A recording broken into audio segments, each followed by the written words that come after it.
Meow. Welcome back. Okay, so did a nice little hard restart. Gave my computer like a nice, good, solid minute to be off. I'll be honest, it's been running for a couple of days, which it probably shouldn't have been doing to begin with.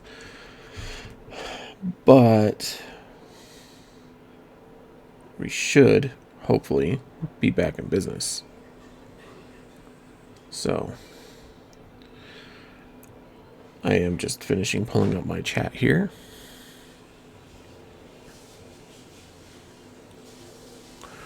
My Stream Elements has not yet updated the fact that, by the way, if you watch my channel while I play World of Warcraft, you will actually have the opportunity to add more time or even start your time and get the Twitch drops that are this month.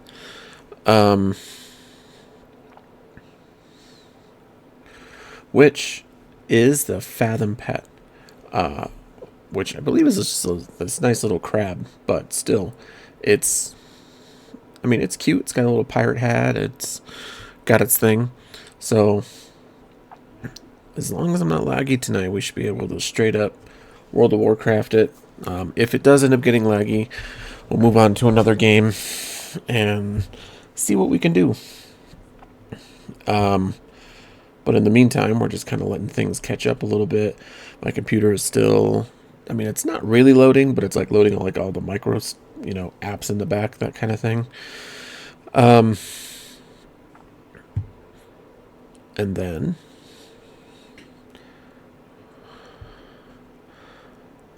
as of right now, I'm going to slowly start pulling up Plunderstorm. Just kind of letting everything load before I move to the next thing, as I can see that it looks like it's pausing every so often. Now, I don't know if that's the internet, which it might be, or if it's... yeah, that needs to be quiet. Or if it's just my older hardware kind of bottlenecking stuff. Which, by the way, I am getting an upgrade. I think I have made final decisions on the last parts that I want. It's a lot of research because there's a lot of parts for the same thing nowadays. You don't ever just get a cooling system. You get an airflow or a water flow. And what kind of water flow? Do you get the LEDs? Do you get the RGBs? And do you get the 2 fans, the 1 fan, the 3 fan? Do you get the custom cooling system that goes throughout your whole system? There's so many options. And that's just for cooling systems, right? I've been, for the last couple of days, been researching heavily into SSD cards. And my SSD card, I need more space, and I need one that can write scripts a little bit faster and basically source scripts a little bit faster for, video creating in general, but also for streaming, so that when it actually comes through, it'll be a little bit faster and smoother as well. And I'm pretty sure I'm going to end up getting the Samsung 990 Pro, probably the 4 terabyte. I would like a bigger one. I would like an 8 or even a 16. I know that seems like a lot, but games are not small nowadays. Games are not small nowadays. Even, remakes of old games are not small nowadays. They...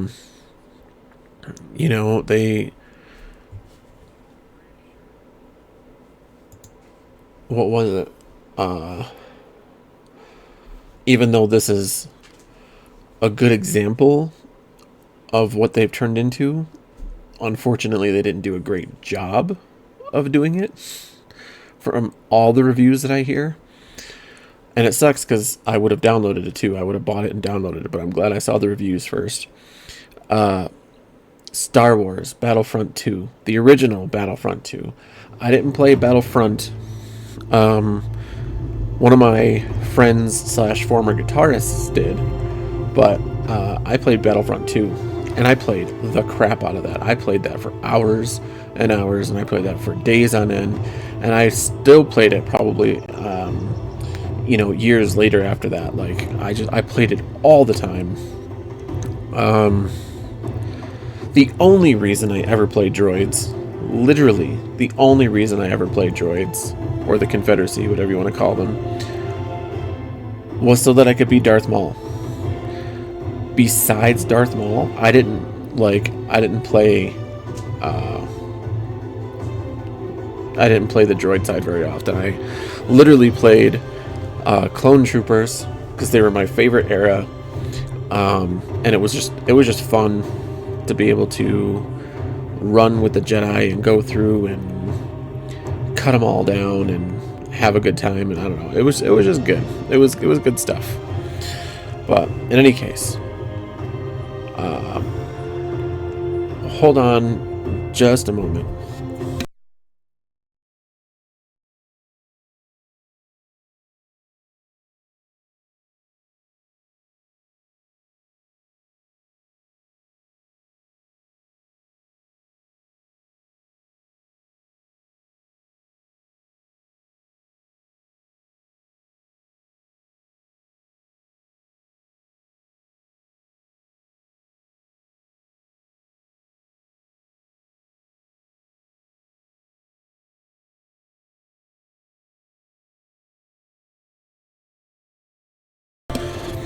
Saying goodnight to the little ones. My eldest daughter is going to bed. My youngest will be following pretty quick here as soon as she finishes brushing her teeth and doing all the things that, kids just don't want to do. Most adults don't want to do.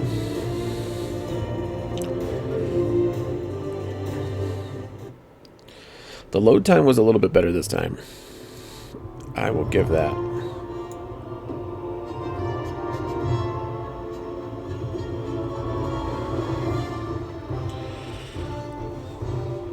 There we go, it updated. Twitch drops, Plunderstorm, arg. I have no pirate type clothes. I have no eye patch. The closest thing I got is a beanie, the twill caps, if you will. But yeah, anyway.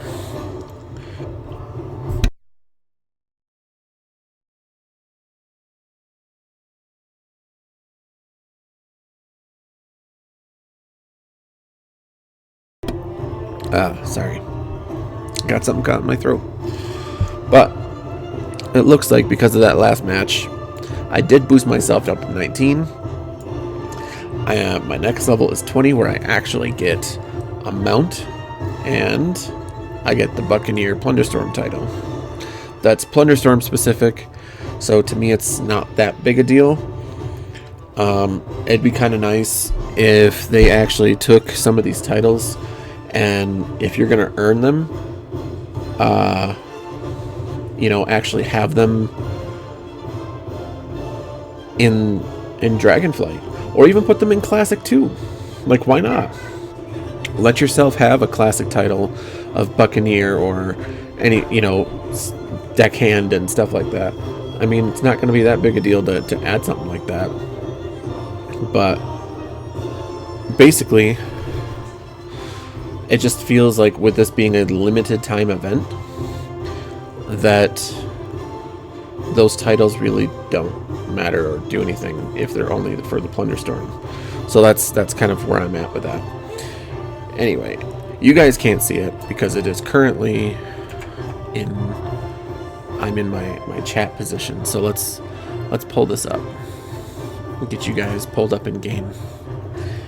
Yes, I can see you. Um. All right. Let's see.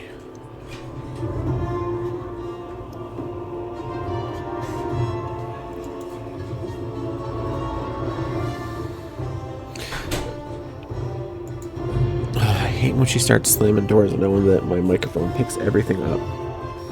And she's not even mad. That's just how she closes. Like, that's just what she does.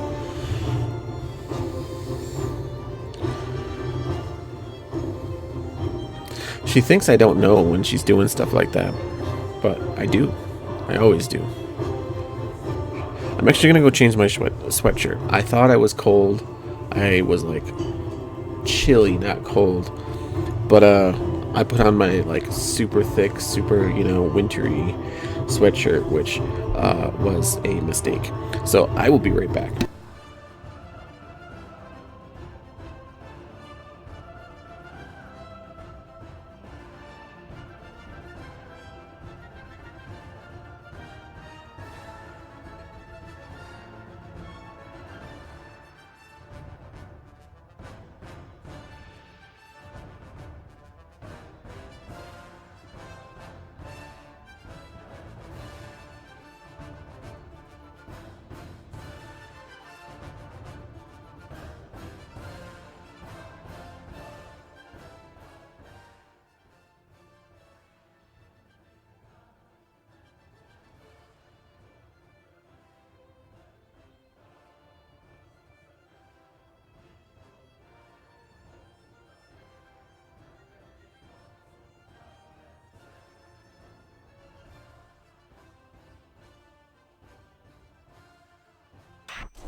Yeah, they're coming after me, despite only having just dropped. There it goes. 0 reputation. That's a shame. That is actually shameful.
Ahoy there! Hope you're ready for a bit of plunder and fun. I love my animals. You know, I will always take care of them, always make sure that they're good. But let me tell you, no matter how much I brush them, no matter what I do to keep the house clean, these motherfuckers shed like their life depended on it.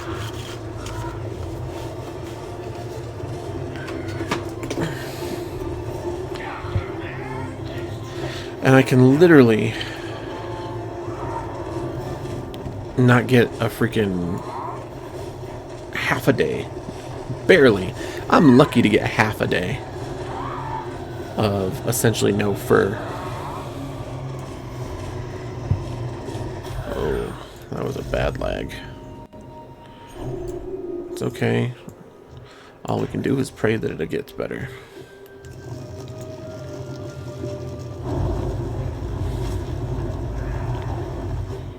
If need be, I will restart my internet. It's worked before for streaming. That's also been running for a hot minute.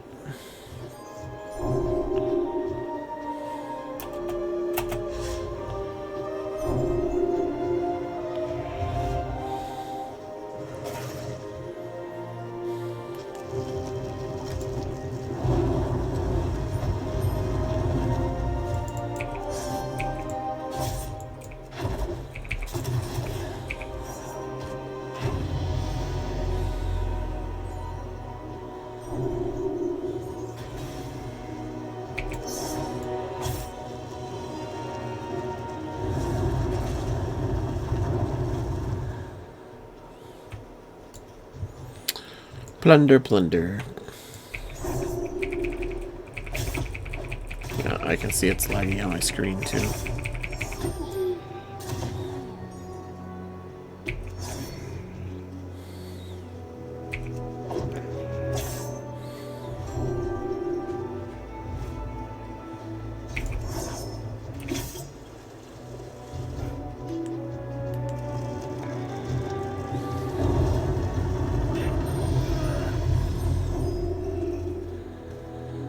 That's the way to do this, by the way. I discovered a little while ago, probably around my renown 8 or 9 or so. In the very beginning, if you're able to kill multiple at a time, then you're getting like the max rep that you can get while they're still your level, basically variant.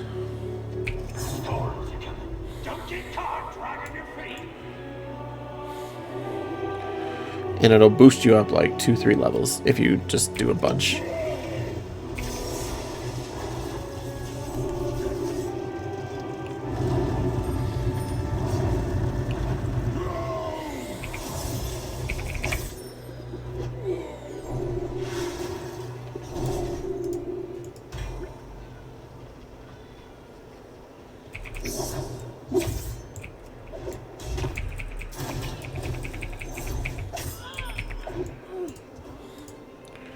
I mean, that shield's alright, but I definitely don't prefer it.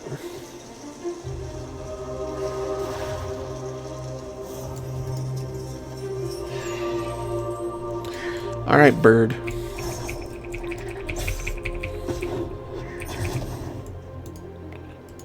Giving me upgrades for the stuff I don't want. Oh my gosh.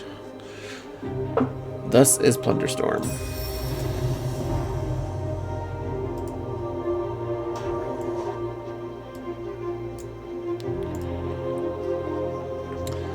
The RNG randomness of it all.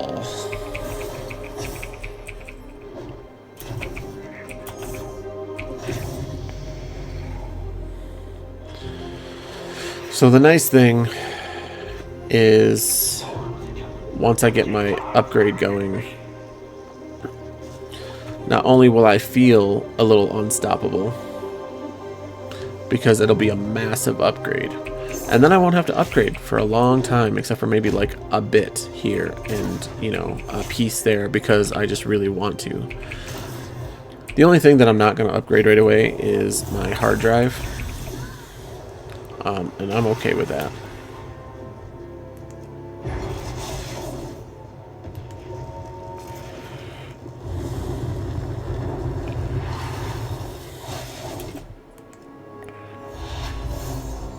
I try not to put too much on my hard drive to begin with. I do have some games, including World of Warcraft, on there, which is a big mistake. It should be on my SSD.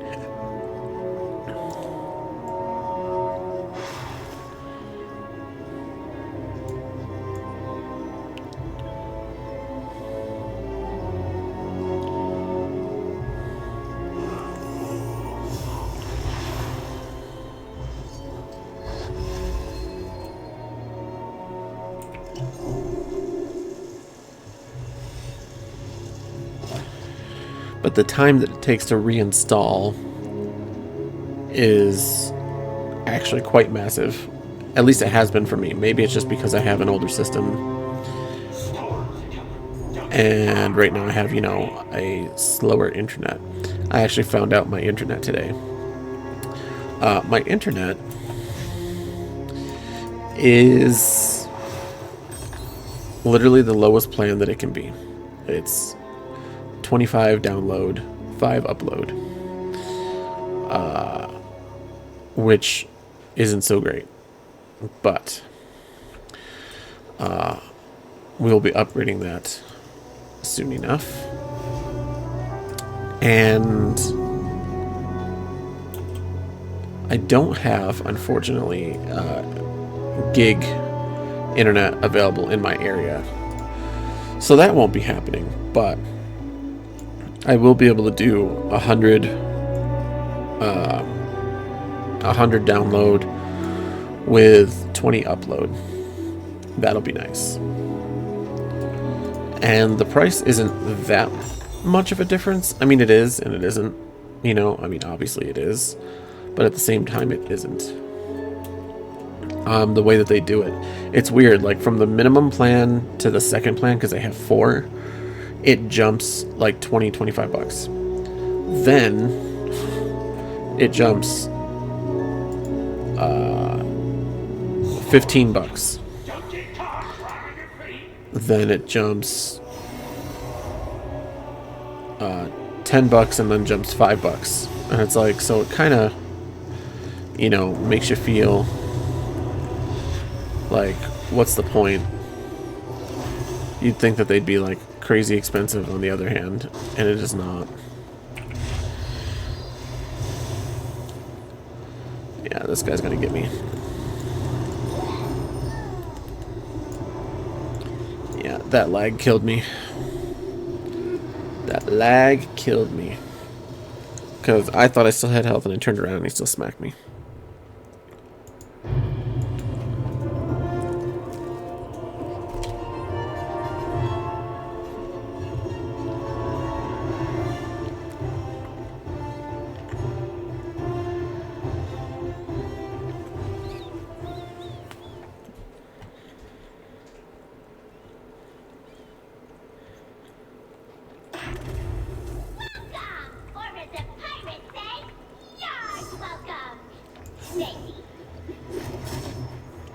Matey.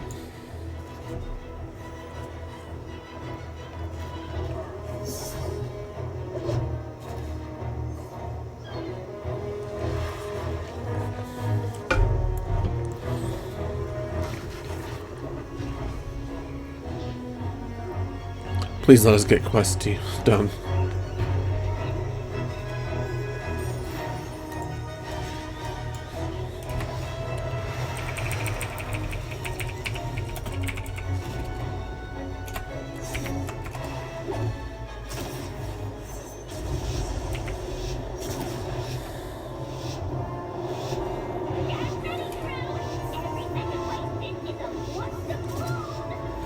I wonder if everybody even got my reference. I did a Family Guy reference right there. Someone said wait for the gold guy to respawn, or to spawn. And the funny thing about that is when Family Guy did their Star Wars trilogy, they did a the Ewoks did a chant for C-3PO, and they went gold guy, gold guy. So I chanted that in chat. A chant. A chant for the chat.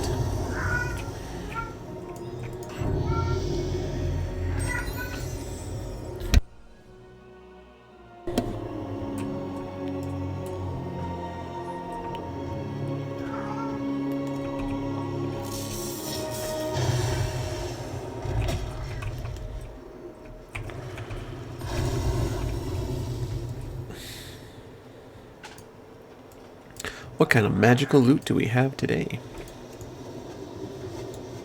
Ooh. I don't like that one.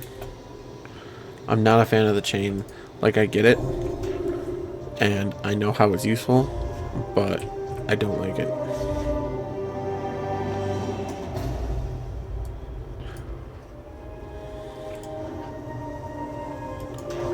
There we go.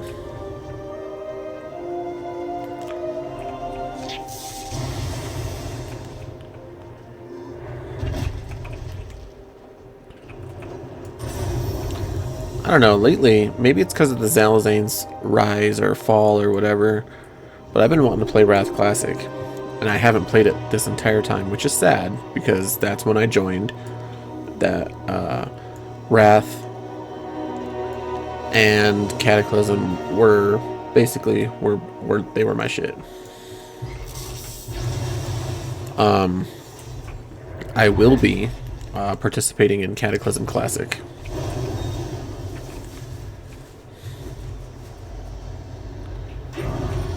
Yes.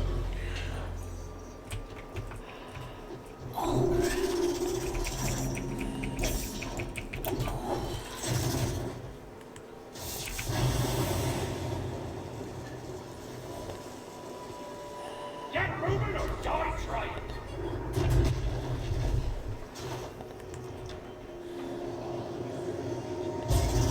Boom.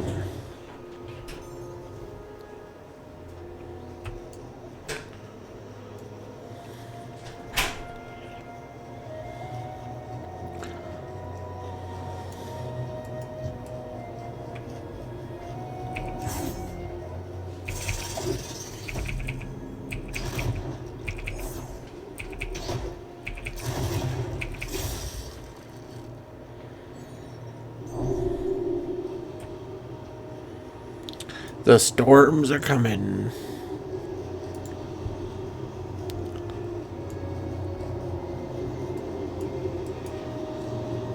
And me and my fancy ass suits getting out of the way. They need an ability like this for shamans, to be honest with you. I think it'd be really great for enhancement shamans. You know, raise your weapon, call the lightning down, smash your weapon, hit the earth up, and then just like smash your weapons together for fire to come out. Or, I don't know. It'd be pretty cool. Get moving or die trying.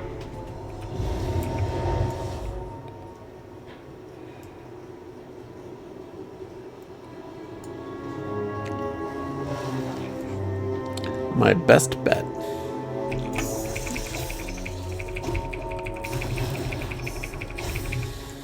is to try. Oh, they added a kill counter. Nice. They definitely didn't have that before. I wonder if this latest update made it a little laggy as well.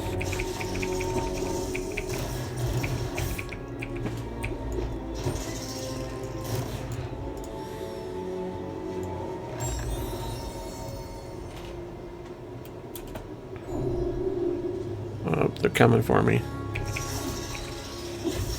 Nope. That level 8 though would have messed me up. Would have messed me up.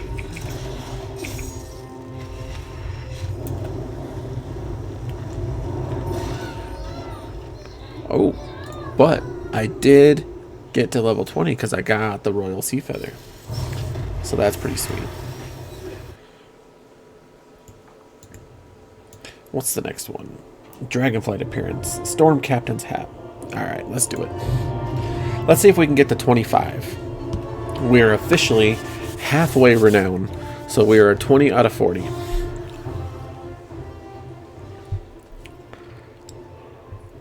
I'm excited.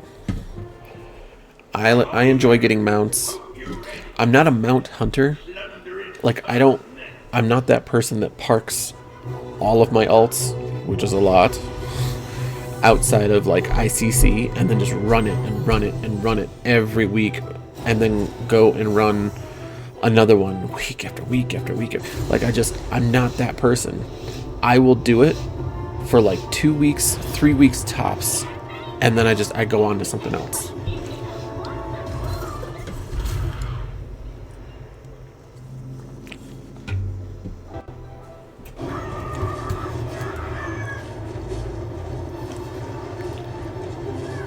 They're going back there too. So I'm gonna go up here. I missed them completely. And that is, oh, I think there's a second one that just came down.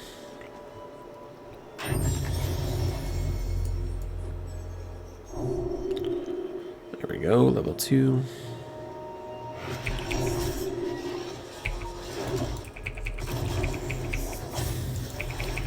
I am actually looking forward to Season of Discovery Phase 3. I was not that excited for Phase 2. Not because I was over it. I was actually having a lot of fun on my warrior and my shaman. But Stranglethorn Vale in general just, I don't know, has never really done it for me. Like, it's fun. You know, it's a cool place. It's got a lot of sweet stuff going on in there. But Blackrock Mountain has always been where it's at for me. Always. Blackrock Mountain and Northrend. Oh, one of my favorites. And I've always loved the original Sunken Temple with the Temple of Hakar over there. And now that's going to be a 20-man raid. Like, I'm so excited to be a part of that. It's going to be crazy. And I get to experience Blackrock Mountain, as long as I can find the groups, in 10-man groups the way that they were supposed to be. Not 5-man dungeon groups. And as long as people have the time and are patient, that's a long run, and I'm okay with that.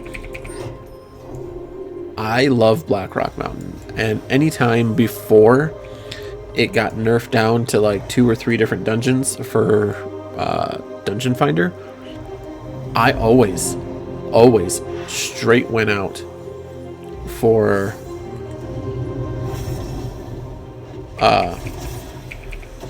the whole dungeon.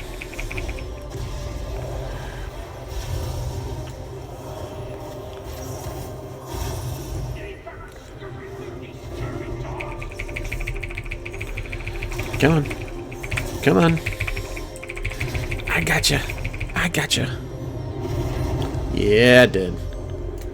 Ooh, and it gives me the... Oh, it gives me the ultimate version. Oh, that makes me happy. It really, really does.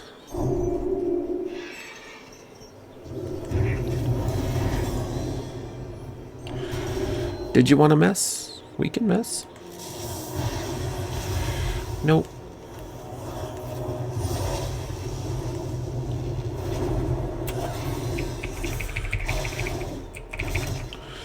I always fall for those because I'm awful. I'm awful at the game.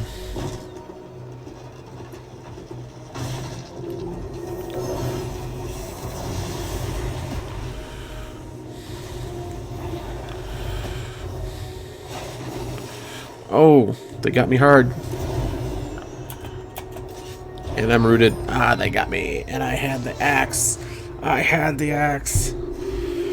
I got concentrated on killing people rather than doing the plunder. So that's my bad.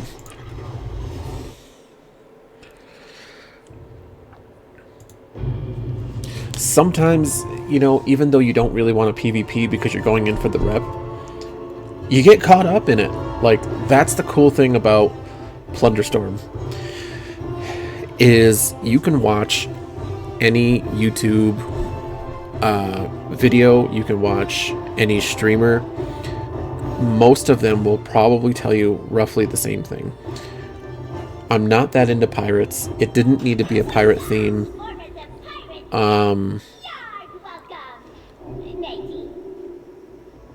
You know, maybe half of them will say I'm not really into PvP. But even then they'll say, you know, it's not just about the PvP. It's about building up your power and, you know, just kind of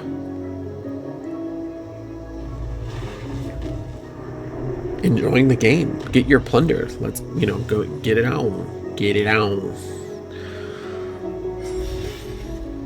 And it's a lot of fun. And believe it or not, you survive a lot longer just by PvEing than you do PvPing. And like, I don't mean like, you know, well, of course.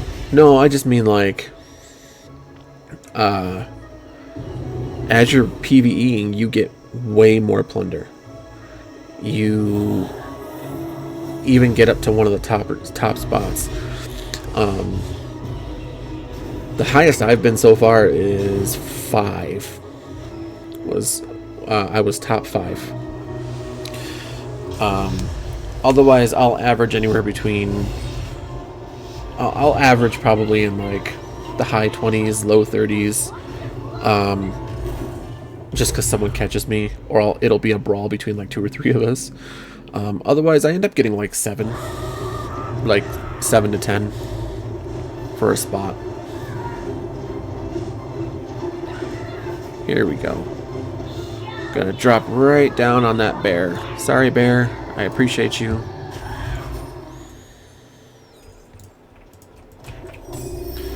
Things are a little bit smoother already. Sometimes it just takes time to load into the game. It just is what it is. I don't like it, and it's got to be my processor, I'm sure, but it is that indeed.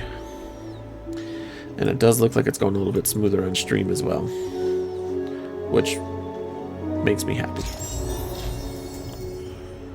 It makes me happy.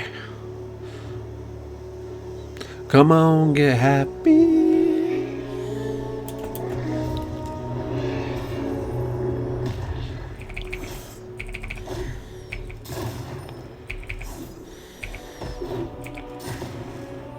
I'm actually really excited for Cataclysm Classic. I should have been excited for Wrath Classic, and I was, but I just didn't have the time to spend playing Wrath Classic, playing retail, with all the things that were going on in retail now, especially, but at the time. I didn't have a guild that I would have been playing with, which would have made the difference. And I wasn't streaming at the time either, which also would have made the difference, to be honest with you. If I was streaming at the time, I would have absolutely gone into Wrath Classic.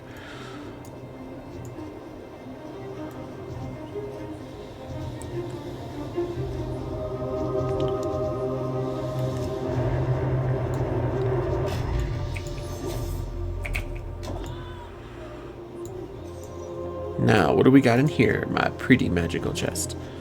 What's in here, my pretties? Yeah, I'll take that. I like that one. I like it a lot.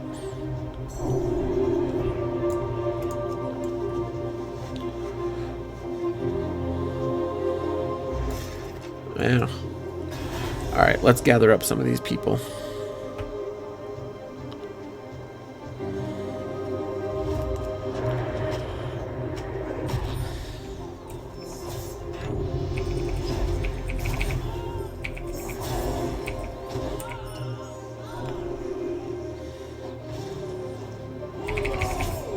Got him too. This little shit.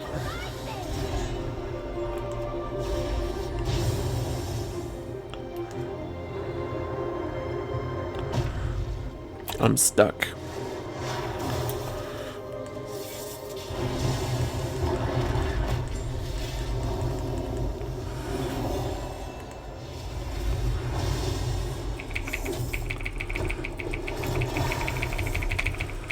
Come on. You're not getting away, boy. This is what you wanted.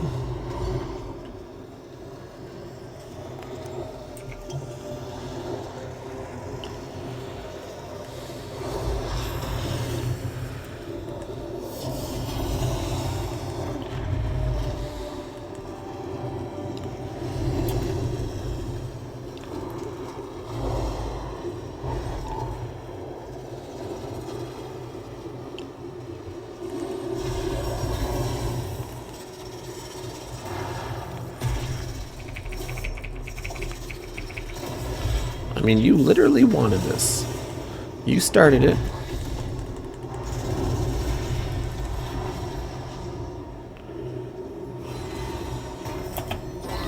Oh, got me on the rebound, but I got 500 reputation.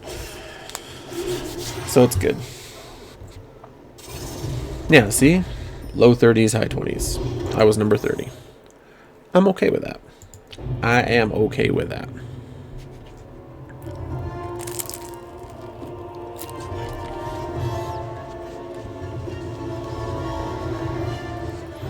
While this is loading, I'm going to be right back real quick. I want to say goodnight to my girlfriend before she sleeps. Be right back.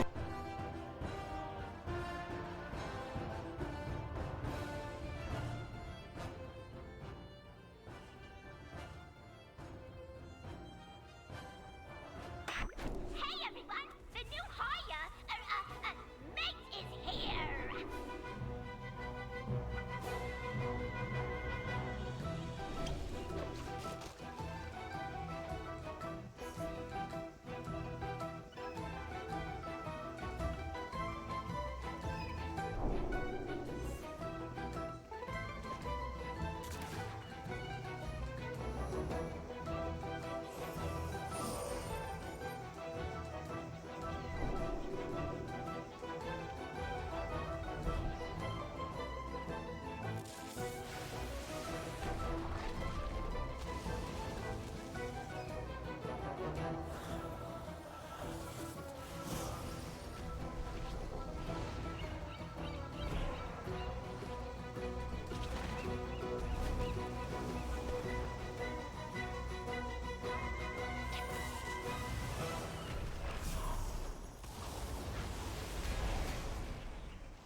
Time to see what these sea dogs are made of.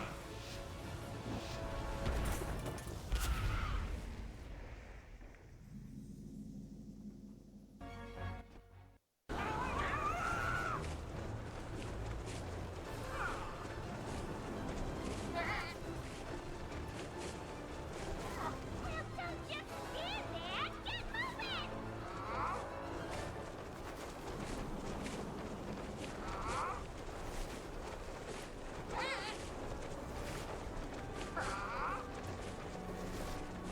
Okay.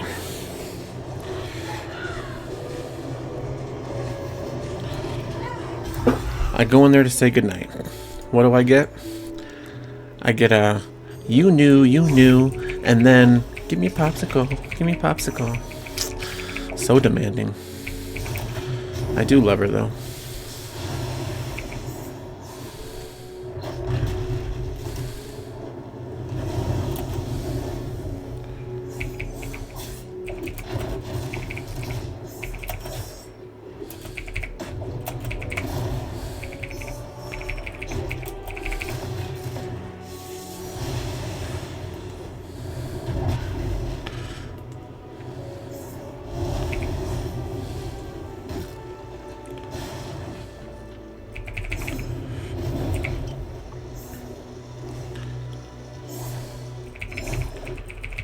Yeah, see, don't start shit at level 1.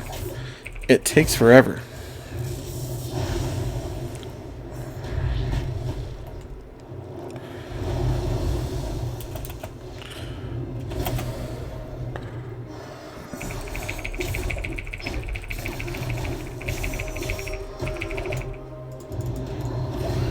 Shit.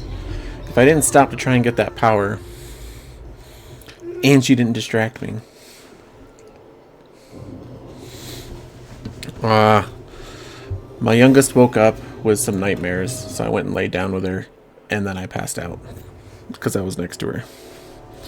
Anytime that I end up laying down next to one of the girls to help them go back to sleep, I usually end up passing out. I didn't think I was going to because I was stuffed full of energy drink, but it happened.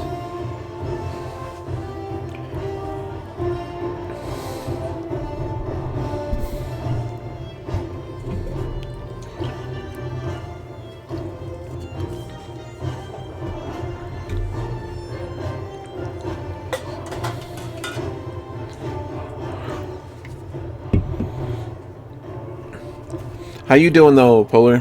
How's your day going? Welcome! Or as the pirates say, yard welcome, matey.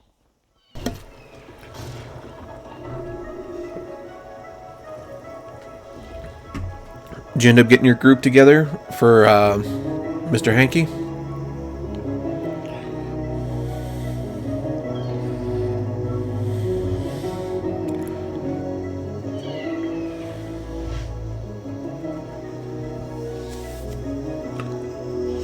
Nah, I just killed him this morning.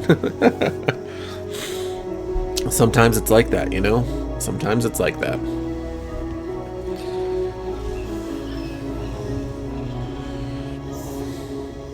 Was he? On hard mode, he was easy? I mean, do you have, like, you know, half the freaking dark matter spells?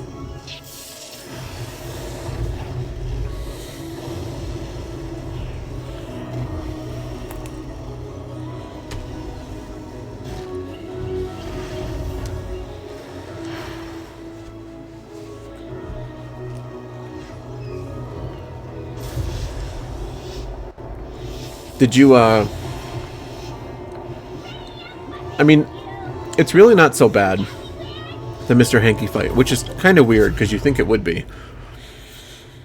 But the mechanics of it are actually super simple.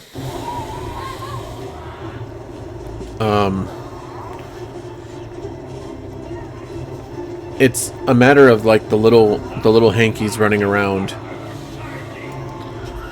If you're not paying attention to them, they take you down quick.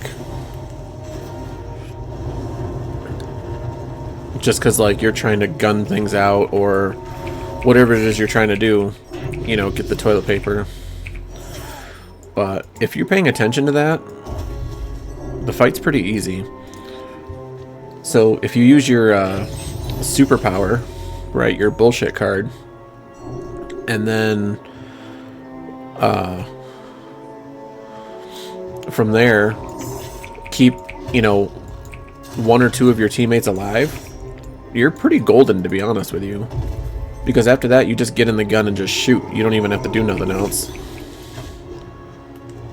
And you think you would, but you really don't.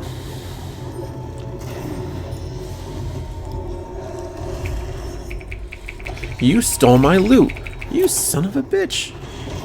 Son of a bitch stole my loot. He came over and just freaking plundered me up like a real ass pirate. That shit ass. I mean, you know, good for him for doing it, but damn.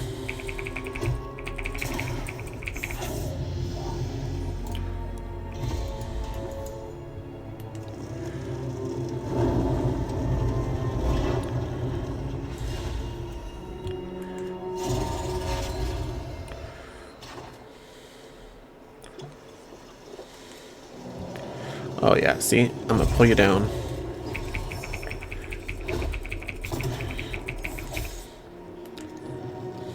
Here we go, here we go. Oh, yeah, there we go. Oh, yeah.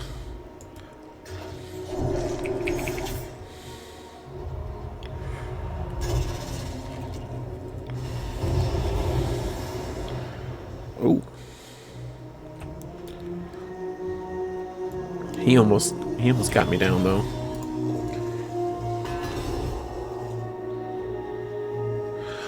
Yeah, well, I with that two-handed axe, it's really great, and I appreciate it. The whirlwind like so much because of the things that you can do. Truly. But when I used the two-handed swords, I went through Mr. Hanky so much quicker.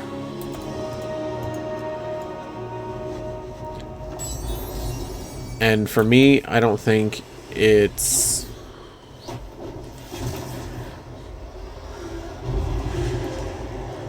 I don't know. I think part of that just has to do with just my playstyle. Because I gotta tell you, I enjoyed the two-handed axe, and I love the whirlwind ability. But every single time I do the daggers, I do so much better.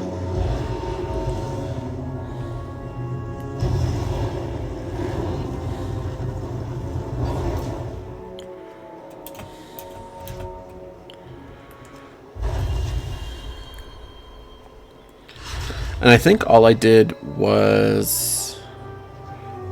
I mean, I just did my basic combo attack when I went to go do it.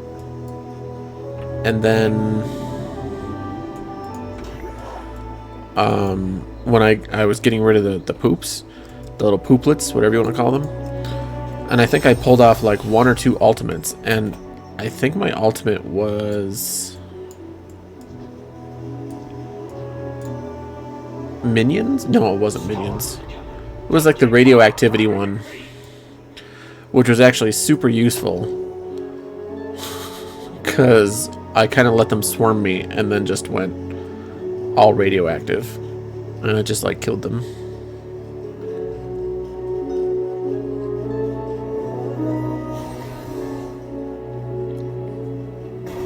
$36 cards at legendary. Oh Jesus, dude.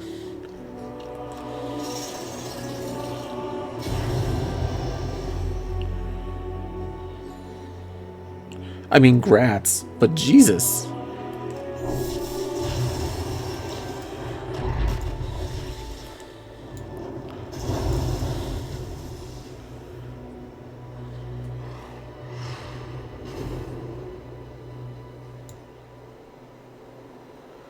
Right? You don't need to build nothing. So it's funny because you and I were originally discussing before the game came out, you know, how good the power system would be and that you're not supposed to be OP or anything. And come to find out, once you get some of those dark matter things, you're OP as fuck.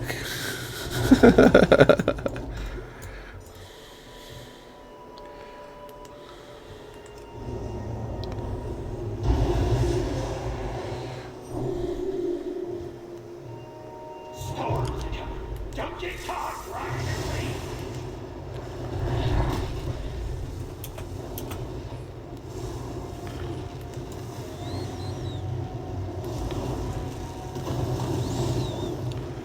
Can I get them both in there? Oh, and I can get the pieces of hate. Well, I'm not gonna kill him, but...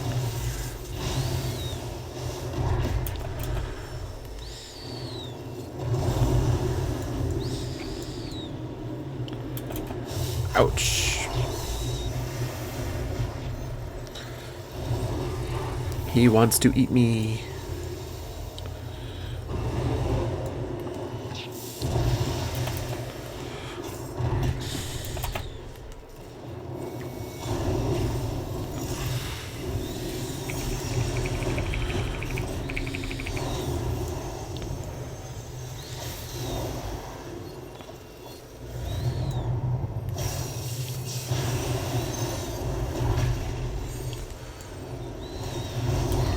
Oh, I got caught in the void thing. Still, I placed 17 and got 600 reps, so not doing bad.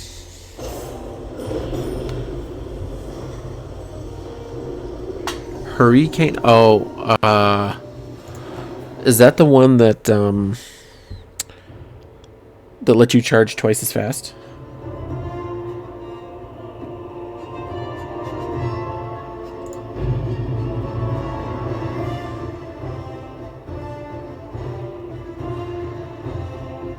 Okay, sorry, I get some of those mixed up just because, like, The whirlwind one, the vortex one is awesome.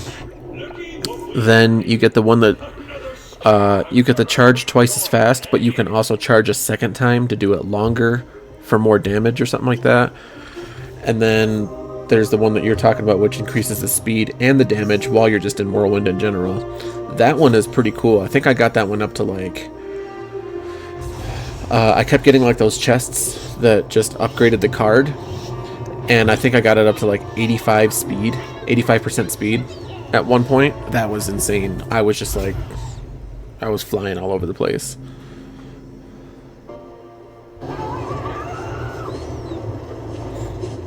%200% movement speed? I didn't know that. That's nuts. Yeah, I got mine to 85 and I thought that was nuts.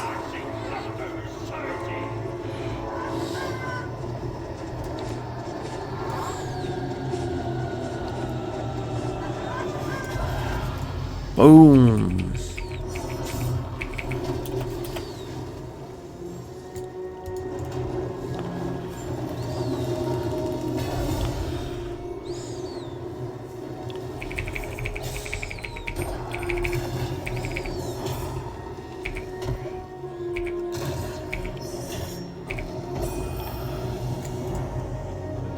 Whew, that was fun.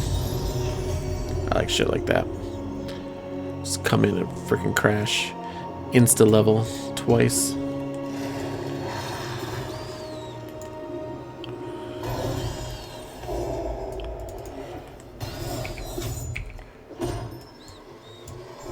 I don't know, the angry chickens or whatever. Ooh, damn. That's nice. No wonder you had no freaking problem going through there. You just got lucky on those cards, man.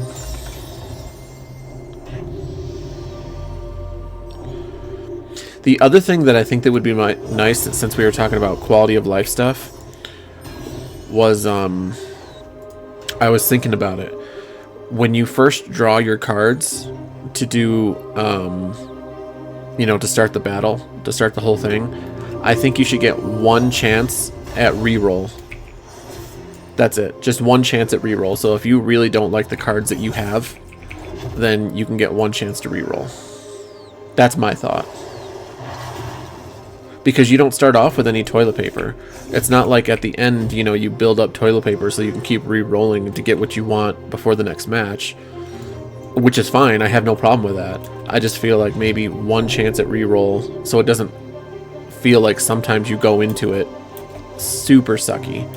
Because sometimes all you get is, to start off, sometimes all you get is range stuff. And then you go into a fight like Mr. Hanky and it's like, instead of it being a ranged fight, they come in and, you know, swarm you.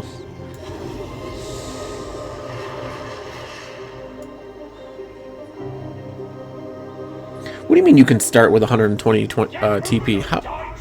I have no idea how you do that. Are you hiding stuff from me?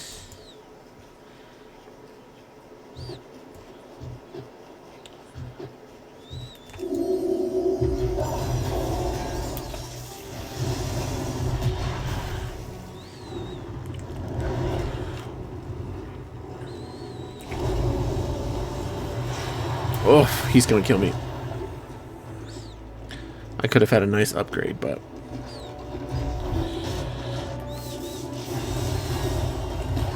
yeah, he got me. I still got over 500 plunder, so I'm not upset.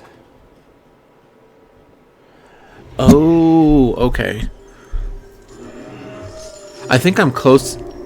Well, not close, because now my next one costs like 500 or 600 something.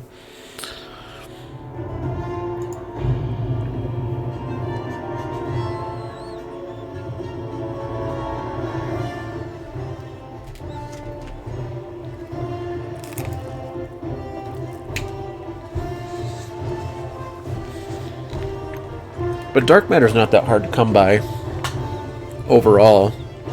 I mean, if I really wanted to, I could just spam normal Mr. Hanky and, you know, basically go through Hell's Pass Hospital and get all that freaking dark matter. It builds up quick.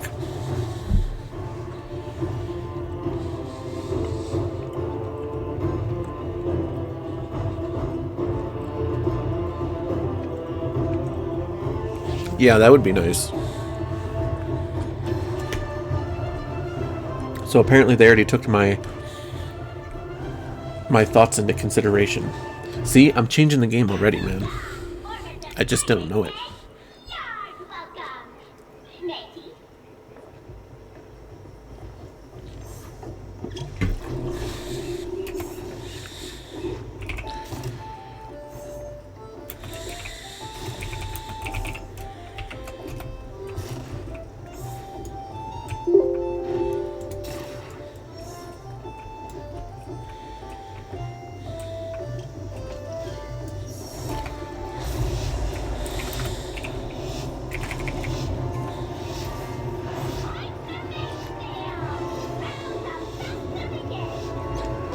Ace in the hole. Isn't that the one where you go through the melee one and you have... I guess you could go through the stamina one too, because it's like kind of off to the left side a little bit.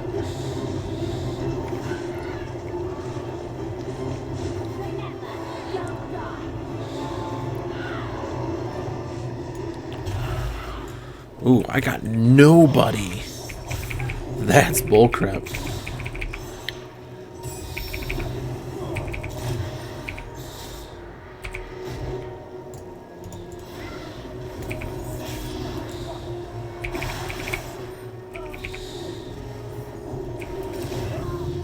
That bird is not easy to control when you go to land.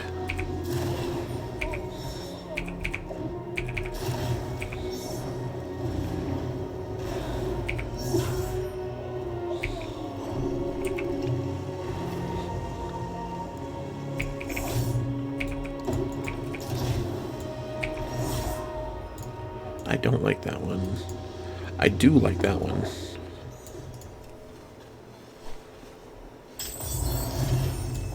What's this? Oh, the bottle time thing.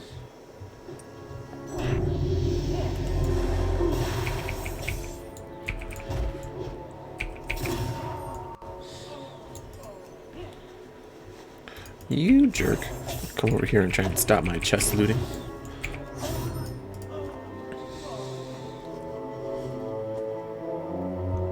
Cost reduction ones. I gotcha, I gotcha.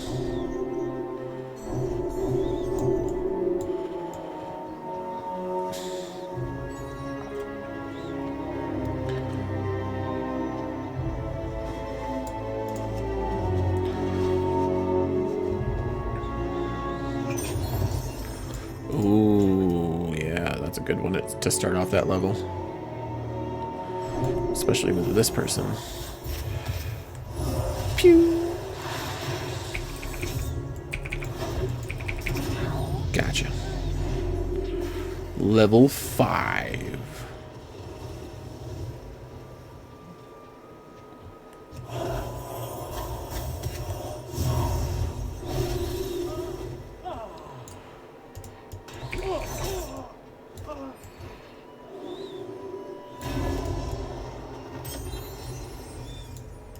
And an upgrade.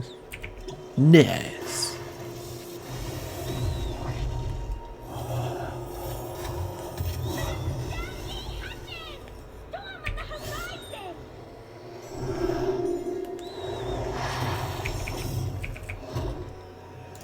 Ooh, yeah, that's not a bad combo right here. I wish I had one that was like a little bit closer for melee, but it'll work. It'll work.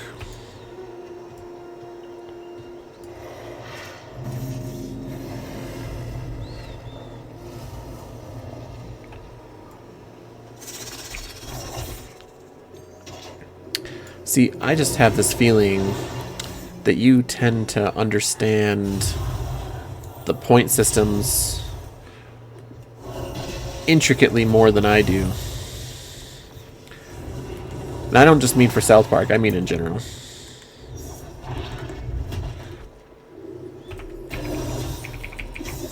I mean, not that I don't, you know, get it. But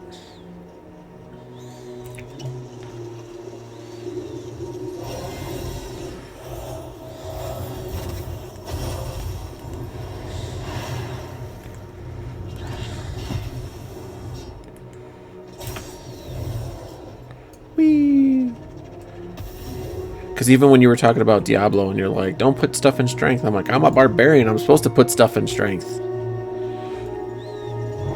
Uh-oh, that storm's getting out of hand.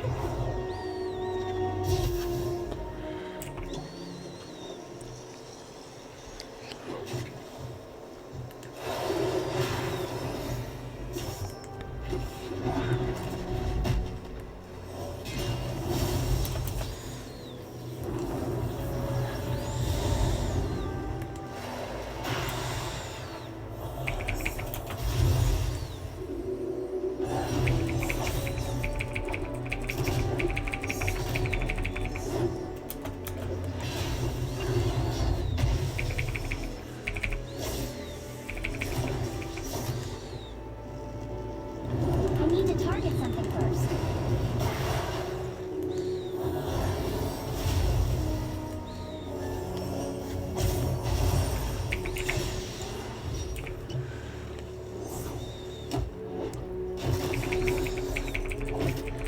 This guy just doesn't want to die.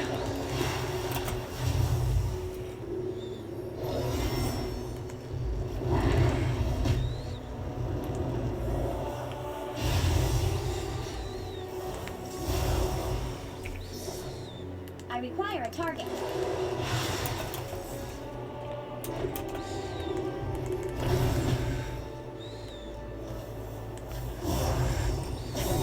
Yeah. It's alright. Mid-20s. It's not a bad place to be.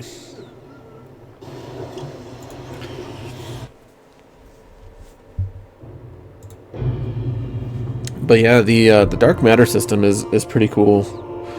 I'm wondering if at some point you're able to get enough dark matter to actually fill out the whole board, or if at some point it's capped. Do you know which? I mean, have you heard anything, seen anything?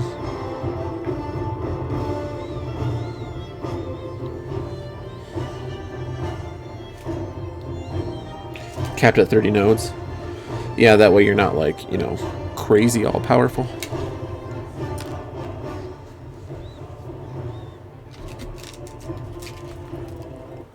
Ahoy! You love our land? You made it!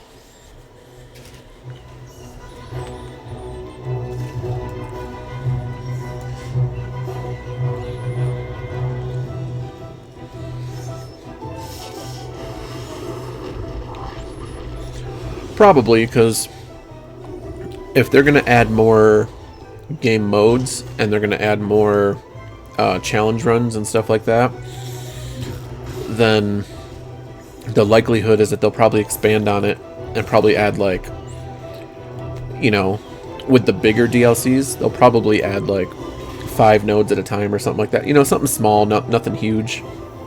And that way you can get 5 more, but they'll add, you know, a few more around the edges or something like that.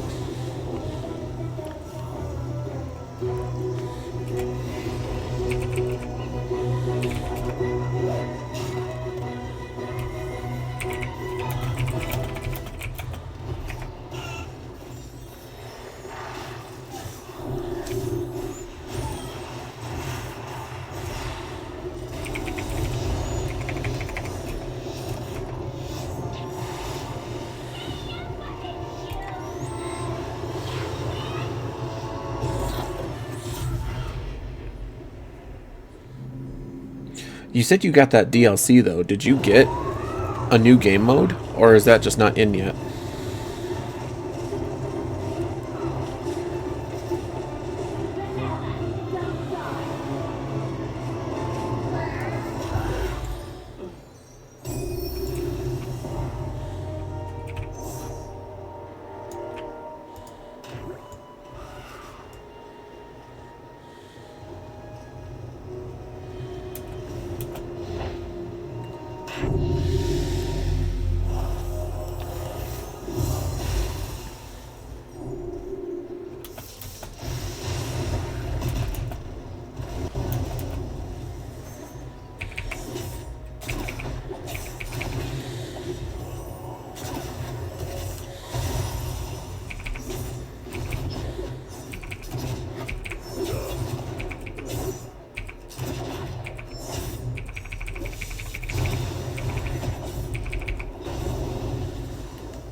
don't know why everyone wants to try and PvP at such a low level.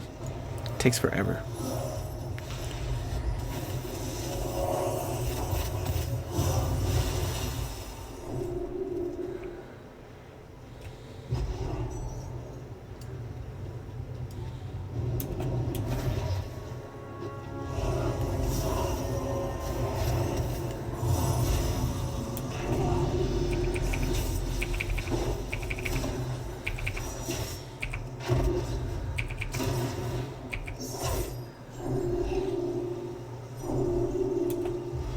Ooh.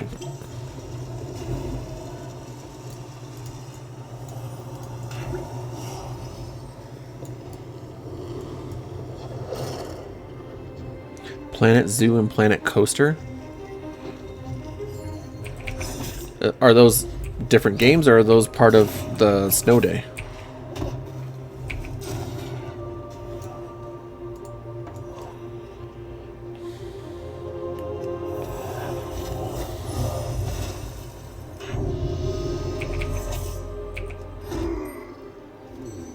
Different. Oh, okay. I haven't heard of those games. What are those all about?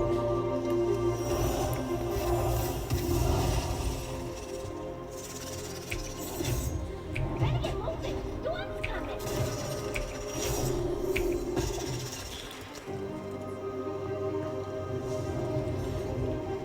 Just from the sound of it, like Planet Zoo sounds like one of those things that like maybe you're like a human in like an alien zoo or something like that.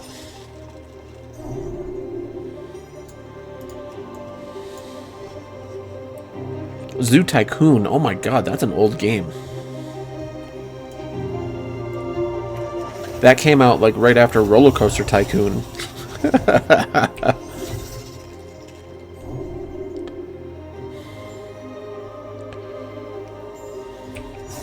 That shit's funny.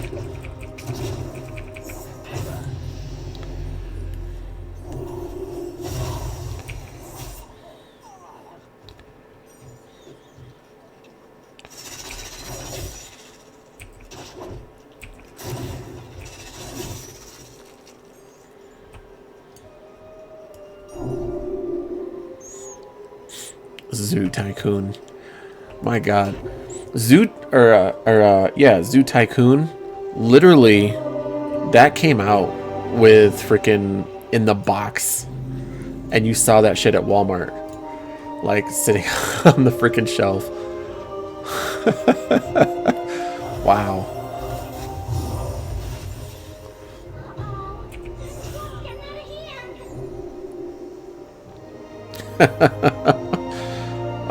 I mean, I never played Zoo Tycoon specifically. I've seen it, you know, a few times, but I remember that. I remember going to my local Walmart as a kid, you know, where I was growing up and just freaking, I remember seeing that in the electronics department, you know, back when Walmart actually had like a decent electronics department, because it would sell CDs. It would sell DVDs on top of your TVs and everything else, but it actually had computer parts, not just pre-builds. You know, back when you could actually buy things in the electronics department. Now Walmart's like, you get a couple of pre-builts, you can buy a monitor, you can buy some keyboards, some mice. That's kind of like the extent of what you can get in the electronics department now.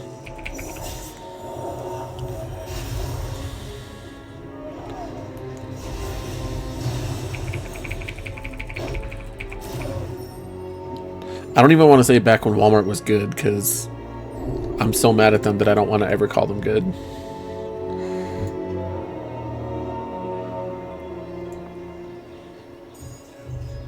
Wasn't that like the first version of like The Sims, basically?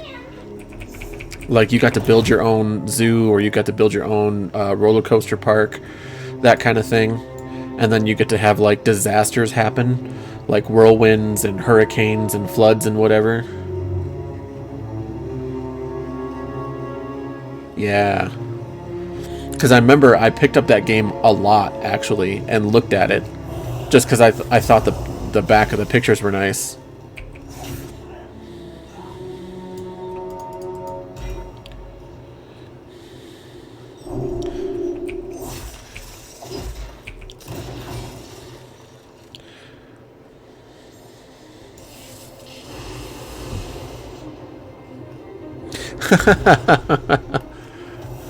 Yeah, see, I didn't know about that, but that's awesome.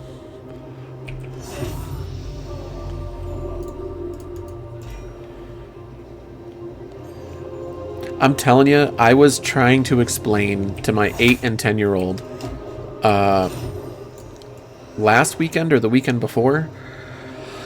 I was trying desperately to explain to them that they will never have the gaming experience that I did growing up. And they're like, why? There's plenty of games. And I'm like, no, you don't understand. Like, the gaming revolution and the evolution of the games themselves, the way that they came out, you know, like even starting with, I went back to one of my favorites, right? Mortal Kombat, the very first Mortal Kombat, Mortal Kombat 1. You know, at that time, not that fighting games weren't available. You know, Street Fighter had already been available. But, like, you didn't see blood in games. You didn't see people ripping each other's heads off. Taking your own face off and burning people to a crisp to their bone. Like, that's just not stuff that you saw. It just wasn't a part of it. And, you know, that was just the beginning. You know, I mean, it improved to so much more. And then when you went to PC games, you know, you had freaking things like Warcraft 2, Command and Conquer, Doom, right? Doom, where you go and fight demons. These crazy, crazy ass meatball freaking demons, and get your ass kicked by soldier zombies before zombies were a thing in every single video game. And, you know, like, it was just awesome.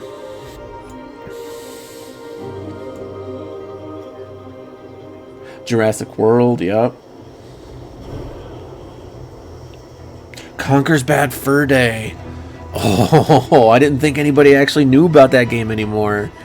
Oh man, I played the remake and the original. The original on 64. Oh man. The remake was really good for graphics wise, but the multiplayer I felt like could have been a little bit better with being able to choose your weapon. I liked the multiplayer from the first one better, but the game was still good. The game was still so good.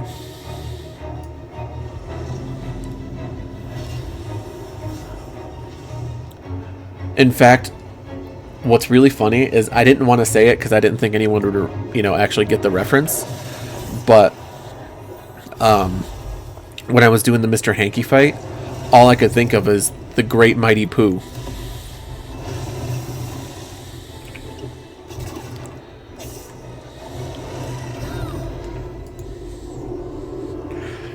Because you're shooting toilet paper at the giant turd, which is literally what you're doing in Mr. Hanky. Ooh, I was number 10. Nice. I mean, that's literally what you were doing. And I can hear the fucking song in my head. I am the great mighty Pooh, and I'm going to throw my shit at you. A huge supply of tish from my chocolate starfish. How about some scat, you little twat? And it just fucking throws it at you. I don't have to be a great singer to enjoy that song. Oh my god.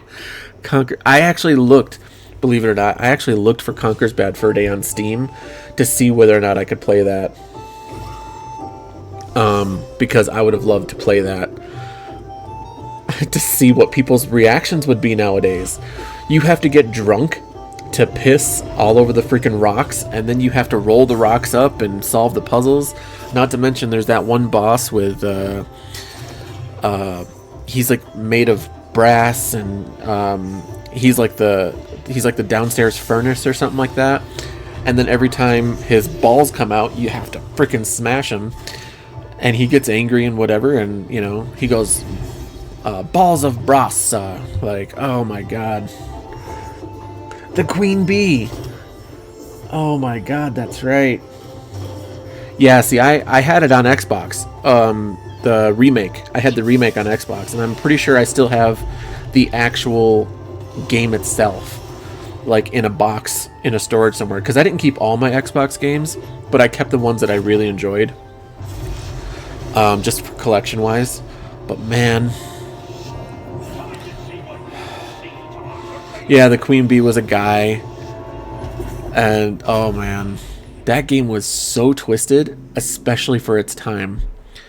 But like I was trying to explain to them, like you're not gonna get the experience ever that I got, because games change so quickly and so fast, and they evolved into so much when I was a kid that you go from Mortal Kombat, Street Fighter, right, which is just a regular fighting game, and they were violent, like it is what it is, and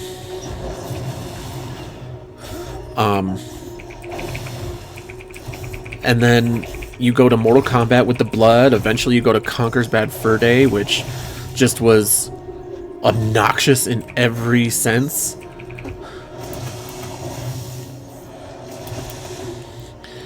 And I mean, there were so many bad things that were out, but they were growing in every way. Oh man, this guy's gonna get me right away. Yep, he got me.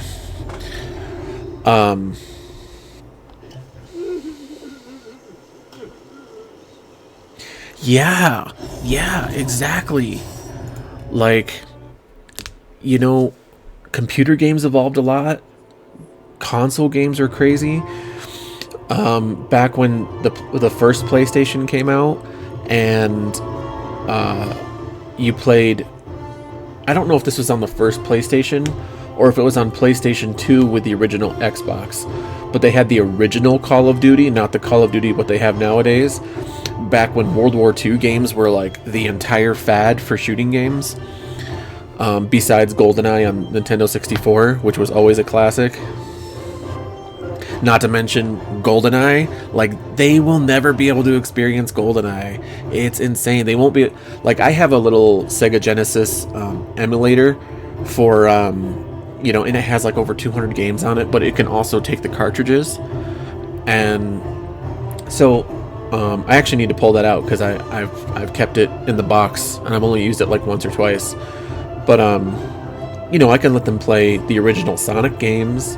I can let them play the original Mortal Kombat games, but it's not going to be the same the way that things came out. Like, I tried to tell somebody a while ago about how cool it was that nothing was data mined, right?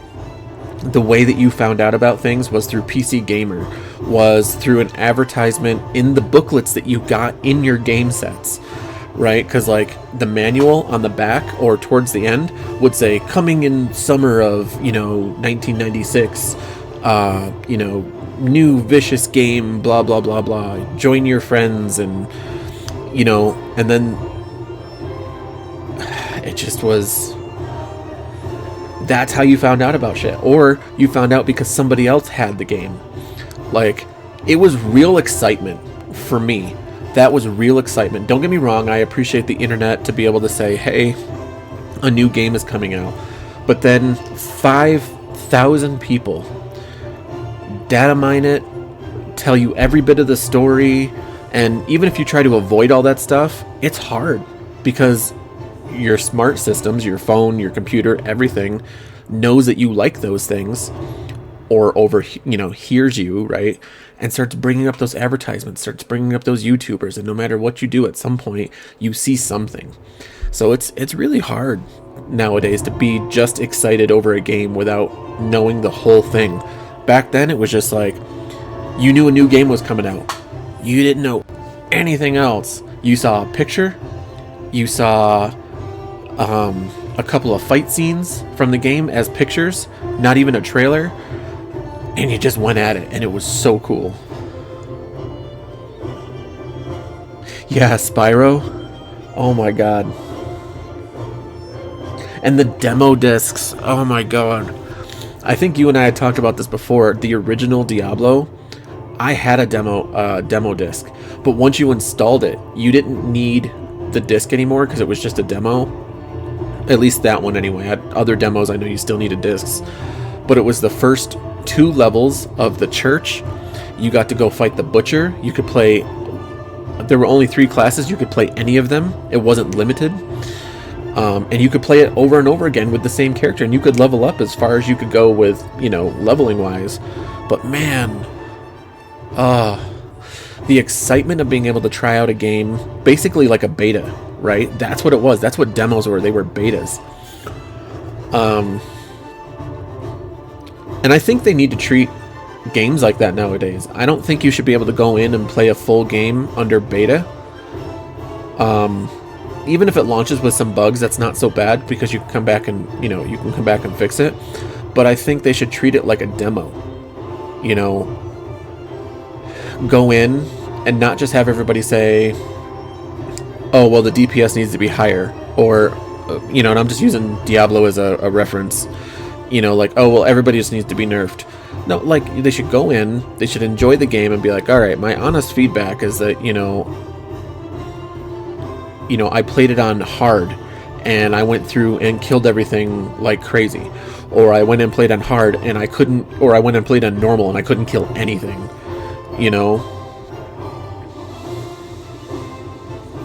Yeah, they are. I don't know. I feel like they should treat betas like demos now again. Or, again, like they used to. And I know it's one of those, oh, in my day, when I was a kid. But, like, for real, though, like, actual, like, reality talk, like, no one is going to get the experience that we all had growing up the way that video games came out starting in the 90s. Even in the 80s, right? But especially in the 90s. All the way up until 2010, with how they evolved and the issues behind them. I mean, Congress and Senate were getting involved because they're like, kids in school are violent because they play Mortal Kombat. And it's like, no, they were violent before. They just enjoy Mortal Kombat. But they needed a crusade to win their political power. So they chose Mortal Kombat, or they chose this, or they chose that.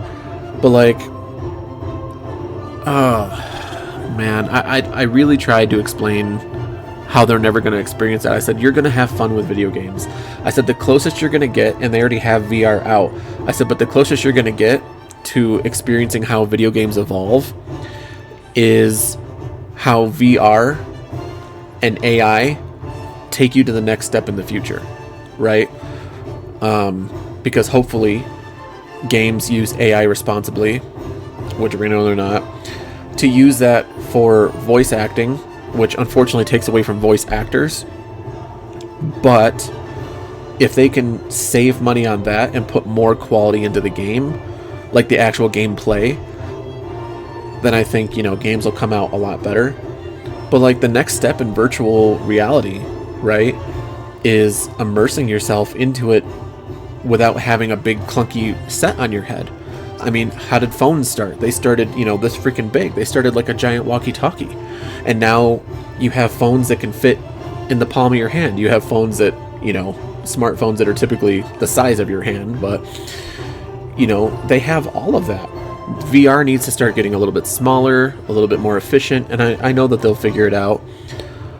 But, like, I think gaming is heading down the reality of Sword Art Online, where you plug yourself in and you appear in game. Yeah, the Crusade. Wait, hold on, I gotta catch up here. Like the beta for D4, they charged us and then they gave it away. Yeah, that was stupid. That was so stupid. Kids in school getting in trouble because they play. Yeah, I remember there. Oh my God, so many people got in trouble for Grand Theft Auto because people weren't talking about how you could do this, how you could do like all the really big cool things in game. No, they were talking about how you could get hookers. They were talking about how you could beat them up. They were talking about how you could become a pimp. Like, they were talking about all the weird side stuff. They weren't talking about, you know, the overall game. They were just like, oh yeah, you can run people over, you can beat up the police. And it was like, what? And that was a huge revolution. That was a revolutionary game in itself. Yeah, exactly. The 1% of the game is what everyone talked about.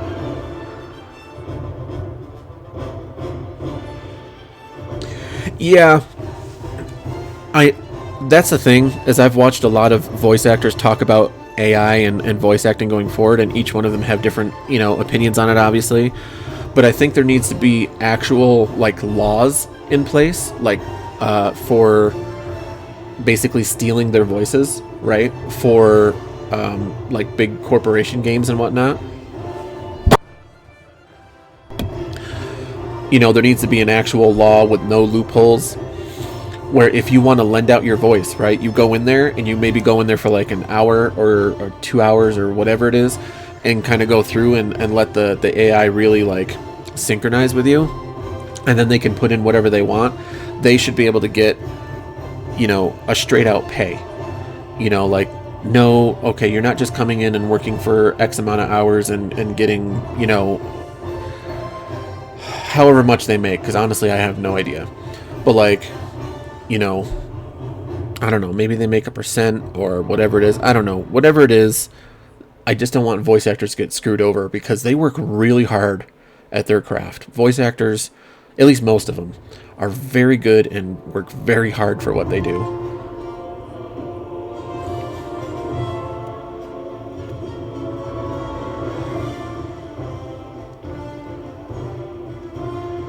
Yeah, royalties. I think royalties would be a great thing, because, you know, they should be able to say, all right, well, coming in and letting us use your voice in the first place, and I'm just throwing out numbers. I don't know what they actually get paid, and I'm sure everyone who's, you know, more popular, whatever, gets different prices.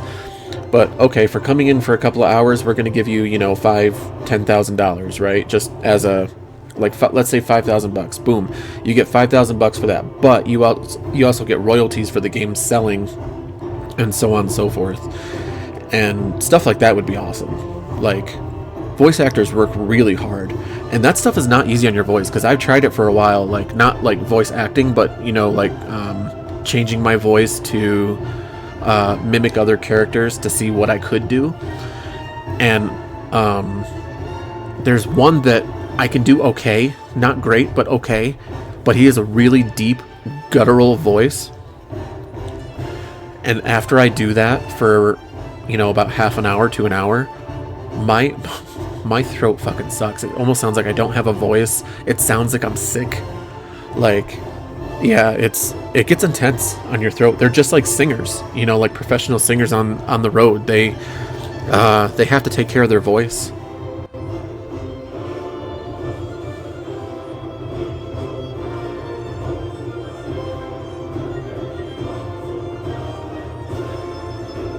Yeah.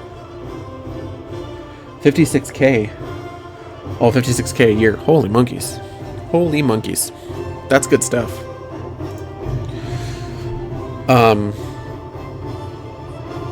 But yeah, I think their next revolution into gaming that would come close to our experience, or even have the chance to surpass it, would be like that anime Sword Art Online, where they actually lay back and, you know, maybe they get into a pod, or maybe they have little nodes on their head or something, and basically put them into kind of like a trance and be immersed in the actual game itself.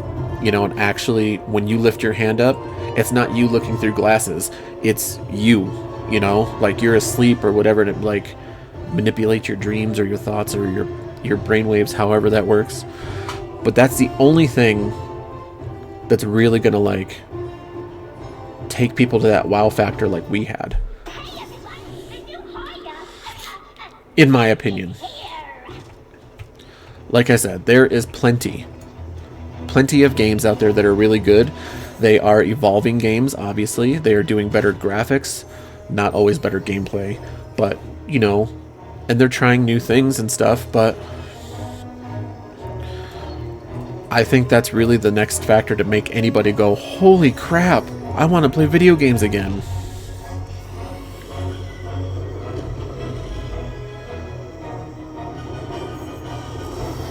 Yeah, they don't get royalties for that. I mean, screw it. I'll take 56K a year just for going in for, you know, a month or two and doing my voice. I would do it.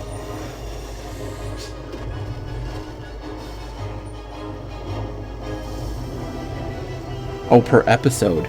Oh, okay. Yeah. I mean, it's not a lot. It is what it is, but it's not a lot.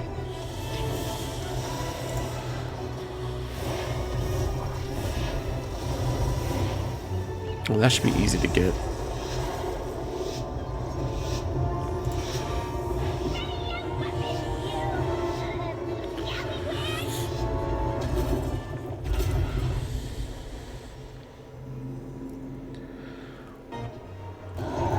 But then again, if you do, you know, 20, 30 episodes, I mean, it builds up, but it's still harsh.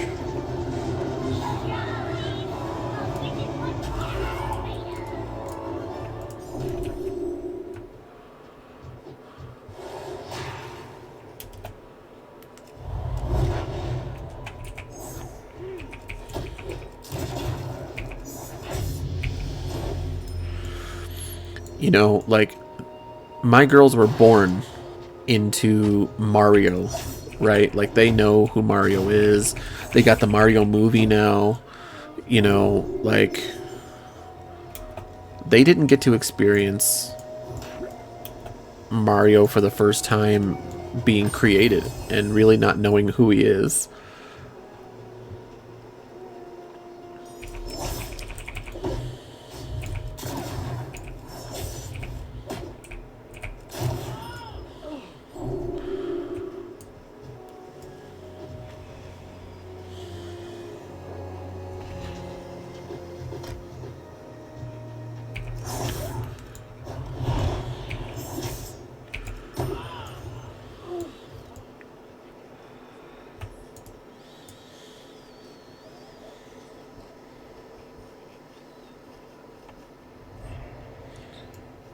And going to events, $300.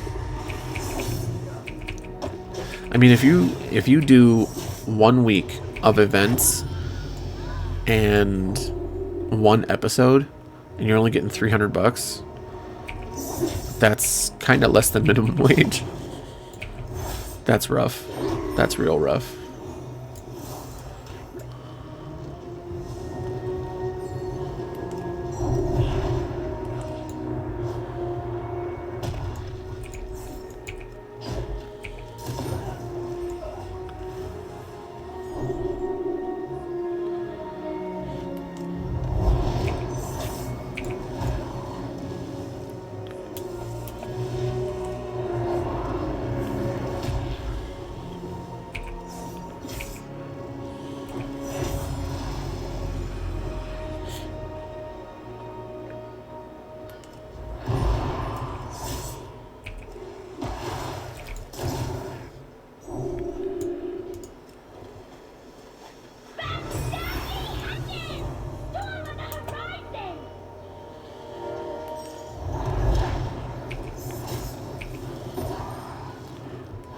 This is going to be a good loot.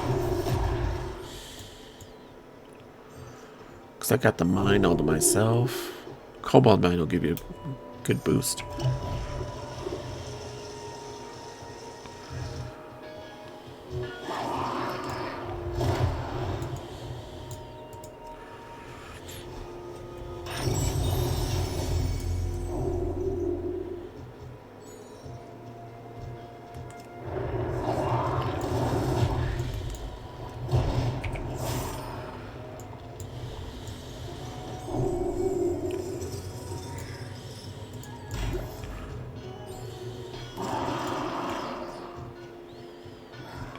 Let's get a couple of these over here.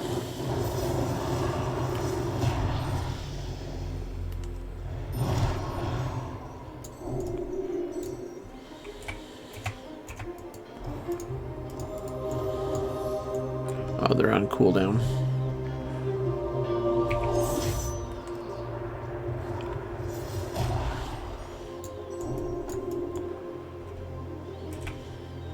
That's not what I wanted to do at all. I prefer the barrel over the smoke. Ready, hold it. Storm's coming.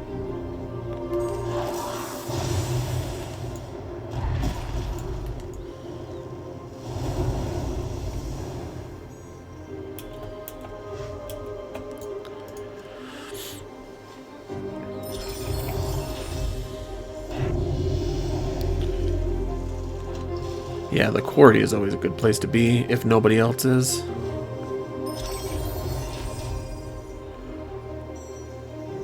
I mean, I'm close to 800 plunder. And I've gained like 2 or 3 levels. It's awesome.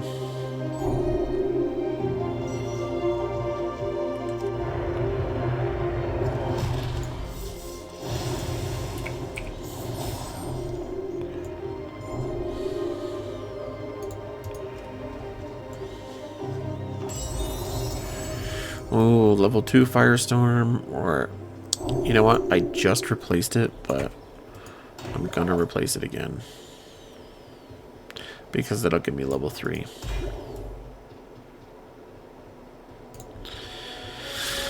Yeah, all right. I'll take that. I'll take that.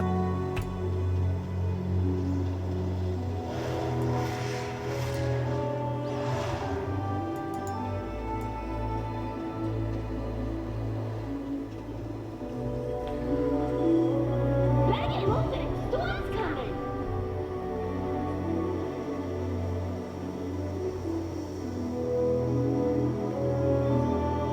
Oh, yeah, yeah, yeah. Well, that's what I thought you were talking about, events, but I thought maybe it was like a...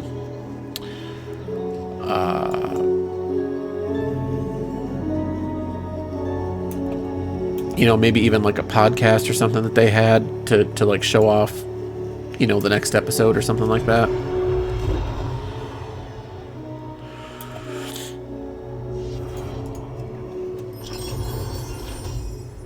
Yep, and then autograph signings. Makes sense.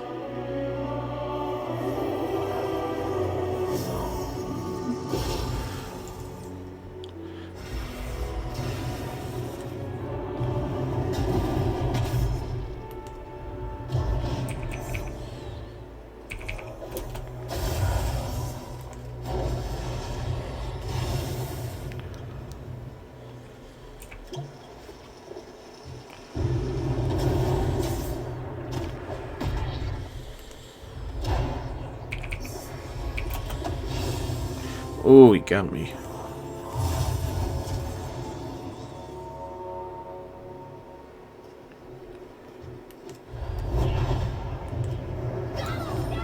Oh, he got me through the tree. That shit.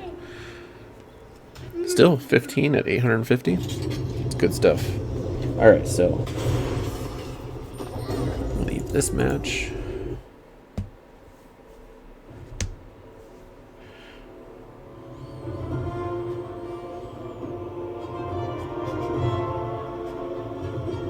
Yeah, yeah. Which allowed him to take 500 and make mall rats and just keep the exponential loop. Yeah.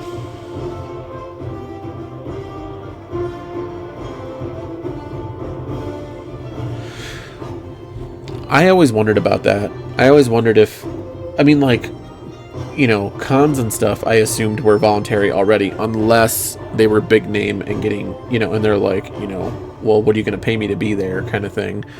But unless they're just, if they're just big name within their genre, that doesn't necessarily mean that they're going to pay to be there. Usually it's a volunteer type situation. But that's another thing. Cons are disappearing. Like, was it E3? Is it E3 that's gone now? There's like 2 or 3 like gaming conventions that are gone. I know that like anime conventions still happen and stuff like that, but like after COVID, like a lot of people couldn't rent out places to do like a decent con anymore. And I heard that they were just like dying out, and I really hope that's not the case. I've actually never been to a convention. And I want to go to one so bad. With coin,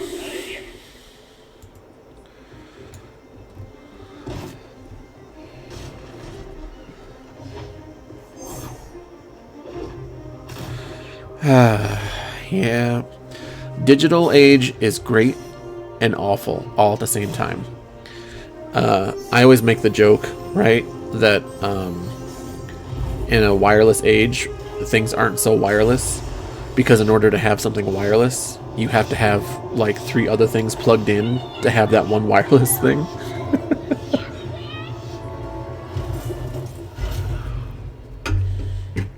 Like your wireless charger isn't wireless. You still have to plug it in either with your USB or straight into a socket anyway.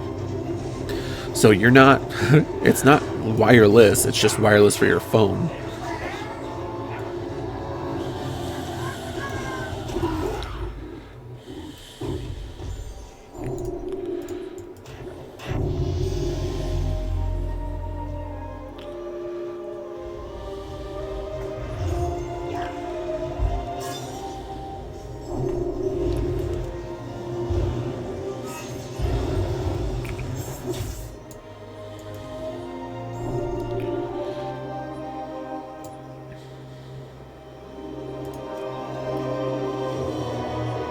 Right?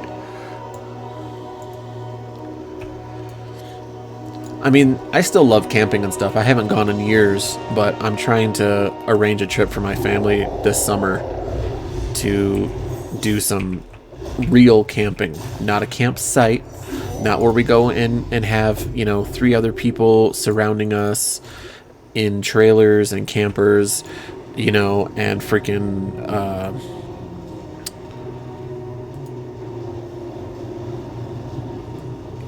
have a place all laid out for you to go to the bathroom and do all this. No, I want to go like real camping. I want to show my girls what it's like to not be around everything that's digital. Like, hey, let's get a couple of cast iron pans. Oh, straight to 4. Yes.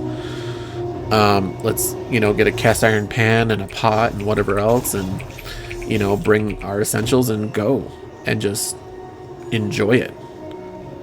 Go fishing, go hiking. Oh, I love hiking.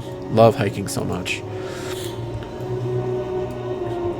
And just feel the world around us. But it's hard to do sometimes because even that can get expensive because just buying a tent alone nowadays is not cheap. And I'm talking about like a decent tent, not one that is going to rip on you for just, setting it up. Because you can buy a cheap tent, but you really get what you pay for.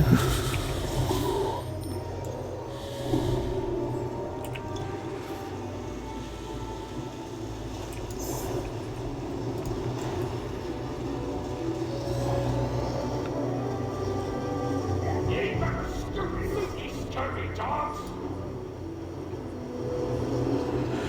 3 items challenge. What's that all about?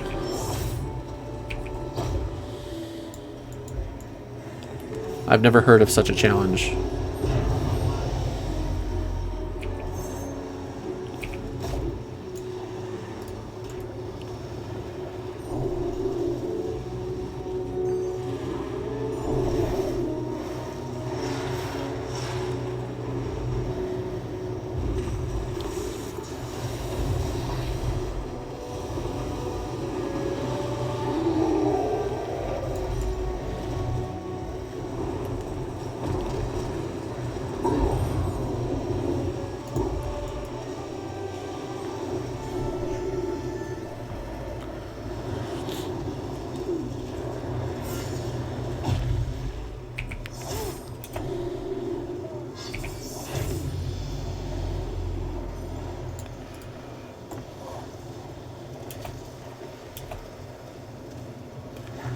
Let's gather a couple of these guys up here.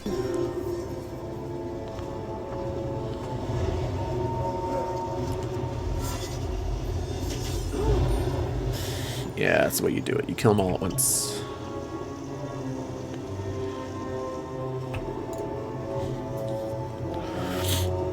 Ye sturdy dogs!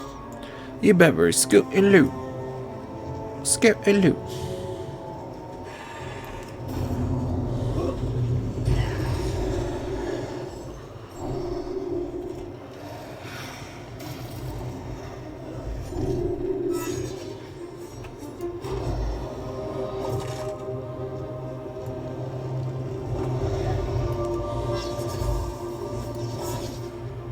Ooh, that was good. You guys stunned me.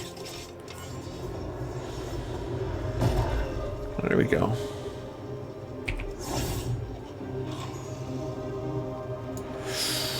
I really do like that, but I need a stun to go with this.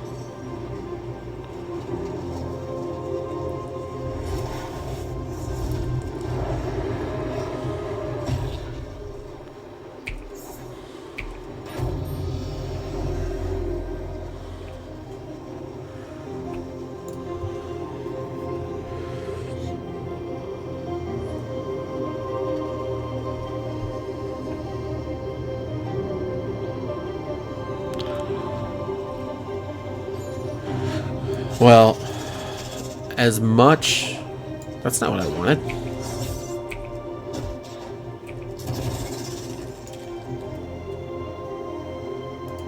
There we go. As much as I would love to do something like that, my girlfriend and our girls would not survive. They are very much... They are very much dependent on modern things and don't know very well how to survive without certain things. When the power goes out, the girls literally run to me, despite having like 50 times the amount of toys that I had when I was a kid. All of a sudden come to me and say, and 50 times the amount of books that I had when I was a kid. Come to me and go, I'm bored, I don't know what to do, and this and that, the power's off. And it's like, you weren't watching TV when the power was going out, so why don't you just continue what you're doing? I don't know, blah blah blah blah. And it's like, oh my god, you spoiled shits. Where did I go wrong? You know where it was? Giving them all the things that you didn't have when you were a kid.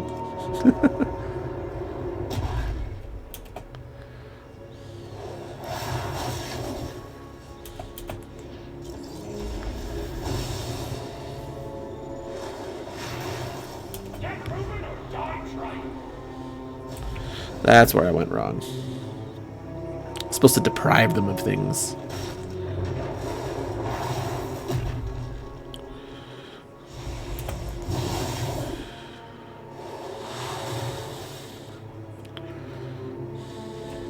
Let him come after me.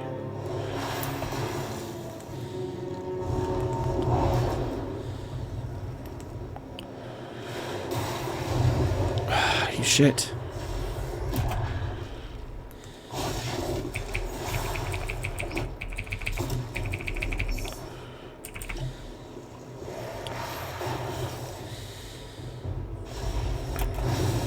Oh no, oh no, oh no. Gotcha. Nope, didn't get you. Oh, I needed like one more second. It's such a powerful spell, but the charge up time sucks. Still, made it to 13. Something to carry water. The idea is to make use of your head and carry the bare minimum. Hey, I'm down for that. I really am. Like, truly, truly.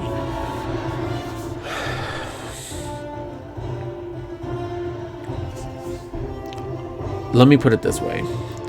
I love my girls to death, and they are smart. When they go to school, they know what they're talking about, and, you know, they learn all these new ways to do things when I was a kid from school, and they're smart. I'm not going to be one of those parents who say, oh, my kid's always the smartest, they should be in a special... No, listen, they're smart, all right? They still have a hard time. They still struggle. They're smart, though. Smarter than you would think, you know, for an 8 and a 10-year-old, for sure. But, when I say something like, hey, you know, go get me this out of the fridge, they can look at it right in their face, and I mean not hiding behind anything, like a Gatorade, right?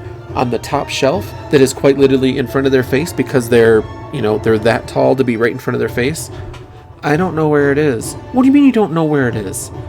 Oh my god. It's like Homer and Bart. Sometimes you just want to... Go get me the washcloth from the cabinet. I can't see it. There's no washcloth in here. Why did you just grab me a bath towel? I asked for a washcloth. I love them to death. But they frustrate me endlessly when it comes to things like that. So doing that out in the wild, be like, hey, go grab the bucket and go get some water. They'd be like, this bucket? No, the other freaking bucket. What other bucket? Oh my god. Where else did I go wrong when you didn't learn sarcasm from me? Because I'm probably one of the most sarcastic people you ever meet just sitting down and chatting. Like, oh my god. And I'm not any...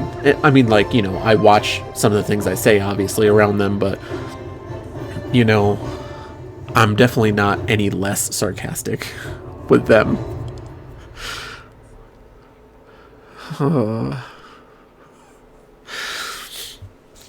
Sometimes when you're a kid and you're just like, oh, why would Homer choke out his own son? It's funny and blah blah blah. But when you're a parent, you're like, I understand. I understand now. It all becomes clear. It's what is it? What's that song?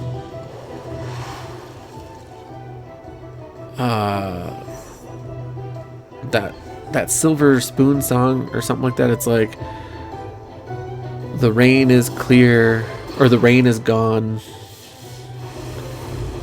Something, I don't know. Anyway, the way is clear. That's the whole point. The way is it's clear as to why they all get frustrated. I think it would have to be that we go camping a few different times and take less each time to get them to really kind of understand that kind of stuff. I would love to do the three item challenge, and I really would be able to do it too. And I'd do it for a whole weekend. If I was taking them, it would just be for a weekend because they wouldn't be able to do it for much longer. I do need to get a good knife though for camping though. Like, I don't have a really good knife. I used to have, and the hatchet that I have, it's dull as fuck. If I were to try and build a campfire and try and take anything down, it would take me forever to do that. It would take me literally half the day to get like 2 pieces of wood with that freaking thing.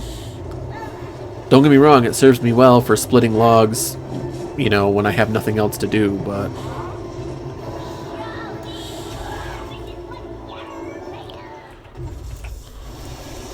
especially for like my grill, it's perfect for doing stuff like that.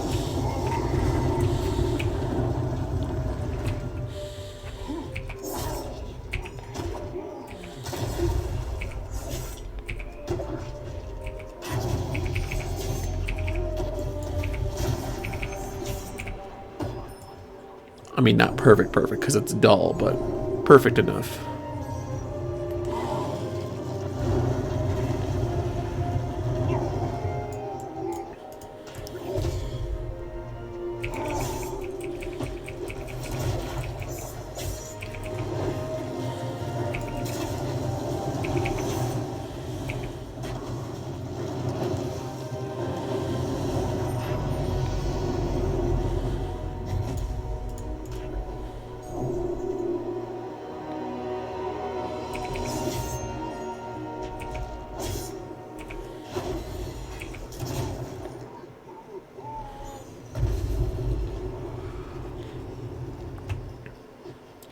But you know what?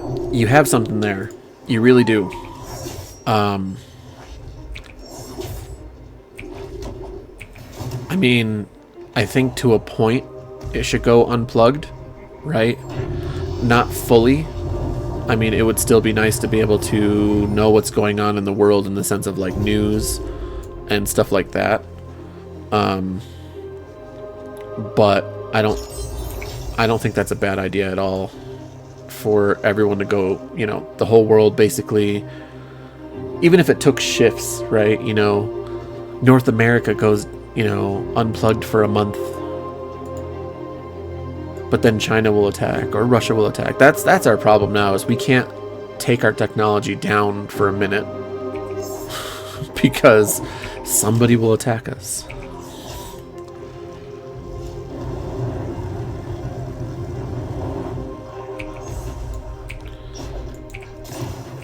But yeah, it would be nice for everyone to unplug for between 2 weeks and a month, depending on... I think a month is perfect. I don't think a lot of people would agree, but I think it would be perfect. Go outside, smell the fresh air. Wash your clothes.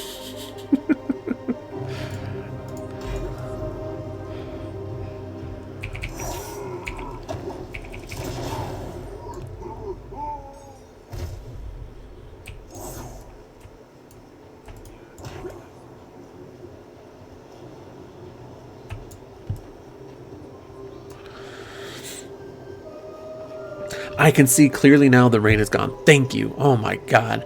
It's like I could see the words literally popping up in my head, and I'm going la, la, la, la, like that's just how it came out of my mouth.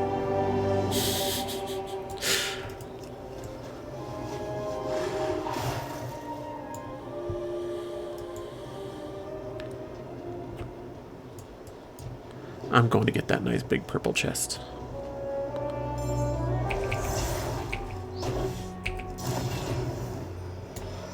I don't want that. Well, I might. Where was I going? This way.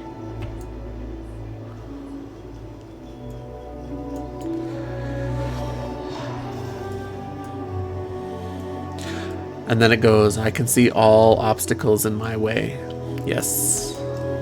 I remember that.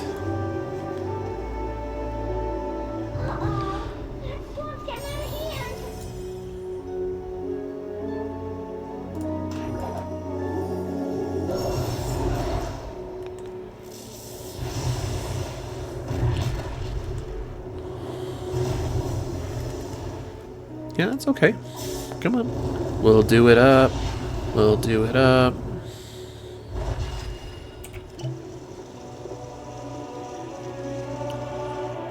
He don't want to play no more. He thought I was going to be an easy kill.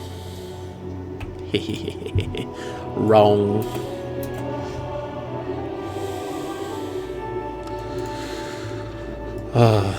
Ever since we started talking about Conkers, though, and thank you for the reminiscing, I don't get to do that with a whole lot of people nowadays. All I can think of is all the different levels, and the fact that that was like what I can remember. Maybe it's not true, but from what I can remember, was like the first British game to come out with its humor and whatnot, and it came out in like the worst of ways, so to speak.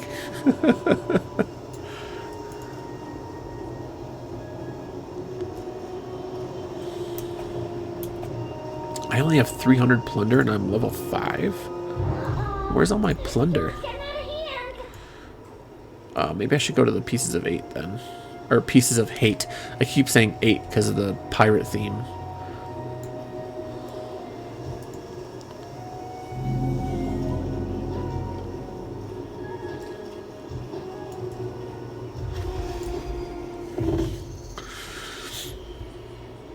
"20 players remaining."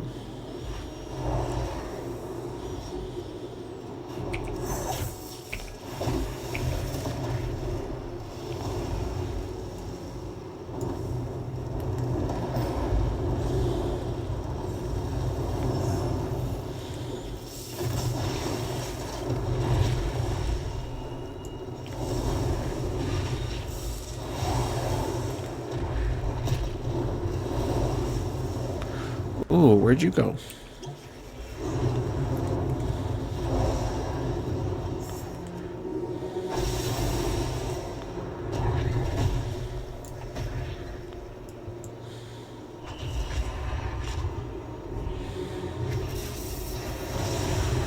Oof, oof, oof.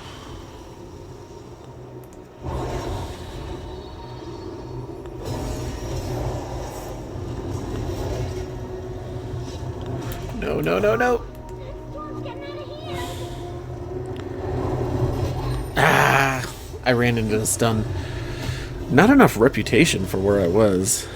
I should have had at least 500.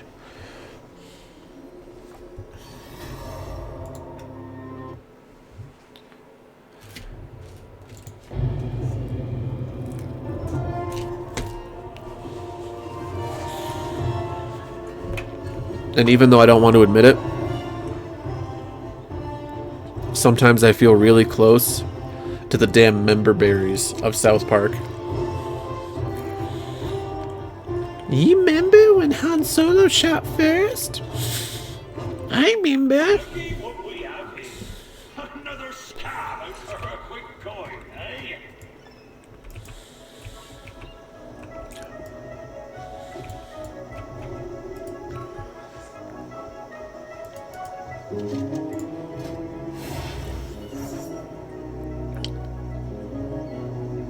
The funny thing is, I don't know if you like Star Wars, right? But let me show you something. I have it right here with my collection.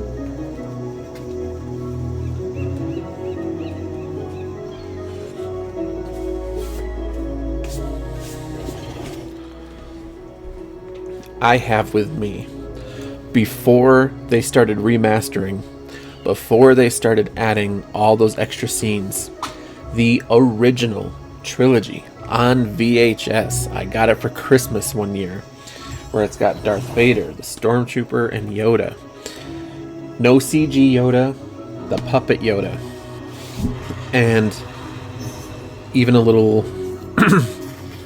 thank you from George Lucas. I know he didn't personally sign it, but like, I don't have a VHS anymore, but all the VHSs are in there. I don't even know if they're rewound. They are. They're even rewound. So you can watch it right from the beginning. And I'm sure that that's even, a little dinged up. I'm sure that they're worth a good amount of money to people who, want the original trilogy. And I mean the original, not the original with added scenes. I have no problem with them adding scenes and doing stuff like that because, sometimes you come back and realize, hey, I really wish I got to do this back then, and you didn't. I get it. I do. But some of that stuff felt really forced. Like when you went into Mos Eisley, when they were going to go find Han Solo, and it was packed with all those CG creatures, like all of them. It was so weird. Like, I understand adding a couple of things for like stormtroopers and stuff to really make it feel more of like an Imperial presence. I get that. But some of that, like, at least half of those felt really, really forced. And then, of course, there was the freaking singing alien chick from Jabba's palace. That I didn't like that scene at all. I was very against it.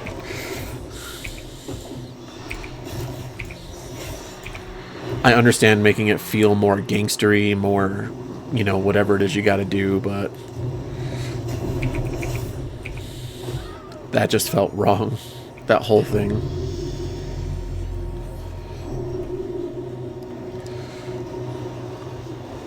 Okay, why don't you come here? We'll go gather up some of our friends, like her, and like him, or her.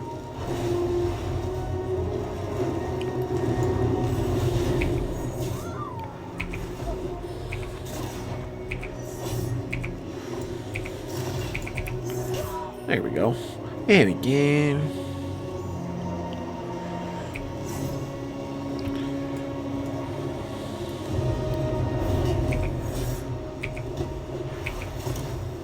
But they still play. I never had to rewind them with a pencil or anything like that. I always actually rewound them in the VCR. What I need to do now is actually go get a VCR so that I can play them. Because I would totally watch them original version again.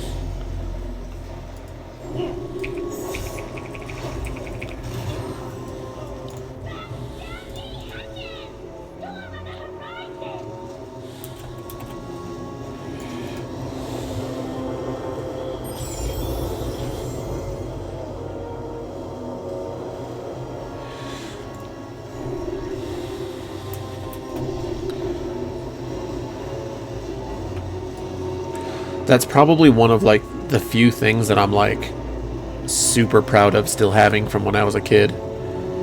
I wish I had kept some of my like toys and action figures and whatever. Not even for money wise, just to have them.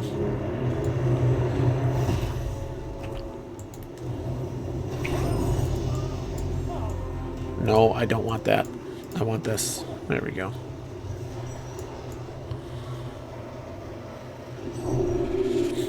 I mean, I remember having Wolverine. I remember having Wolverine in 2 different forms. I had him in his Logan form with his brown jacket and without the mask. I even had the yellow and blue suit. And I had Power Rangers with the little flip heads, you know, that would flip so that they could have their helmets on so you could say, it's morphin' time. And just be stupid with it.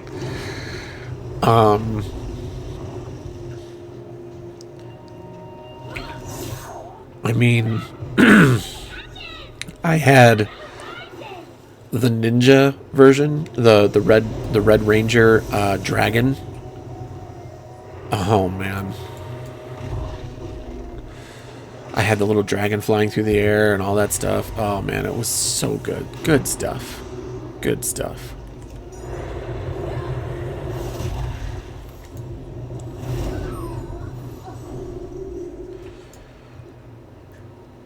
I even, I remember now, I had a Han Solo in a stormtrooper outfit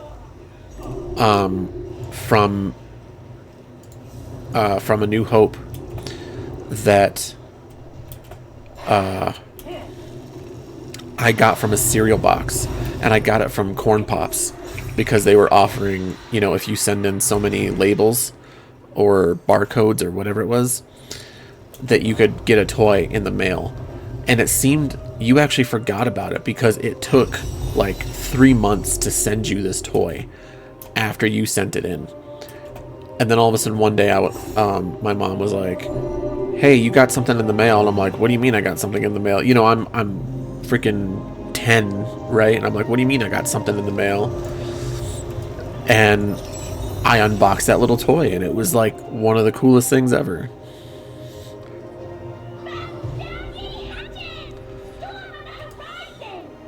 Like, just straight out cool that you could do stuff like that.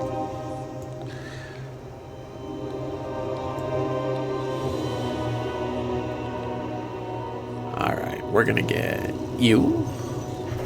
We're gonna get you. You. Alright, we're gonna stun y'all first. Pow. Oh, it actually killed you. Good. Upgrade to my axe. Yes. He's higher than I am.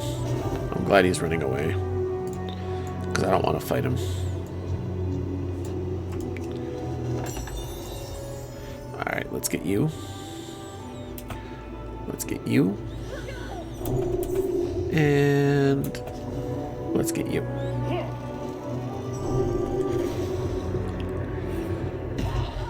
Yeah. Ooh, yep, yep. I could have a level 2 void now, but that's alright. It happens.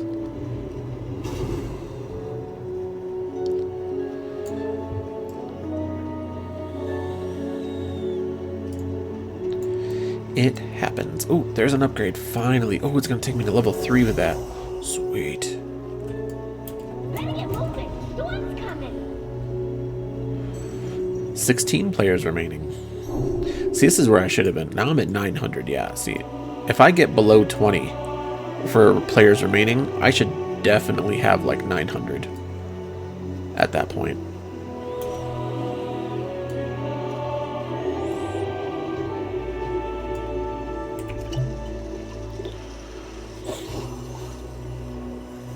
But there's getting very few places to actually level up now.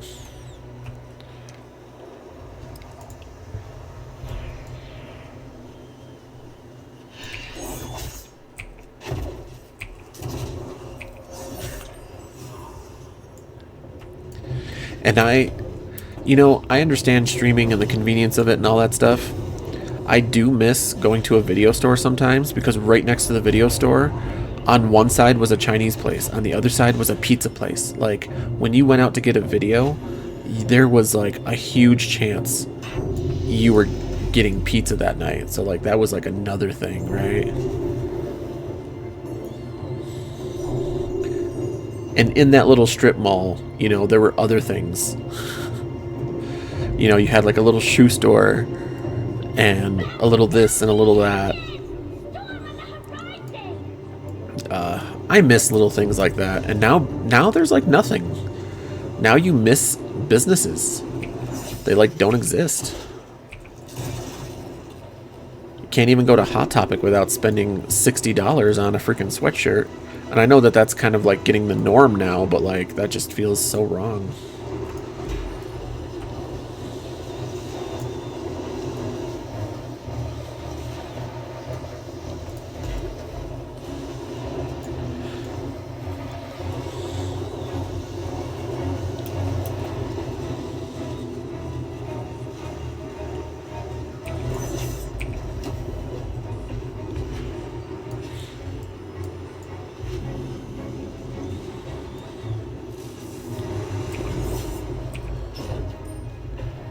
We're down to 13 players.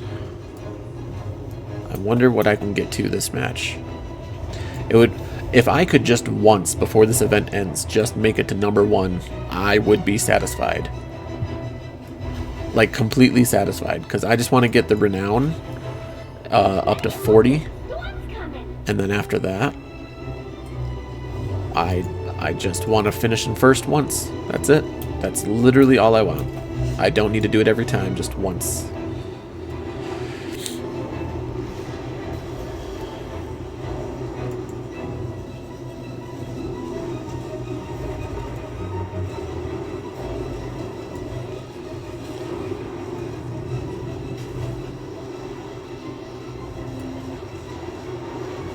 People are going and jumping in the storm too. Let me kill you. Let me kill you. Let me have your stuff.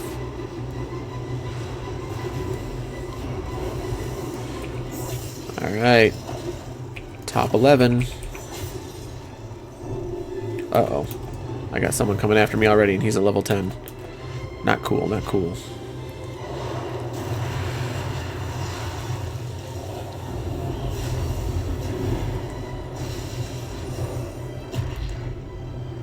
Gotcha.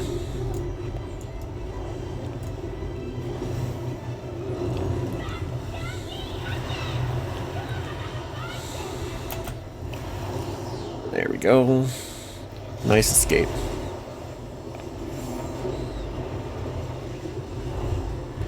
Nice escape.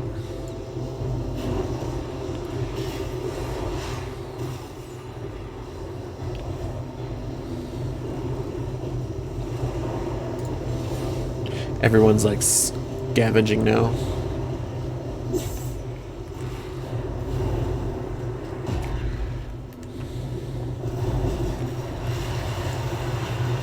I can do that to you too, brah.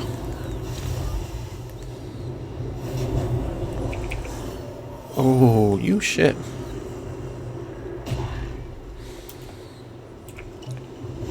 No, no, no, no, no. Oh, oh, oh, oh, oh. Come on, come on, come on.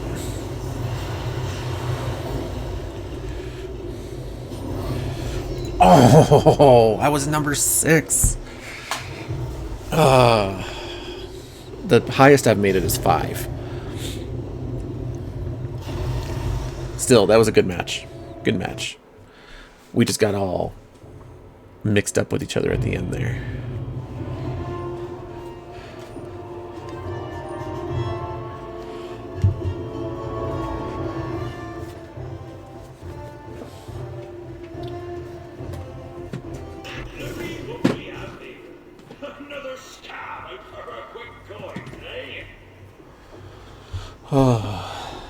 My goodness.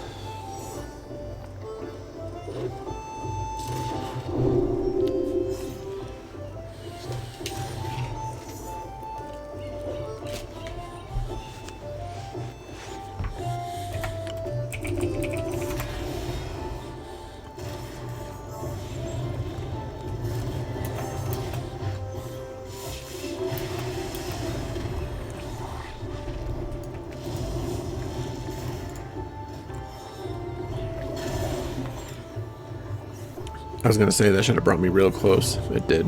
What's this? Ooh, another plundered bag of tender.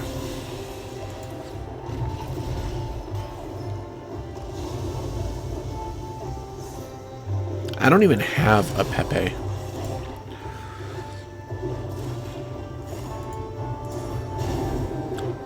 Ooh, what?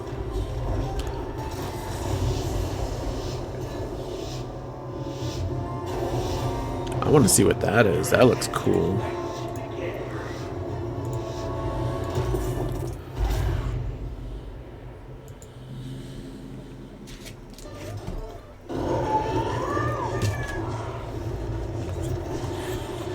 Alright, alright, alright.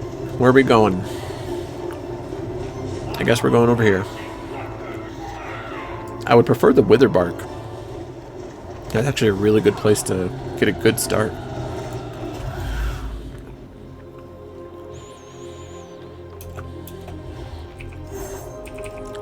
Somebody else got there before me.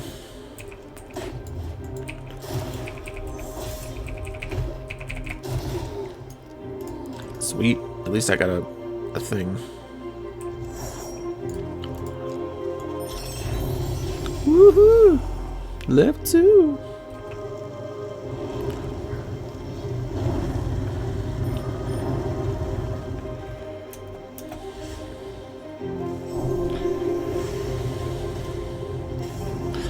Alright, let's gather you up. Let's gather you up. Let's see if we can even gather you guys up.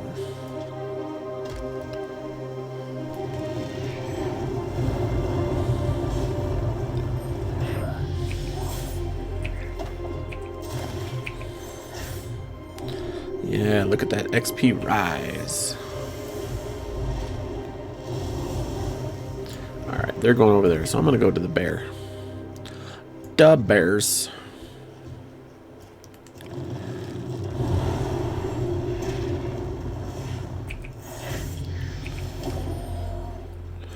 Oh, 2 of the same upgrade.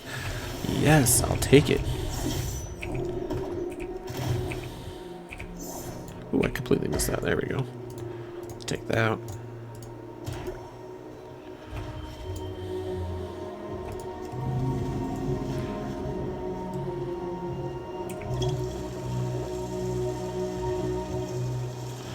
I don't want that. Alright, let's gather a couple of these monkeys up. Come on, Mr. Buzzard.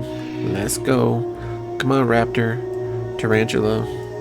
Hey, Tarantula.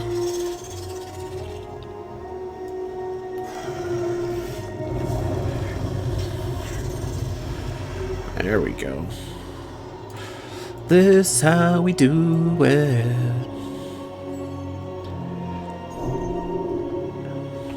Freaking listening to songs late night on the radio. Like, you can still do that. But that's all you had back then. Ah, good shit.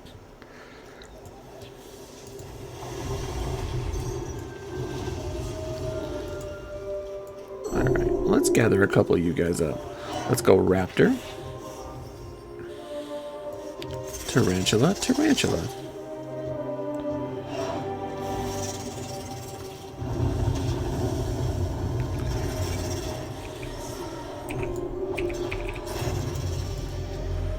There we go, level 6. I'm at just under 400 plunder. Definitely need to get more plunder. More plunder!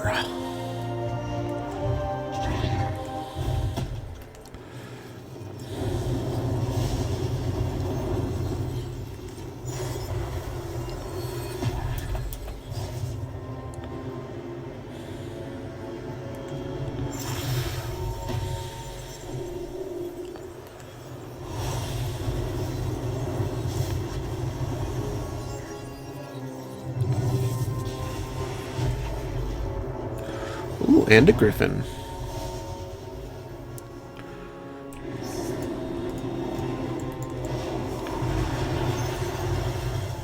Get moving or die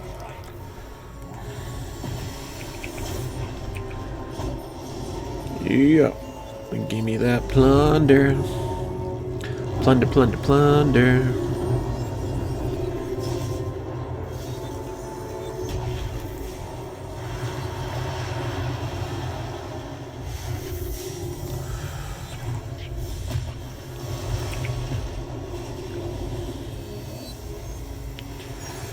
I mean, I have the plunder I'm looking for now, overall.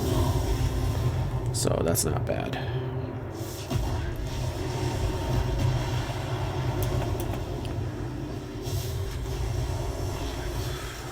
Oh, this guy wants to be a shit.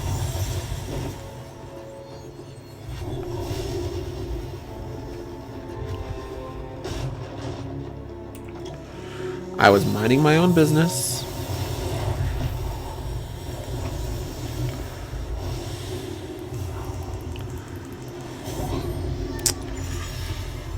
$34, almost 600 rep. I'll take it. That should actually push me over. Yes, it did. So now I'm just looking for minimum 2 more.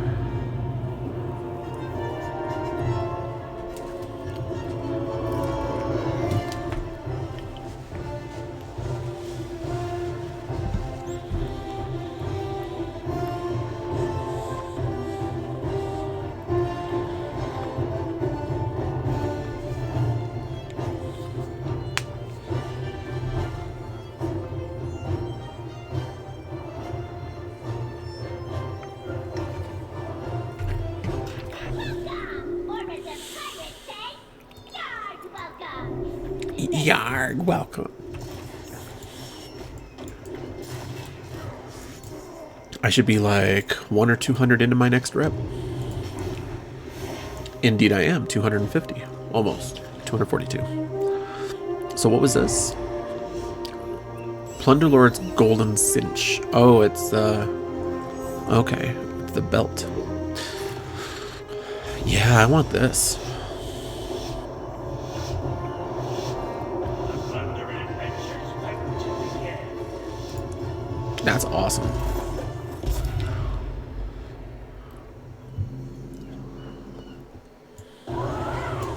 I am by the Witherbarks. Good. Good. Do a nice Darth Sidious. Execute Order 66. Ooh, I missed everybody by like a lot.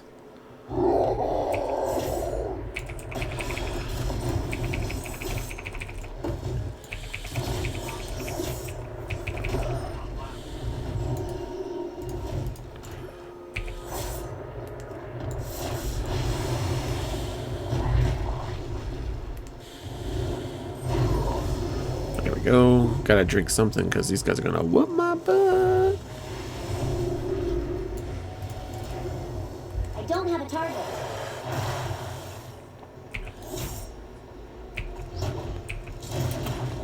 Oh, they still polymorphed me.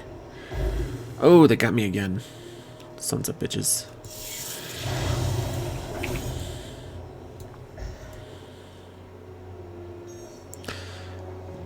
That's okay.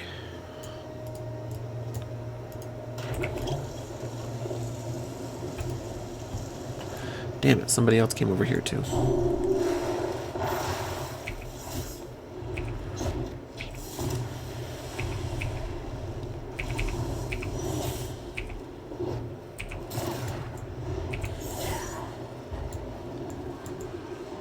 Yeah, I'll take the escape. I don't like that chain. Oh, am I gonna make it before the storm takes me?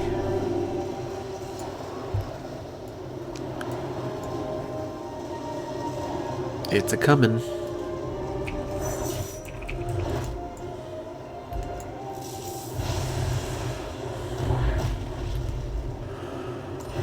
Yeah.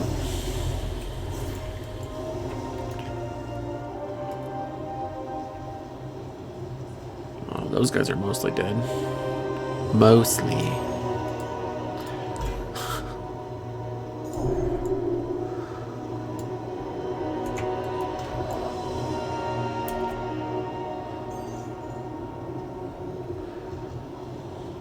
They come out at night, mostly. Mostly.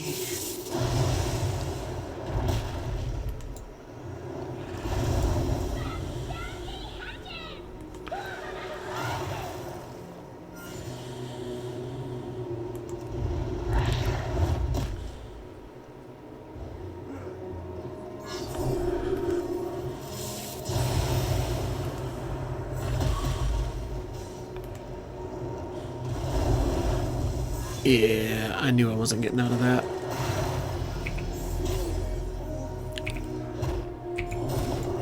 Yo yo. Yeah.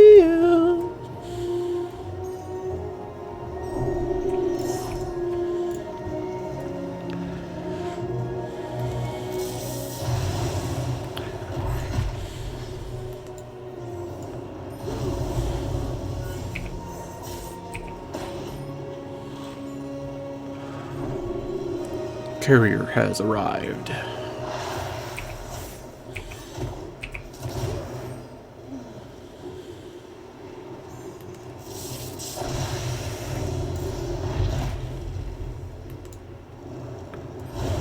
Yeah, there we go.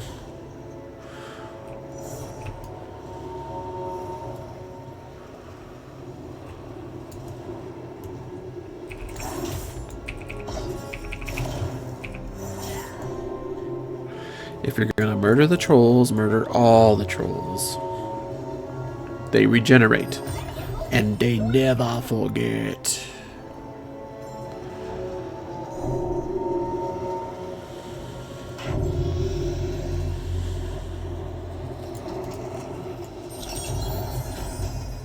It's coming for me, and I'm slowly making my way out. Slowly.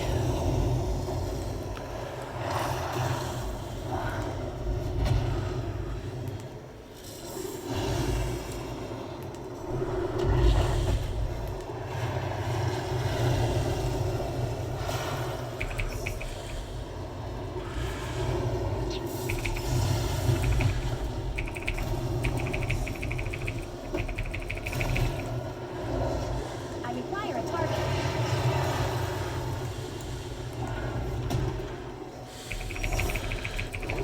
Sorry, my guy.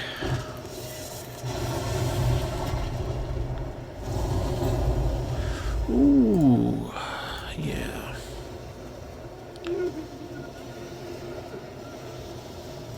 Yeah, let's do that. And you know what?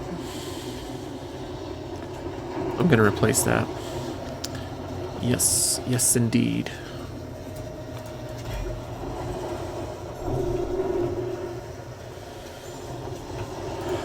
The storm is converging. I need to get out. And I just got rid of my big escape too.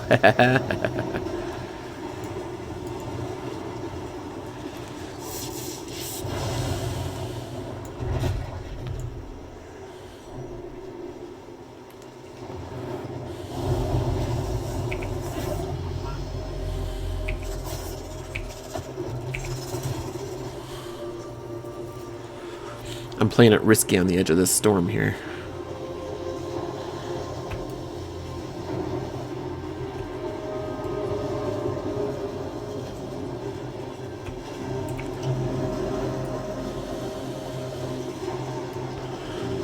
Alright, tarantula.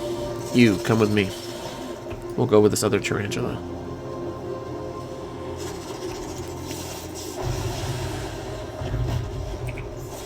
Gotcha.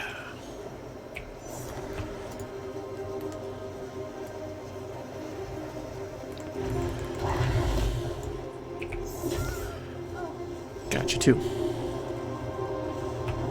What do we got over here? Scavenging. Scavenging for everything. Oh yeah, see? When you scavenge, you can find things like that. Yes. Yes. Better get moving. Storm's coming. It's a coming.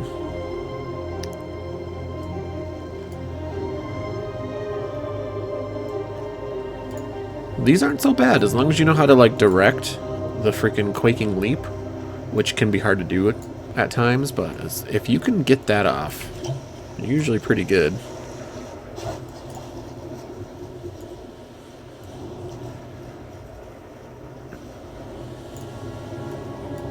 Oh, I see some battling going on over there.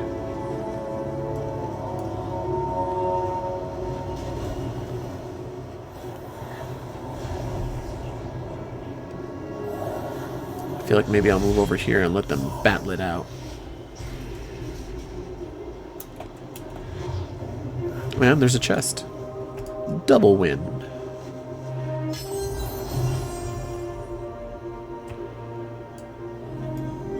What's over here? What's over here? Oh, I don't want that.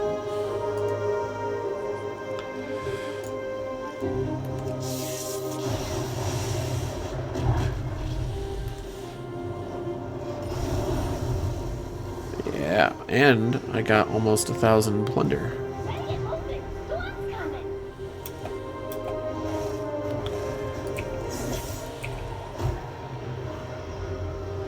Plunder. Oh, there's a purple chest. Sweet.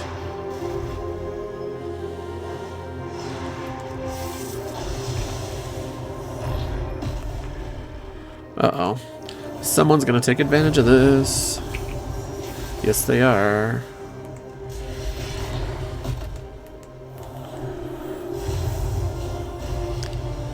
Oh. Needs to get away. Needs to get away. Ah, that shit. But I placed in 9th. I'm okay with that. Shit. If I wasn't trying to kill those raptors. If I wasn't trying to kill those damn raptors.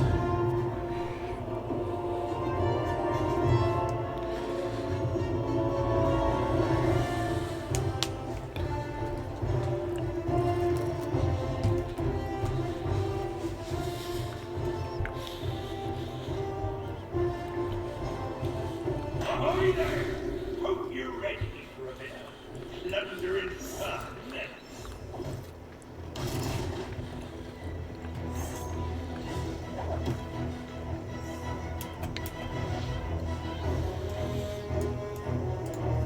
What else can I change into? Change my title? Swashbuckler or Buccaneer?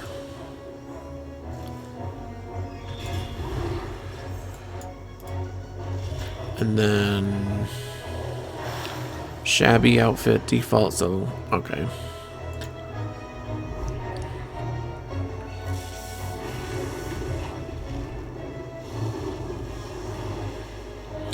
Really, what's that all about? Oh, I can smack people with that? Alright, let's do that. Why not? No, I don't like it. I mean, I like it, but it seems weird to hold it like that. So I'm going to change my appearance back to the cleaver, because that's a pretty sweet cleaver. My gun appearance. Yeah, I think that's the best one. Not that it really matters, you don't really see it anyway. It comes out and it goes away.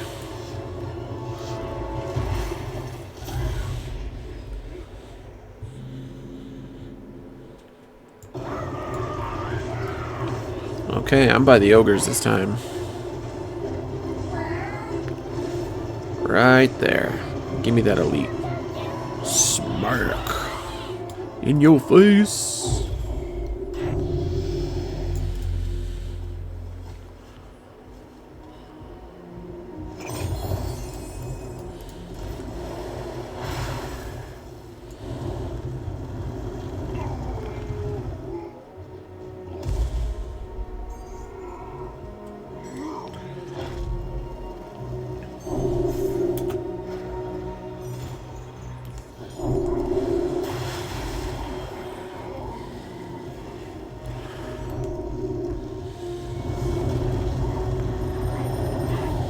Yeah.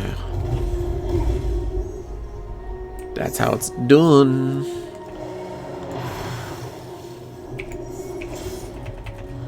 Oops. There we go. Okay, we'll do a little fire NATO.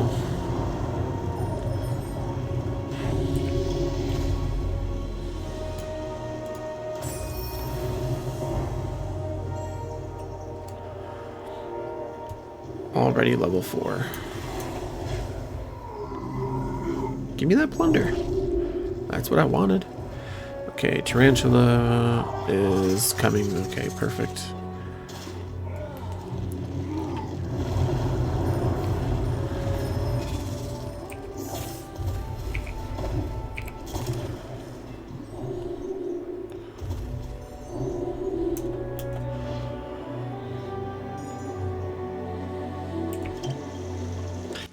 Just keep it full health.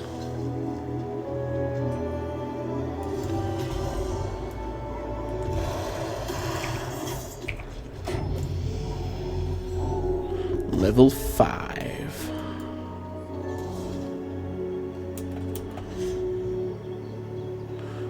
Alright, it looks like there's somebody over there trying to do stuff. So, I'm gonna go this way and look at that elite. Oh, it's a bear. Perfect.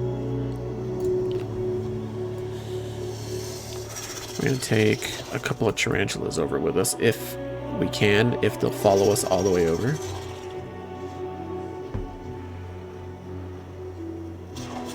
There we go. There we go.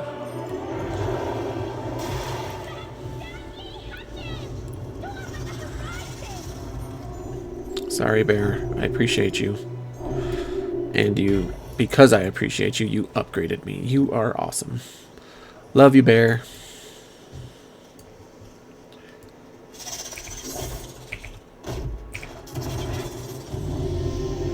Yes.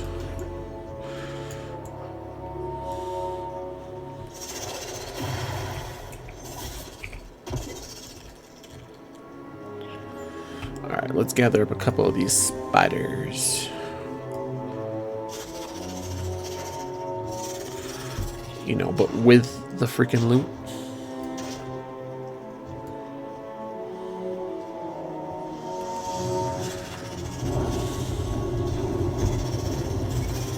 Yeah.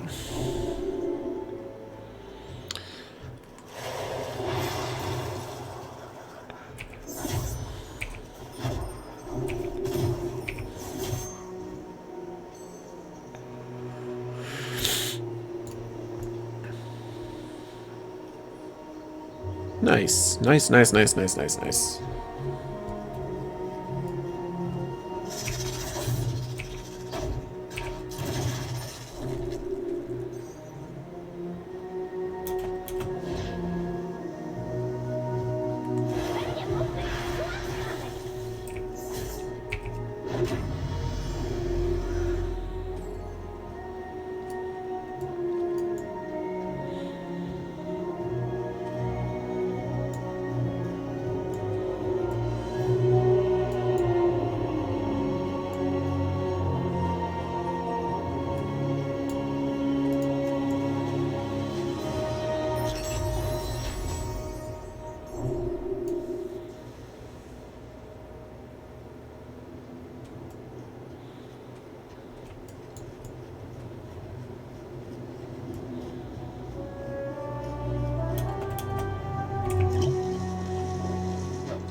I mean, I've got 800 plunder, almost 900.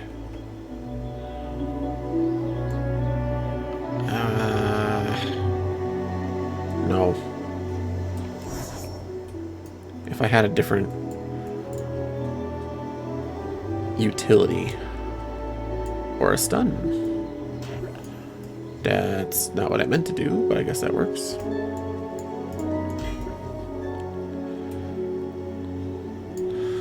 I'll go back and grab it. Grab that rabbit.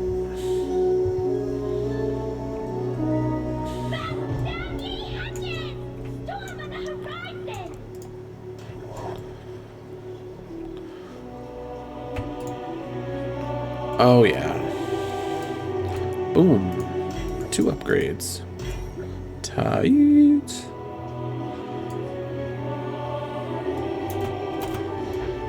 What we got down here? Yes. Instead of this.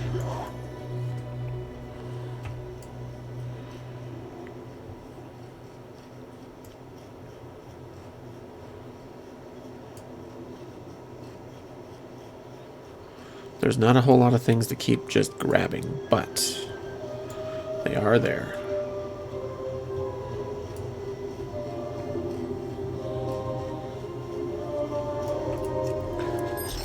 Plunder, plunder, plunder.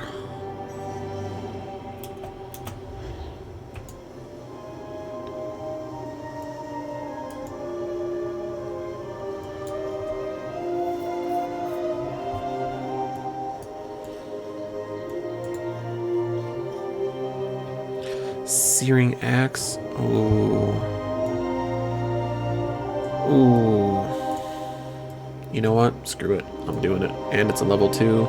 That'll replace my void. I like it. I like it. I like it. I like it. Let's go see what those are all about. I bet you they're like people just waiting to see who's going to go over and check them out.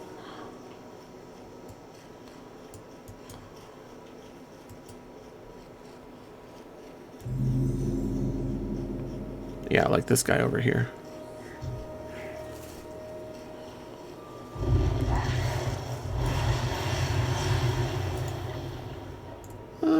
Nothing. Nothing really.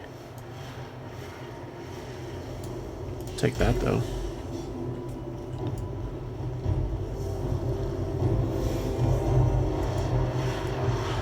He didn't want to fight, and I'm cool with that. But these guys are gonna want to fight. They're already fighting.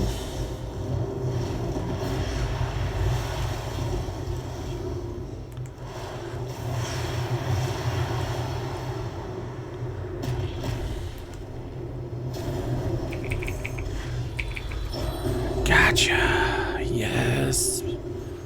Yes. Look at all of that. Clickety click click click. Oh my gosh, yes.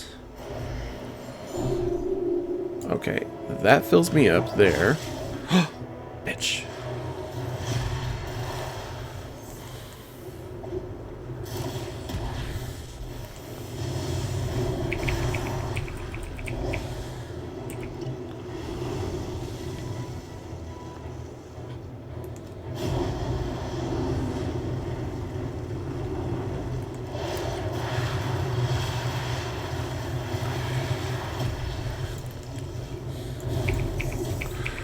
Yeah, if you can get that axe off, oh yeah.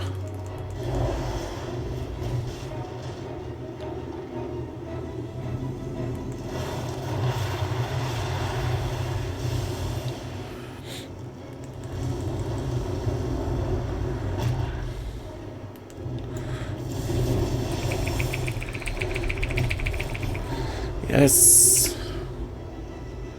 And I thought I saw an upgrade. There is indeed an upgrade there.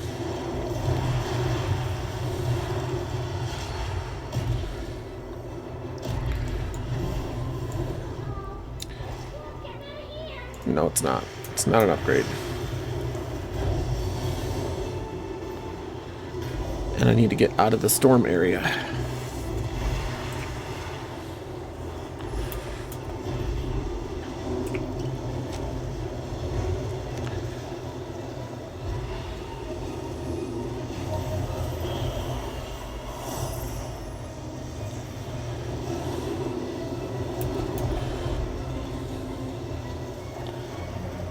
Are they still in play? They are still in play. All 3 of them.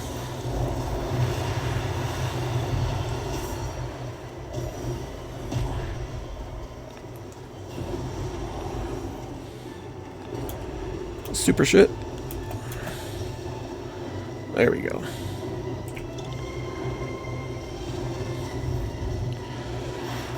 I thought I'd be clever and possibly take 3 of them out. That was not in my cards.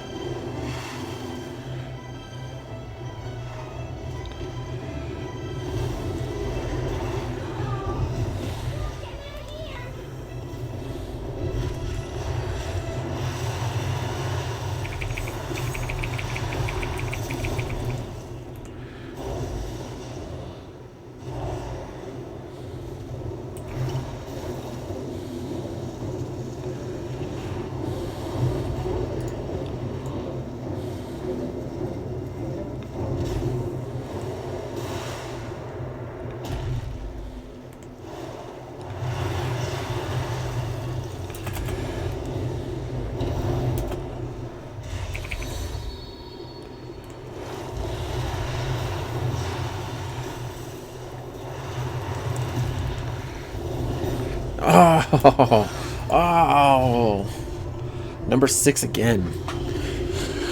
Oh, that was a good one. I was like on my edge the whole time.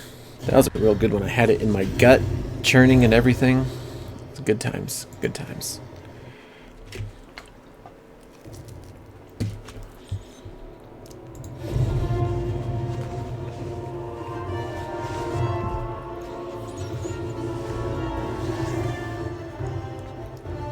I'm guessing I'm like 800 in already to 25.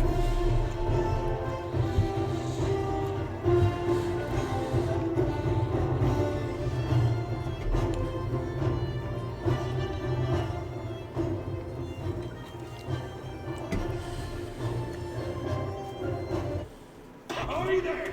Hope you're ready for a bit of plundering. Plunderstorm. Oh, I'm only 230 in. I was way off. By like 500. 550-ish. 580. Sorry. 579 to be exact.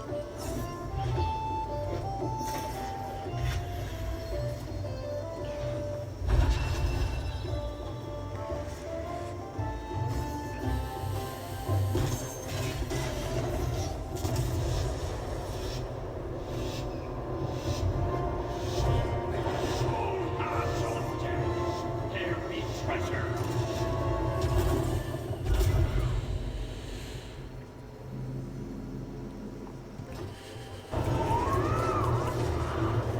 So much for...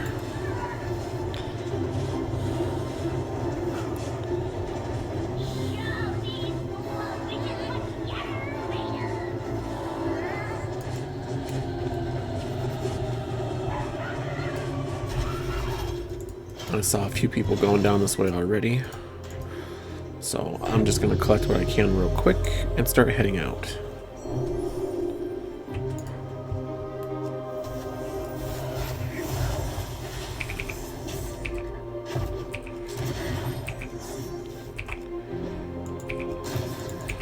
Syndicate Raven.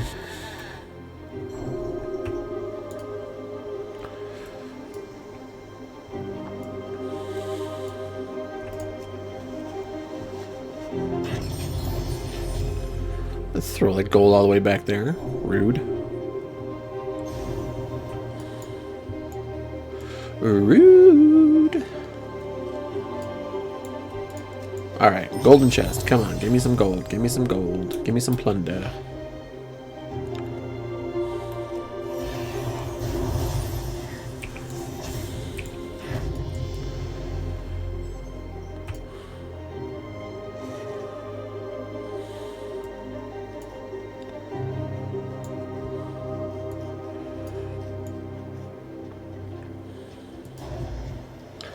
Alright, question is, what can I gather up to get some good... Oh, there we go, right here. Get these 3. My ability is not the best, but it will work.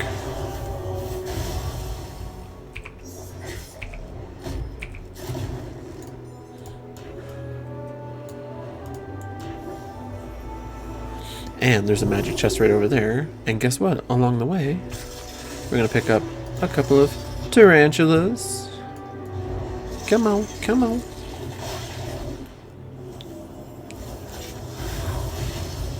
Yeah. Give me something good to eat.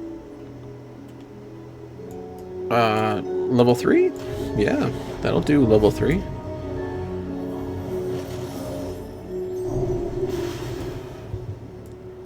Alright, let's take this elemental. Ooh, they're already trying to take that. That which I was already trying to take.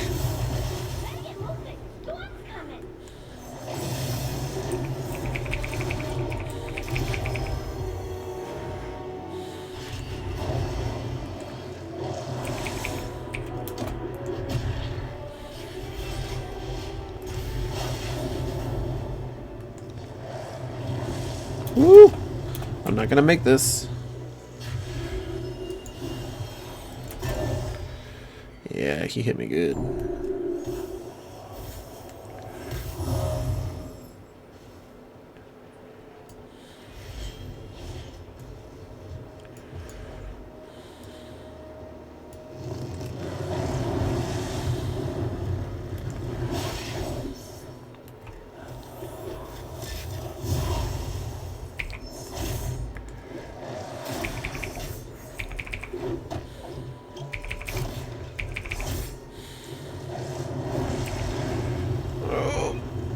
no, no. Walk away. Just walk away. Just walk away. Wait 14 more seconds. Just walk away.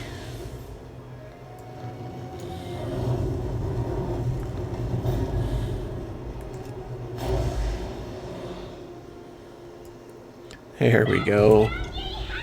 That's how you survive. The coward way.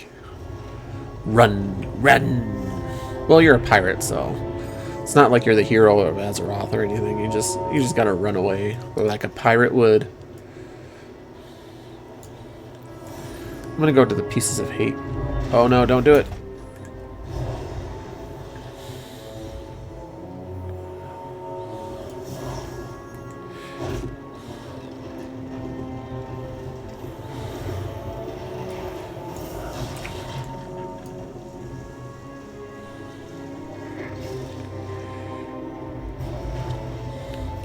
Yeah, my abilities are not the best this time, so I don't want to like straight out PvP. There she is.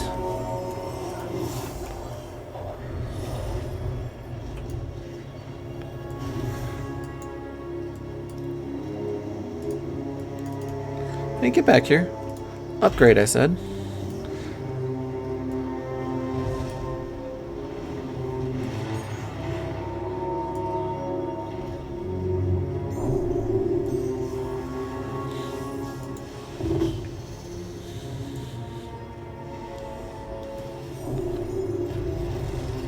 Ooh, yes. I'm gonna replace that one, even though it's level 1. That one does significantly well.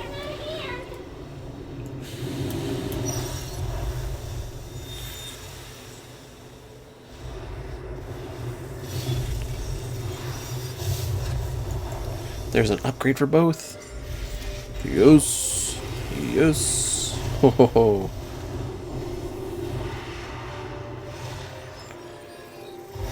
How is this? Is that just level 1? It's level 1.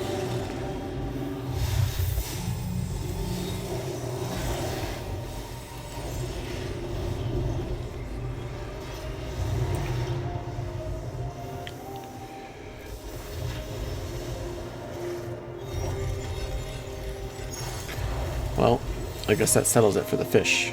Keeping the fish. How do you spell fish without an I? Fish. Or how do you say fish?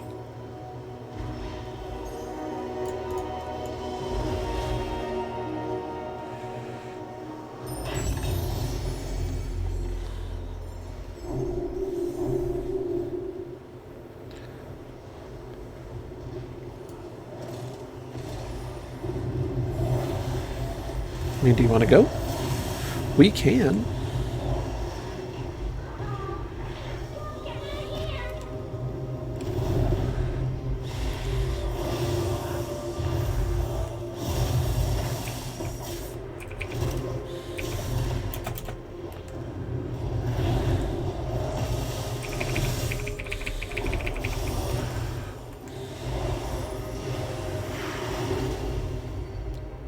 Oh my gosh, I just need to heal.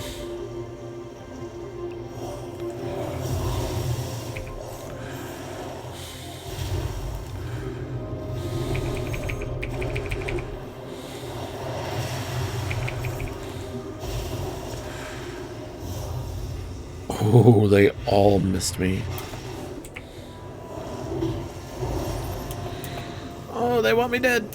They want me dead.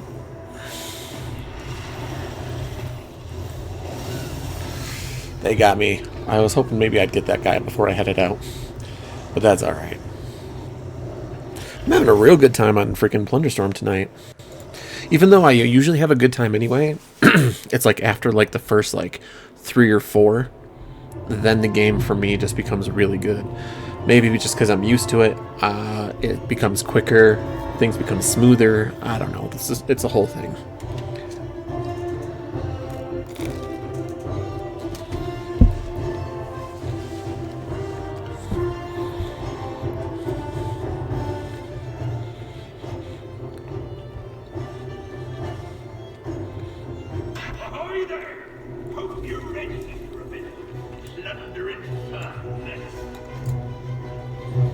shouldn't be that far off now. Another 1,500? Yeah.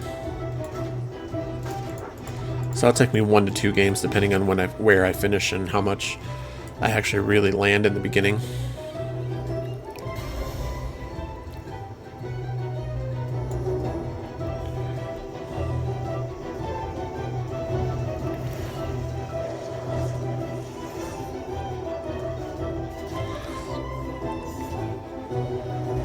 I'm free!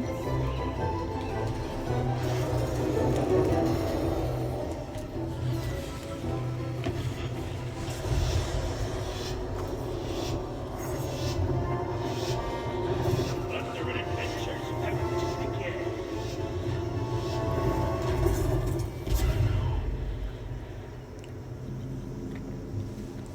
I wish you could change the keybinds a little bit. That would be really nice.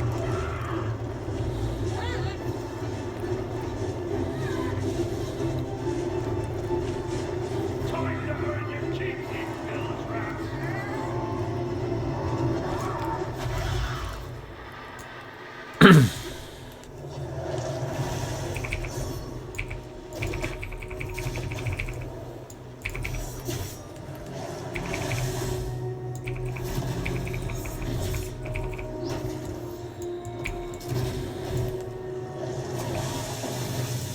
I don't like those chains.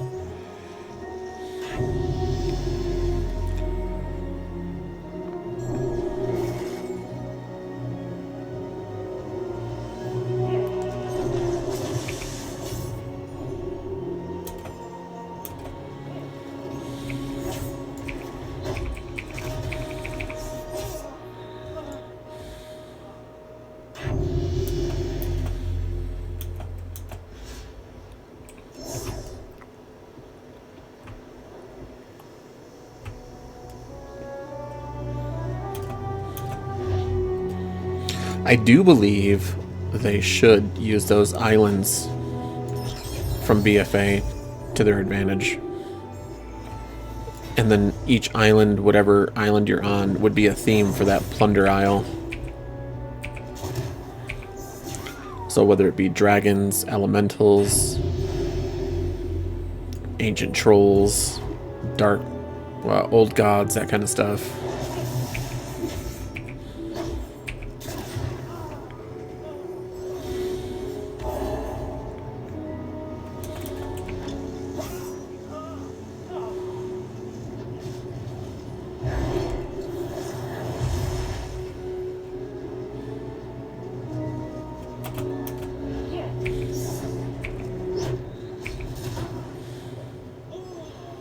He didn't want to fight. I don't press it if they really, really don't want to fight, but he's pushing it.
Plunderstorm!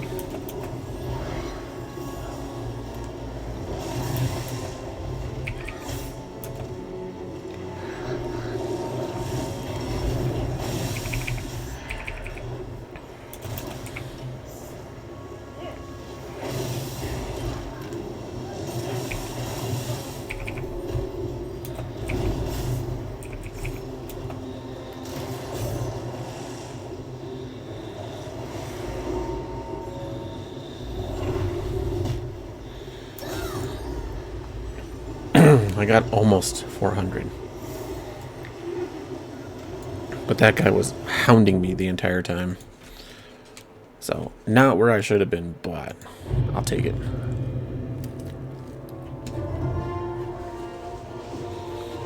It happens. That is the randomness of the storm.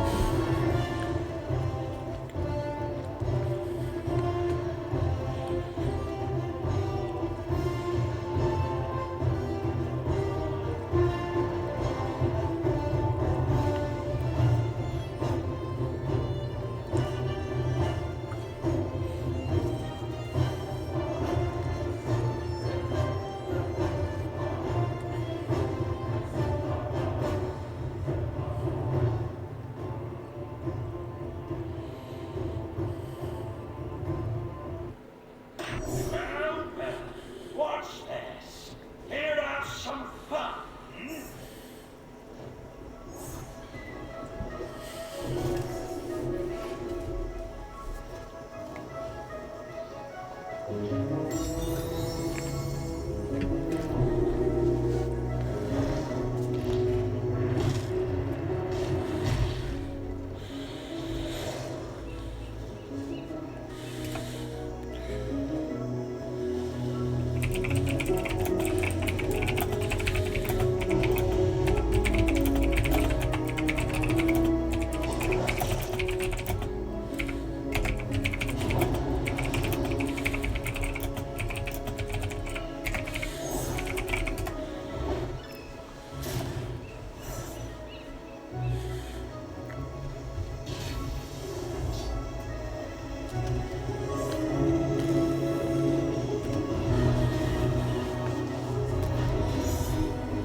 Time to see what these sea paws are made of.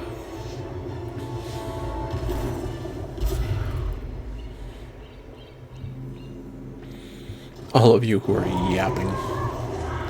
Well, the ogre's not too bad. Ooh. There's two over there, though. Come on, turn it, turn it, turn it. Ah, you shit.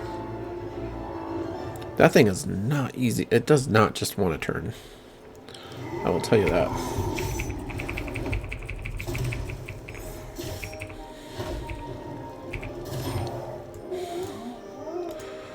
That's a good start. Now we just need something like the axe or the void to, like, really let that stun work.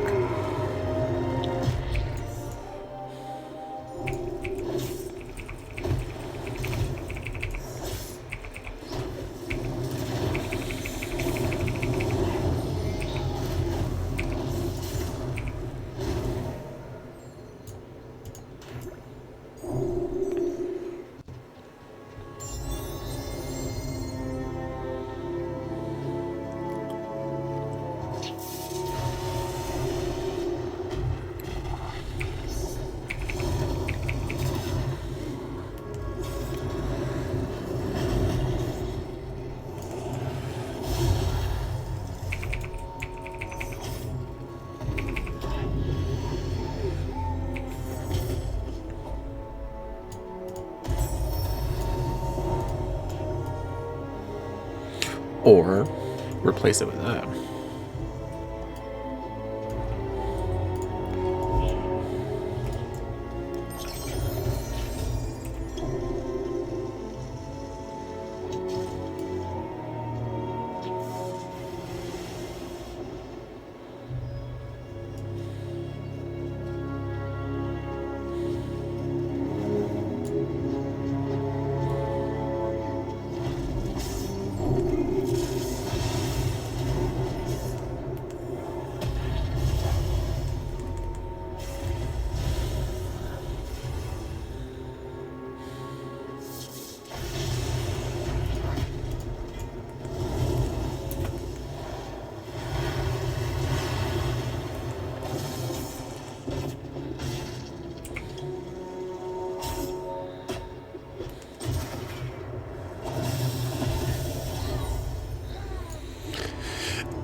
I still got more than what I usually do at that level, so.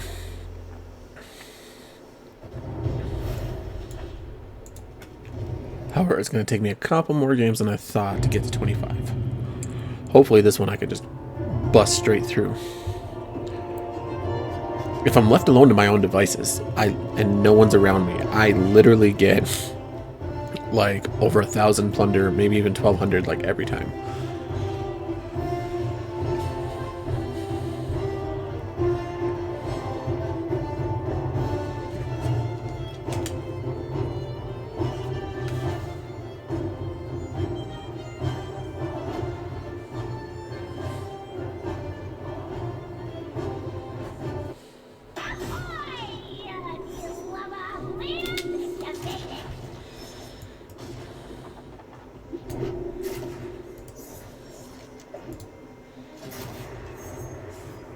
Yeah.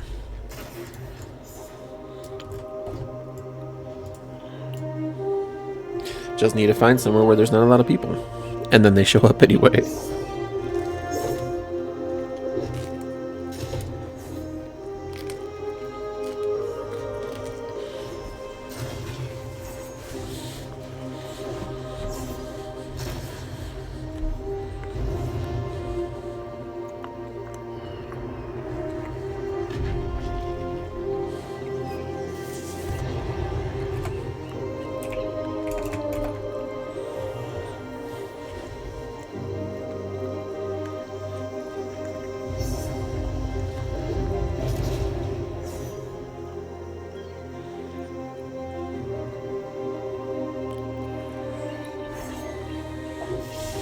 Kite is sweaty and run into the worm today. Ha ha ha ha.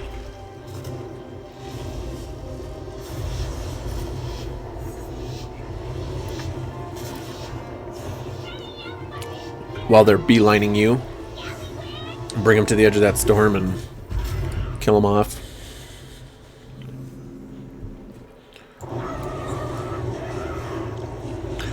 Ah, wither bark.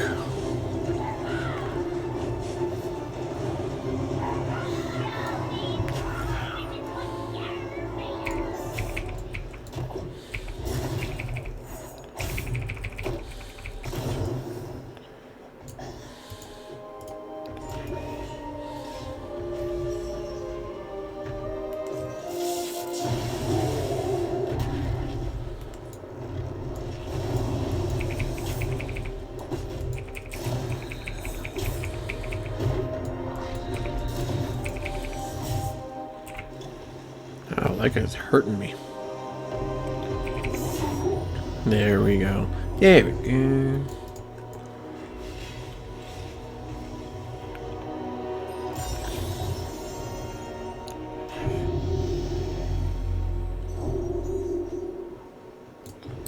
I haven't used that in a long time.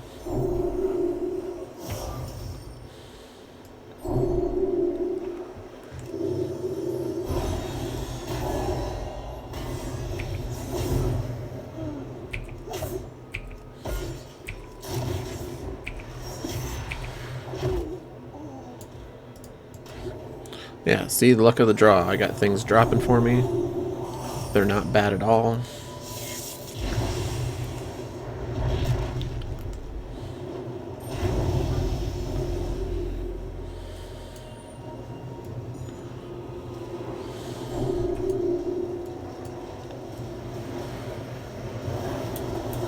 Looks like somebody already plundered this area.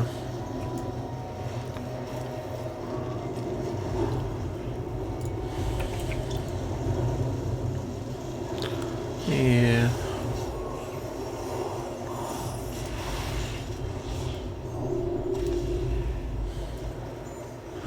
Come with me.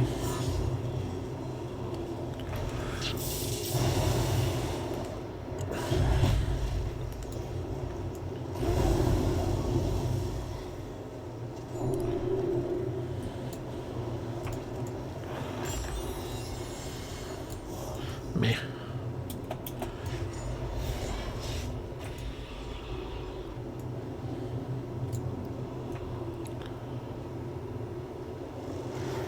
Yeah, let's go with it. That stun can be really, really good. And there she is. Despite the fact that I like that elemental one so much, that axe can be super powerful, especially when they're stunned. I made some good choices.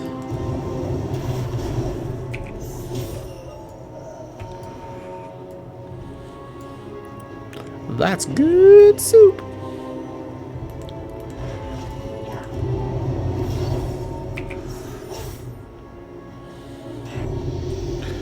There we go. And even though my health is pretty much topped off, just make sure it is actually topped off. Let's see if I can pull all these guys together. Let's see. Not sure that I can, but let's see.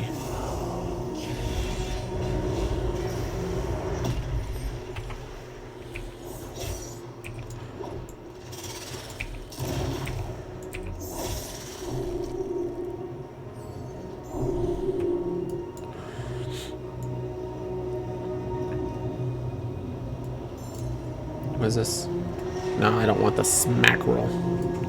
Toxic smack roll.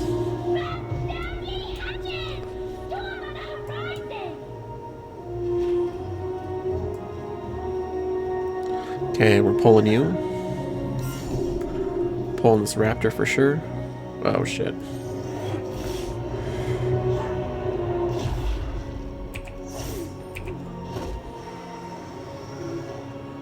Okay, he's just pulling stuff too, so I'm okay with that. Let's go scavenge.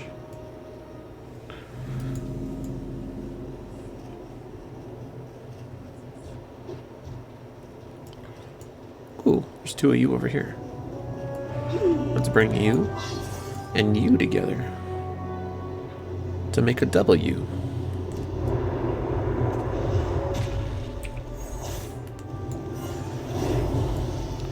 No use. Oh, see, I'd have a level 2 one of those by now.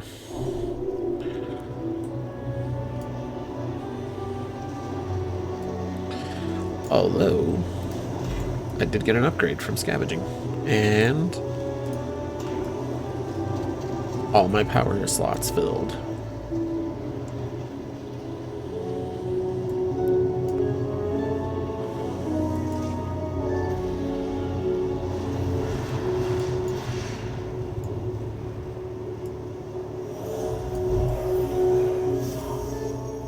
Ahaha. If you're patient enough. Starbomb. Earthbreaker, which is this guy here, I believe. Earthbreaker. Earthbreaker. Heart taker.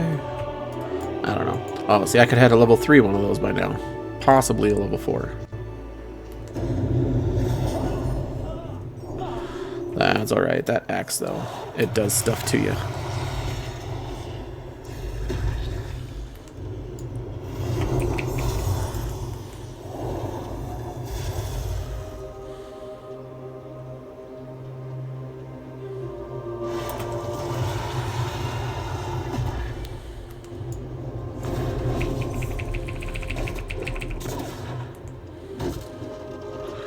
It's okay. You can let my things recharge.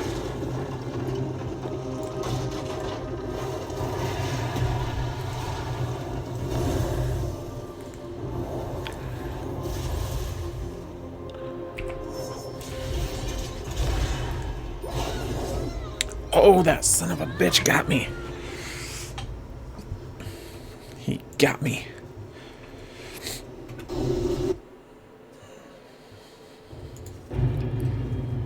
Hey, baby. Are you lonely over here? Yeah. You need the lovies. You need the tummy loves. The tummy loves. You poor teen. You poor teen.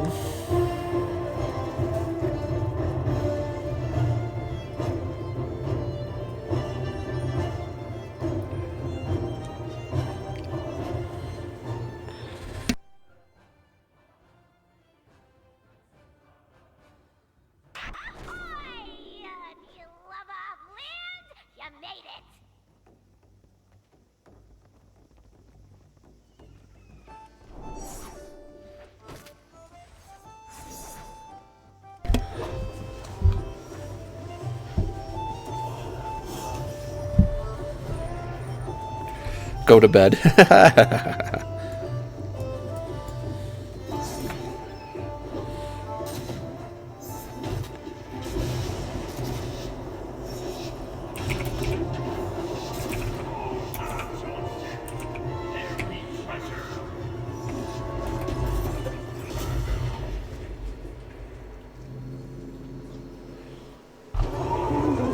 That's all I got.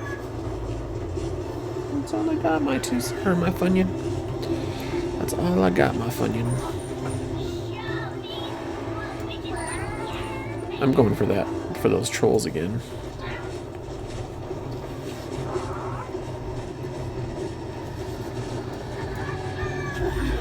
Yeah. There was a magical box that I saw I passed on the way over.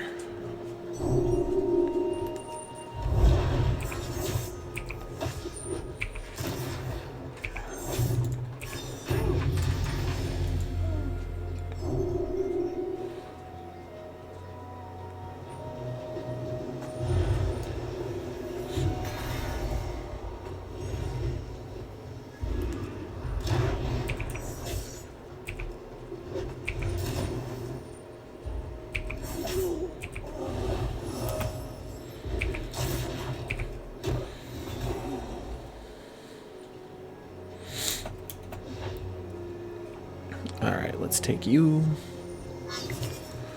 Let's take you. I'm gonna get a little overzealous here. Even though I don't have the most powerful things right now.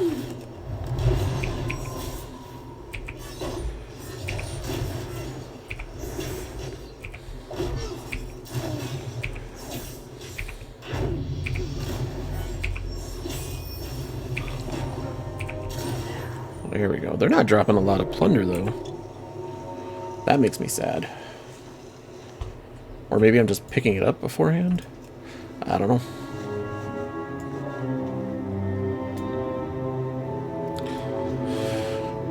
Alright, so let's pick you up. Let's pick these guys up.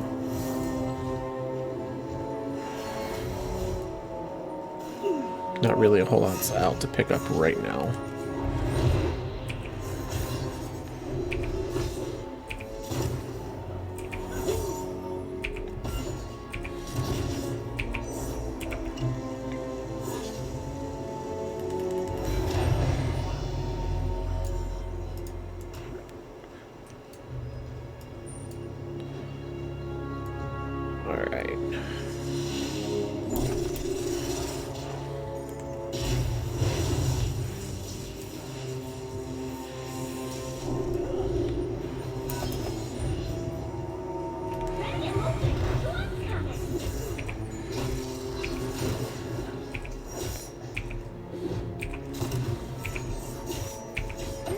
That's actually a really good ability to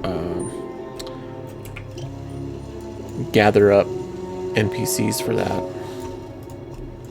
Because they hit you once and you can just speed it up and go grab others. Well, looks like that's what I'm going with.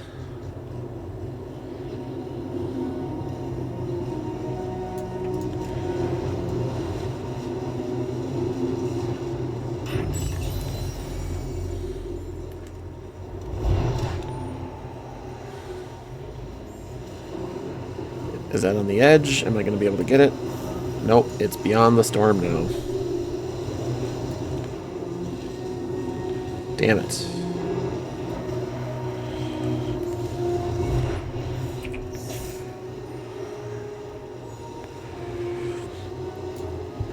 Come on, Tarantula. Come hit me.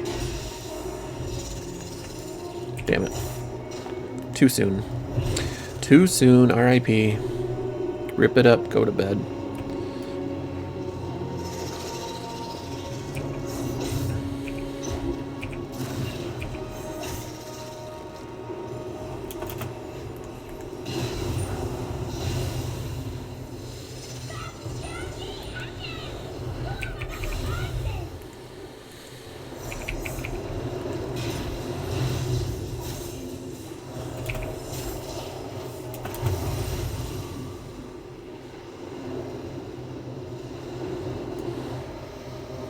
I love how we both run away from each other, because that storm is on its way.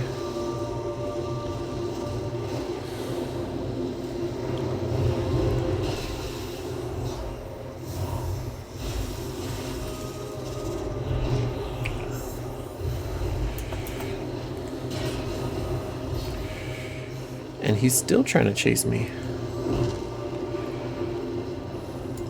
It's alright. I don't have full slots, but I can get some stuff right now.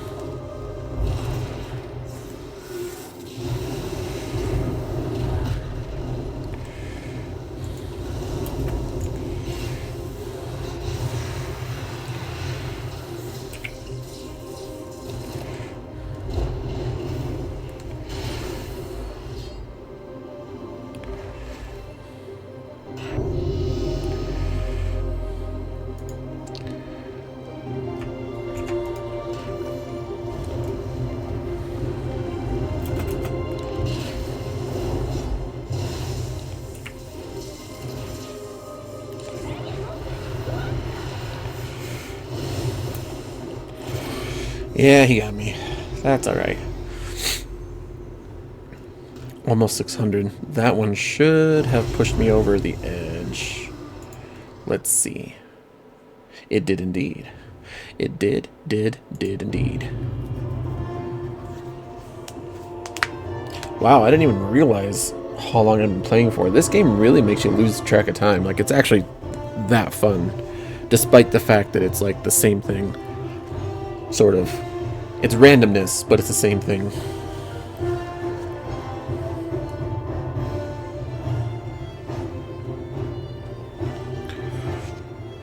I'll be right back real quick.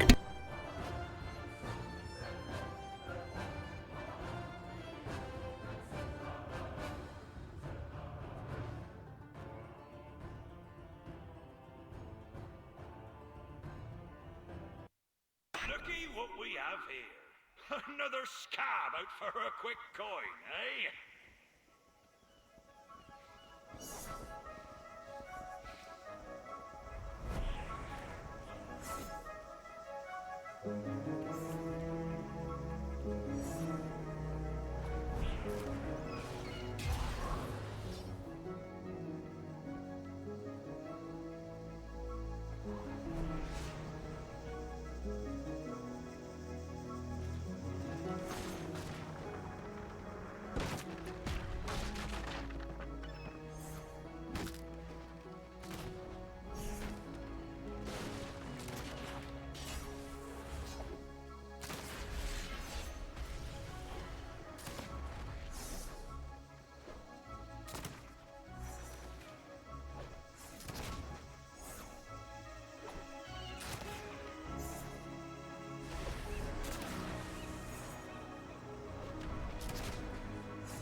Time to see what these sea dogs are made of.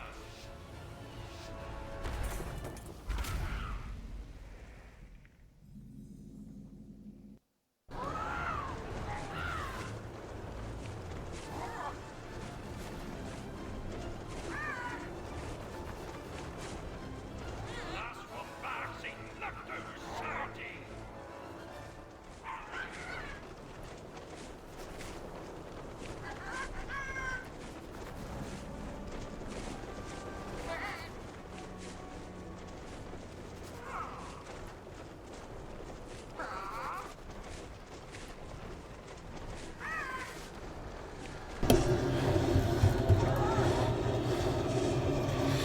Alright, let's figure out where we're going.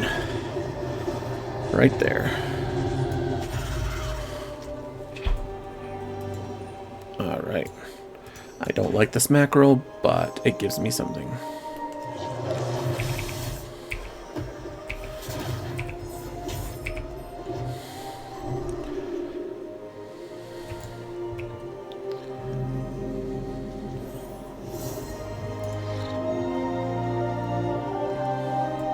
Let's get you and those chickens going.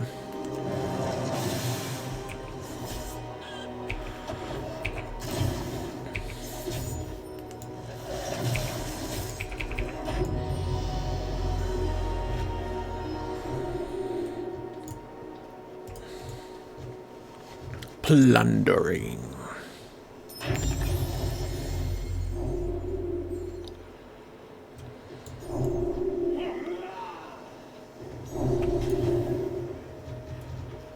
Well, let's do 2 of you since you want to do that.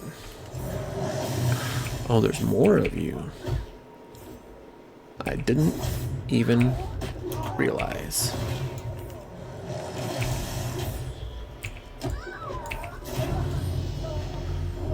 There's that. Get that. I need 1 more spell to complete that quest.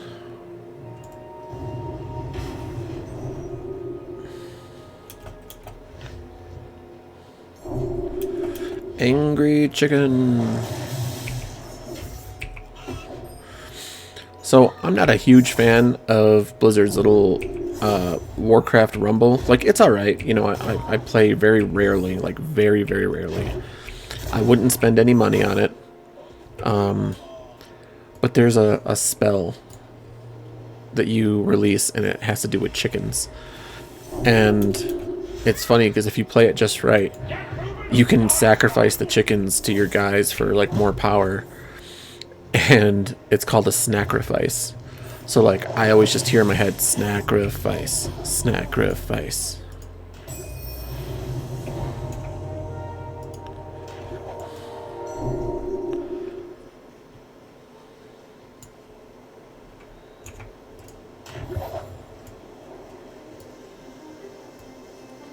I need a different spell, though.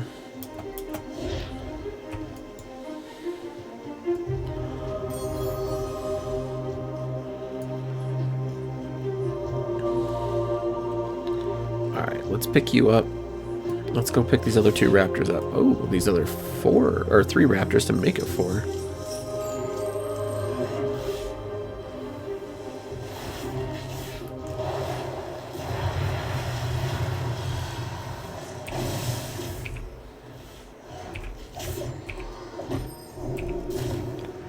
Gotcha. Go pick up that 1 piece of plunder.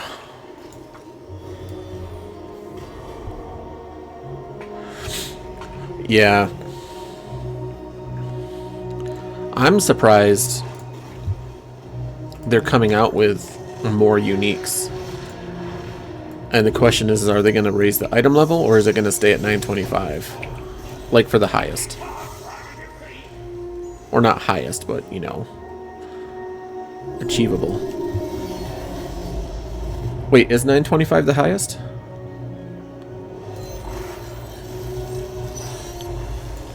$925 is the highest, okay.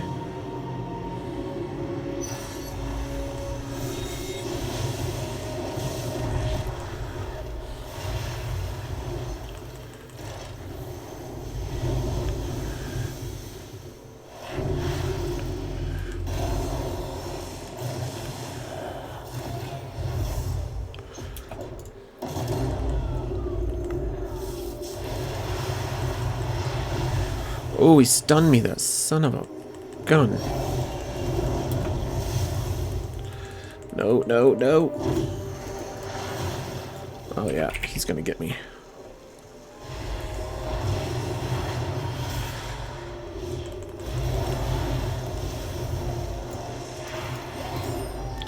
Yeah, I tried to get it just to give me that little bit of edge.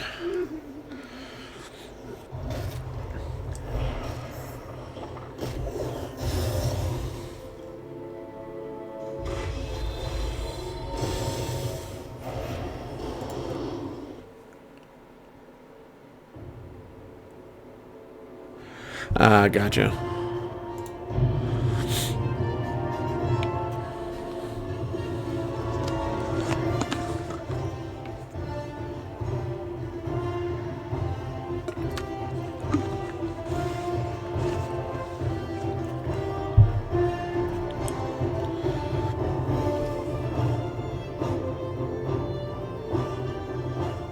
Well, I think they should limit you to uniques. I don't think your entire inventory should be uniques. Like, I feel like that ends up kind of like ruining, well, the uniqueness of it. But having a variety of them and maybe being limited to like 4 wouldn't be such a bad idea.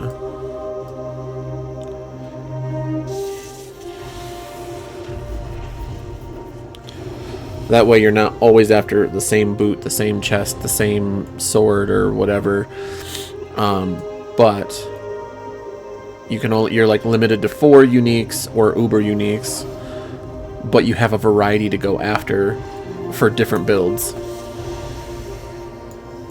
That would be my outlook and suggestion. Because otherwise everything just becomes so overwhelmingly powerful that by the time you get to the next expansion or the next season, you know,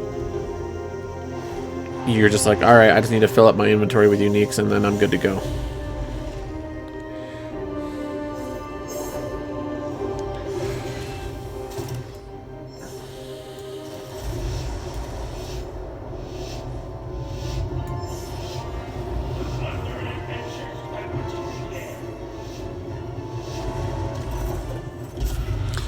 Wow, there's no community there. I mean, I guess the community is fucking. Ooh, yeah. There's 4 rares right here in the beginning. Or not rares, elites. Looks like they had the same idea I did.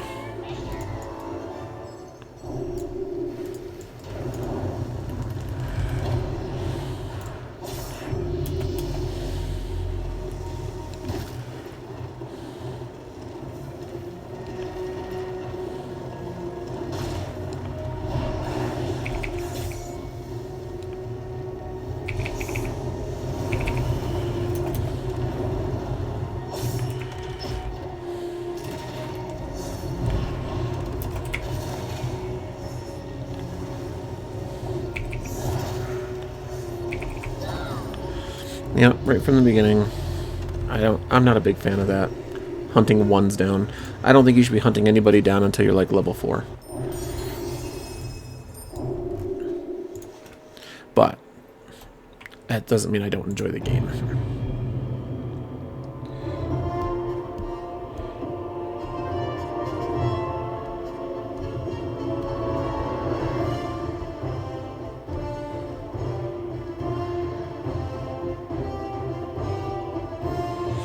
Yeah.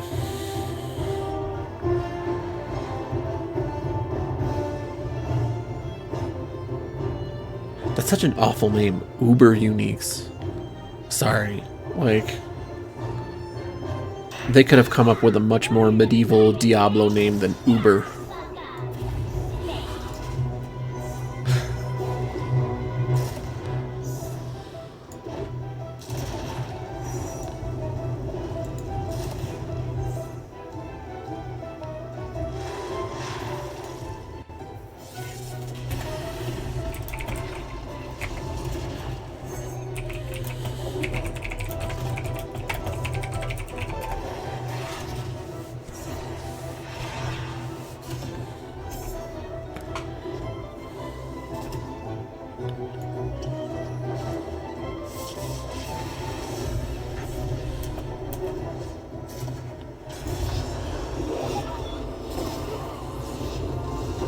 See, Primal. There you go. Primal Uniques.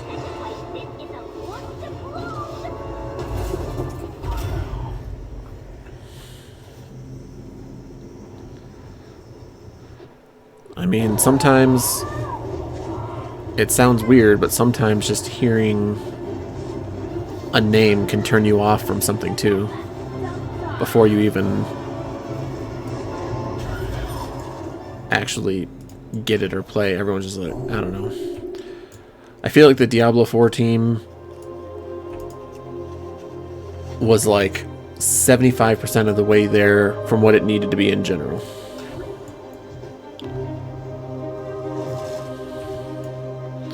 And I mean that with like the entire game.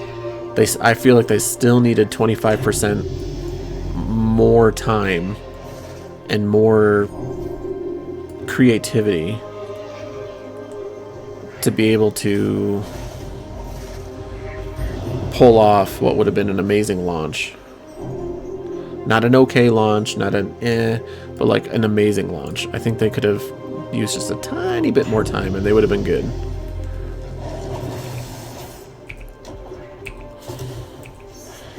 and not have freaking Rod Ferguson at the freaking helm. Fucking guy. He pisses me off.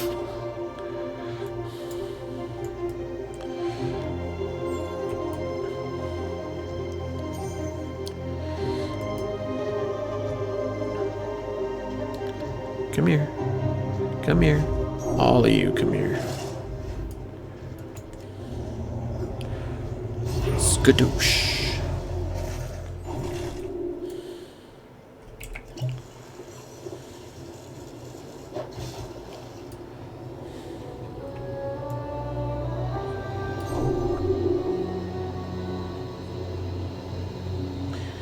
That's also true. They do need to stop hiring for looks. They need to hire for fucking talent. Like, straight up. Which is something they used to do. Something they used to do quality-wise.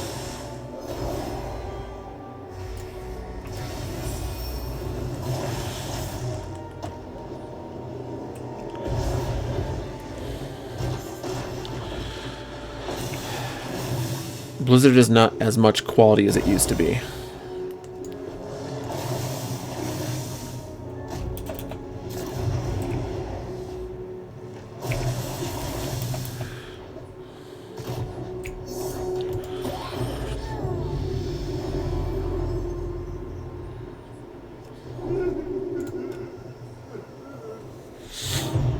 But yeah, I mean, like, Diablo 4 was obviously a rushed game.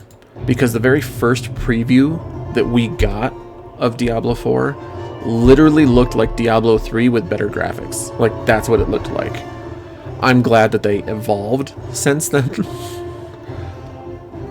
But they they needed a little bit more time. They need to stop hiring, you know, people who look good on resume, right? Not just on paper. They need to stop hiring people that look good on a resume.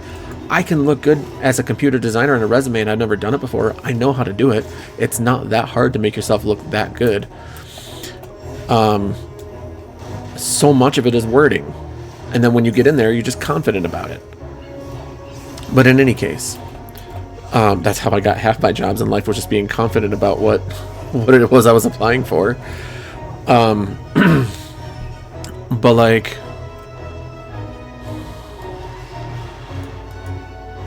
you know, proven track record, actual proven track record, not just, hey, I worked on Gears of War, hey, I worked on this really popular game, hey, I worked on that. No, I don't care if you worked on it. I want to know what you did. I want to know if the systems you made were successful. I want to know if the systems you made were popular with the fan base, or if they hated it so much. And what were your reactions to it? Did you go online and say stuff? Did you know, like, that kind of stuff? Because I also don't want people who's gonna, you know, you may actually be good at your job too, but I also don't want you to pop on social media and piss off my entire customer base and lose half my money either. So it's like, you know, you got to find a nice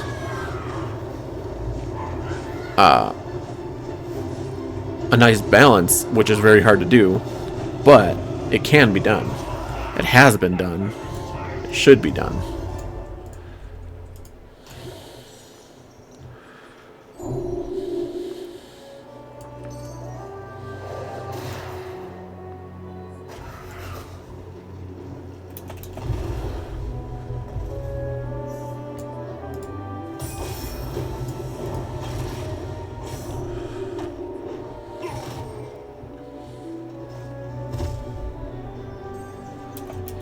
Yeah, and saying that you graduated from a college, I'm sorry.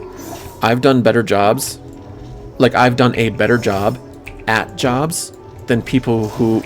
Okay, so for example, right? Oh, sweet. You know, I've run restaurants in New York City. I've run restaurants in Boston. And I've done a better job than my predecessors who've gone to culinary school and did this and did that. And I didn't go to culinary school. You know, it's not that I didn't want to. I didn't have the money, so I was kind of building myself up. But I built everything that I know from the ground up. I started as a dishwasher / prep, and I worked my way up and did so much of a better job than people who come right out of school and think they're top shit. That experience is worth what. Honestly, college should treat all of their courses like they do with doctors, right? And I don't mean like, 16 years of schooling, but what I mean, like, okay, if you need a 4-year degree, which is fine, if you have a 4-year degree, then you should spend minimum 8 months, if not a full year of that 4 years, in experience for the actual job. And I don't mean like as a freshman, freshman, sophomore, get your, get your basic knowledge down, right?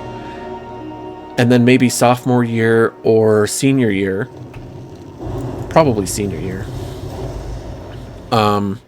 finish it out with real-time experience. And then when you go out to the job, guess what? You have experience to say on your resume, I know how to do shit.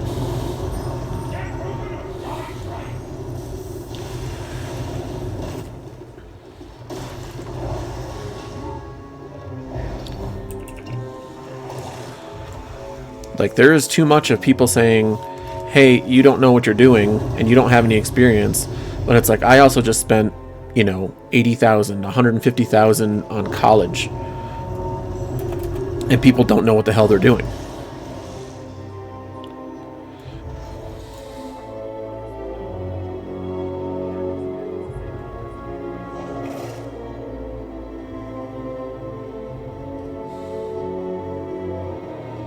Oh yeah, no, I know.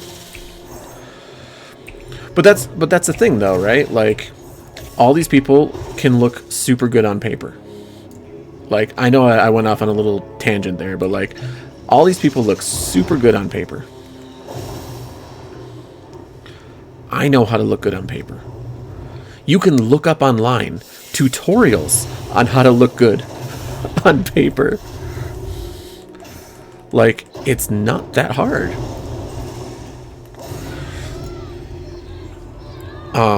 And I did it without looking that stuff up online, But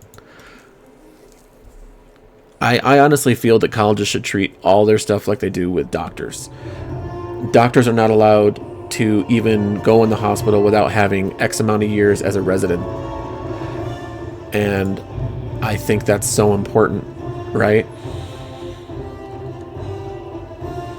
Not to raise your pay and all that other stuff, but specifically so that when you go in there, you already have an idea of what to expect. You don't go in there with such a cocky-filled head that you're better than everybody else, that you're better than the salad person, that you're better than the dessert person, that you're better than the server that's on the other side. And this is just, food-wise. But like, even as a game developer, that you go in there and that you're better than, the person that's designing stuff because, you trained to be a something other director at college, it just...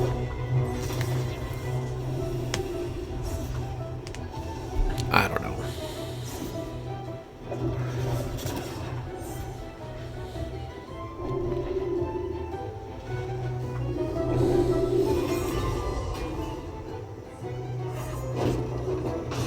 Yeah, I know her assets. I love how careful you are. I think that's like the second or third time you've said that about someone's assets.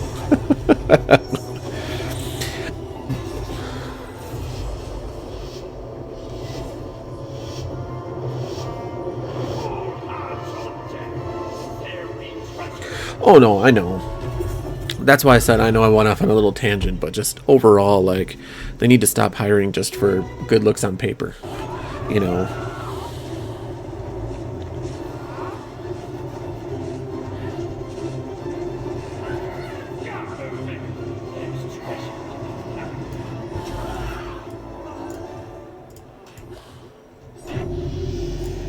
Ooh.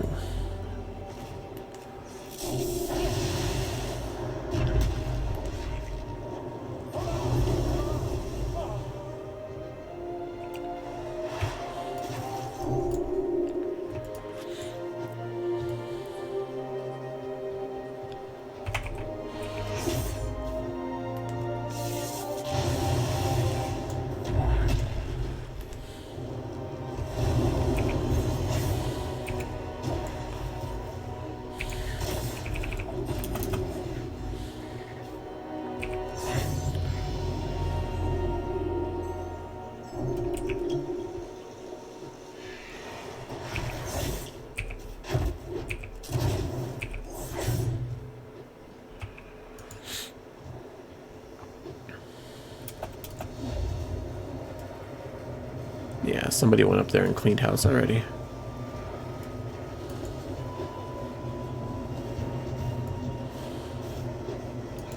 But I will take this, and I'll head straight for that magic chest.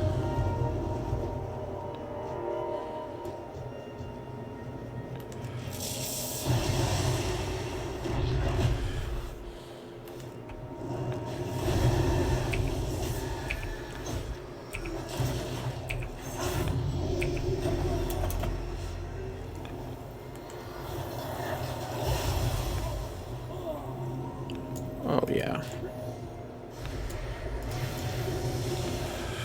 And somebody's already trying to get me.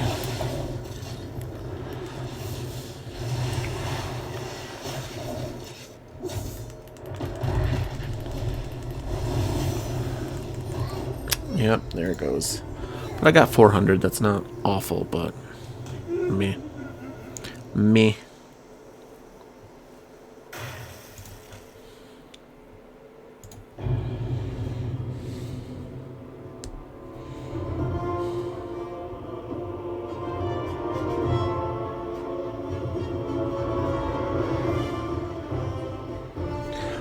I don't have to imagine. I've been in that position. Unfortunately, I've been in that position at least 3 different times. And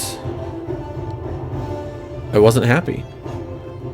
And it's not always a 20-year-old either, right? They hire outside the company when they tell you constantly, if you work hard enough, we promote from within. But then they hire from the outside and pay them 3 times as much that they're worth. But like, yeah, I've had people come right out of college, right out of business school, managerial college, right? That's what they studied for, was management business, or business management, sorry.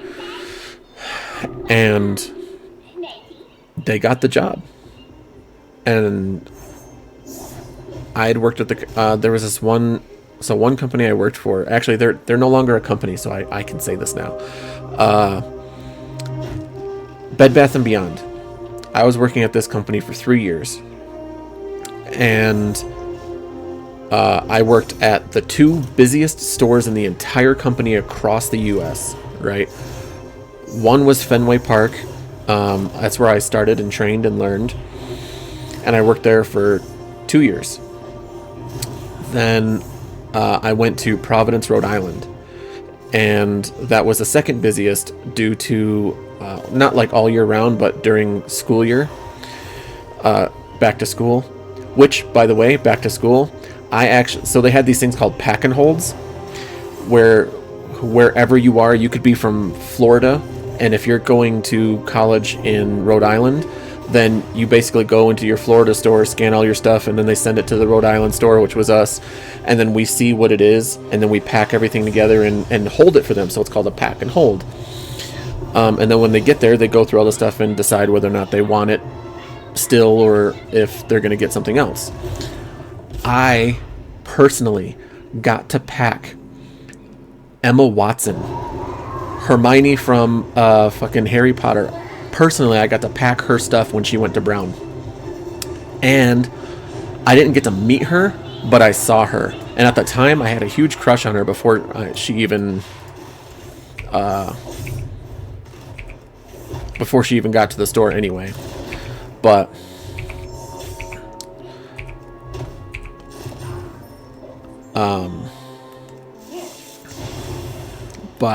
in any case, I was on fast track to get into management, and I was going to be in the customer service part, and I can't remember what it's called, or what it was called.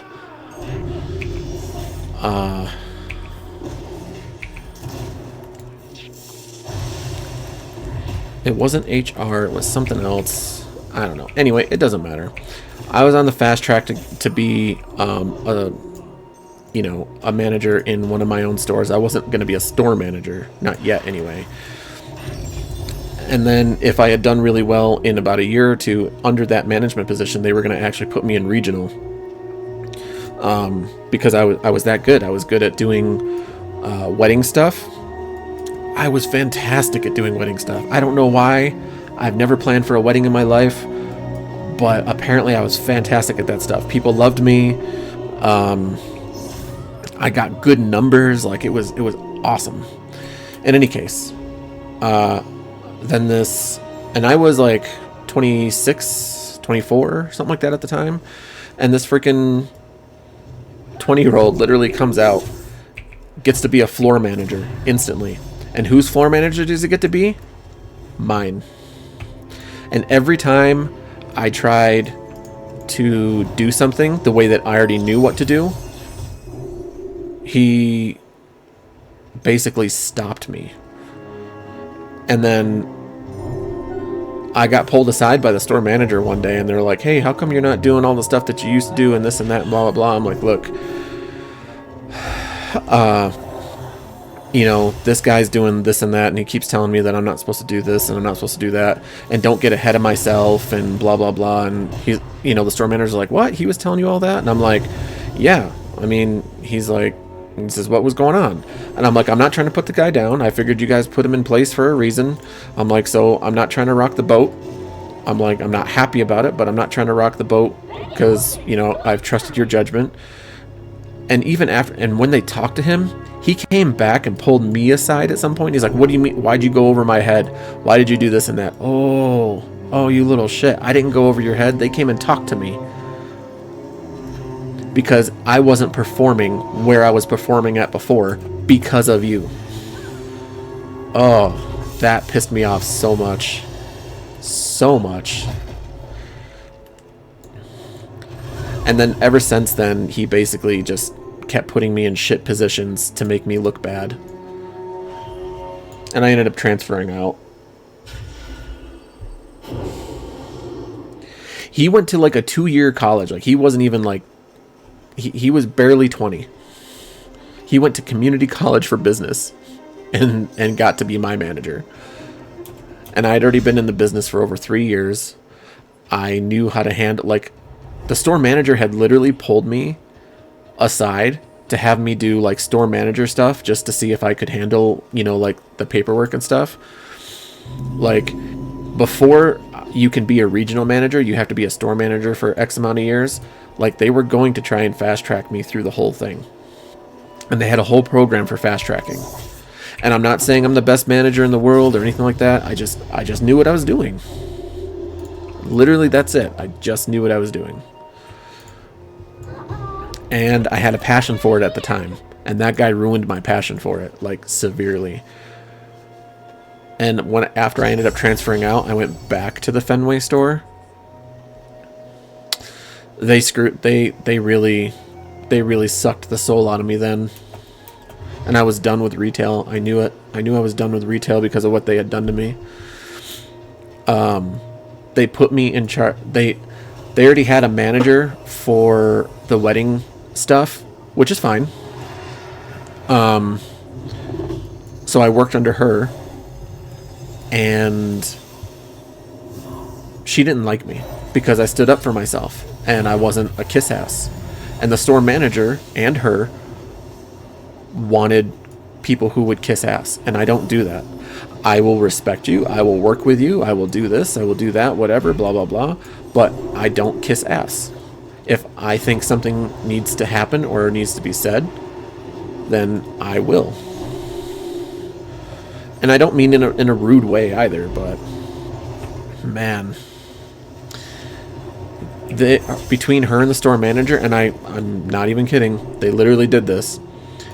Now, they replaced me with someone else, not over the course of time. 1 week, I was just stopped being scheduled as in the position that I was in, and I was scheduled as a floor person going forward. And I'm like, are you kidding me right now?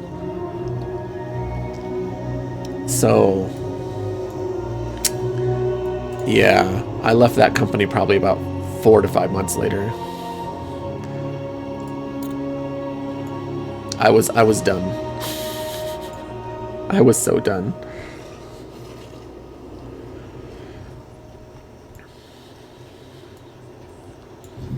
You're saying they got in trouble because they just kept hiring like young upstart people who didn't really know what they were doing?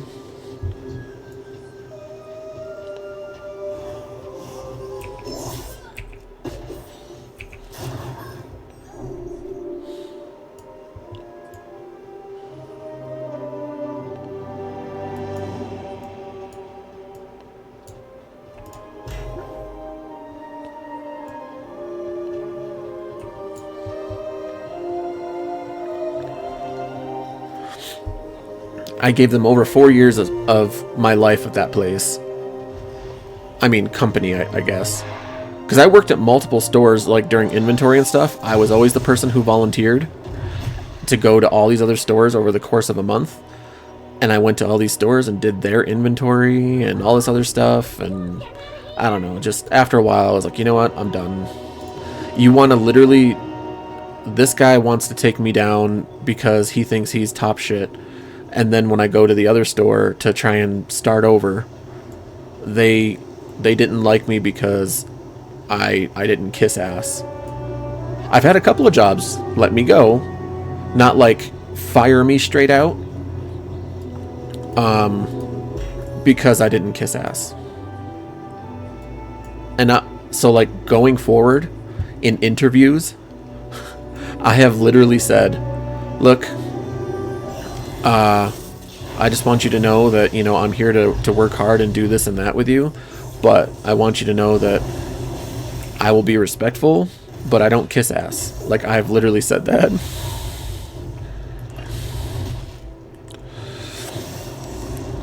I'm like, if I need to say something, I say something, but, you know, I'm not here to blow smoke up anyone's ass. And I've gotten hired more more times out of saying that alone than I have before.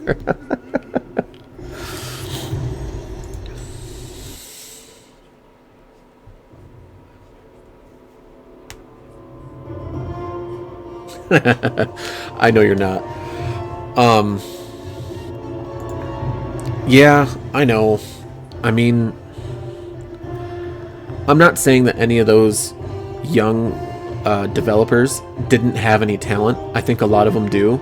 And I think a lot of them have raw talent, and it needs to be honed in. And it needs to be honed in through experience. Whether it's through internship or just base level, you know, development. But when you hire people to be a kiss ass and, you know, to suck up, you don't get a good game. You get somebody who comes out and says, let's make Diablo 4, but let's make everybody look like a fish. And then those people go, oh my god, that's such a great idea. No, it's not.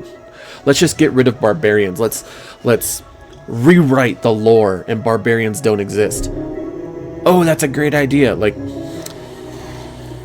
fucking people. You can't hire people to be kiss asses, and you can't hire people straight out of school to do a higher up job with no experience. Like, you just can't.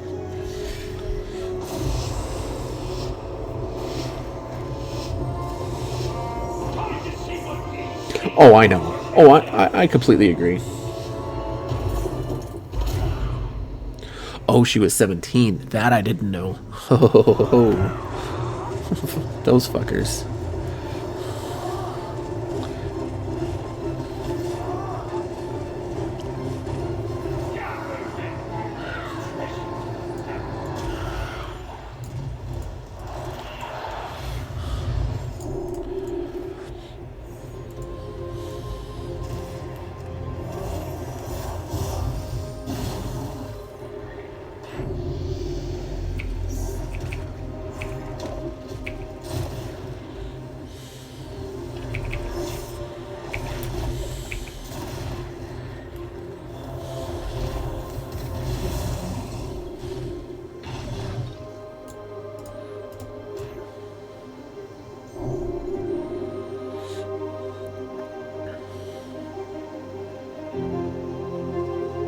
Let him have that. I'll take this one over here.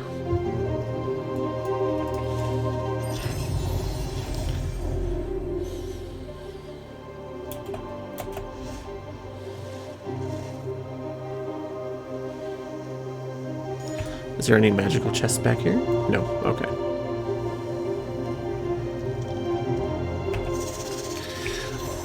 I'm not sure which campfire it was, and I think it was more of a recent one, but I saw one where out of 4 of them that were sitting there, maybe there was 5, but I thought there was 4,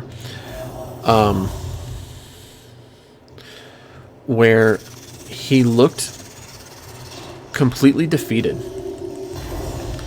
Like, he didn't want to be there. He had been beaten down. He just sat there, slumped, looking at the floor. His head was cocked to the side, and he just looked like there was nothing left. And I felt bad for him. And at the same time, I'm like, why would you choose this guy to be, you know, on your panel when he looks like this? Like, that's not a good social media look. But I felt bad for the guy because he looked like he had been beaten with a hammer.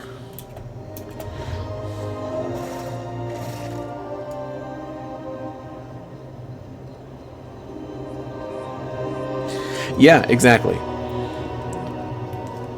Unfortunately, and I hate to be one of those, you know, this generation, but unfortunately, there's not a lot of people. There are some, but there's not a lot of people in this generation that's being hired and being, you know, part of the new game world that have that stubbornness, that have, I don't want to say they don't have the ability to call out people, but at the same time, they kind of don't, because they don't know how. And even if they did, they would probably not do it.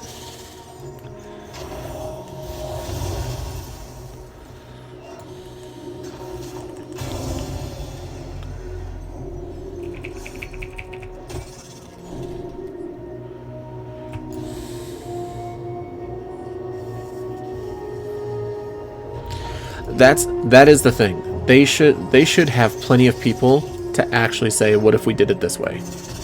Like, that is something they should actually have. Even if they don't have the stubbornness people who can say that's wrong, they should, at the very minimum, have people who have enough of a voice, since everyone, you know, says they have a voice in this generation and all that other stuff, to say, hey, can we do it this way? People just don't stand up. They can stand up on social media, but they can't stand up anywhere else.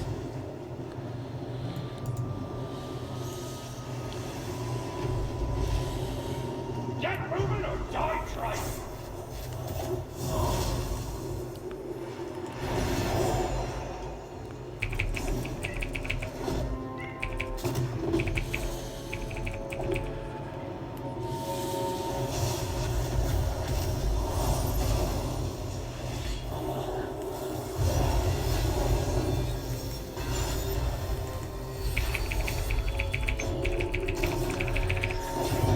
Got it.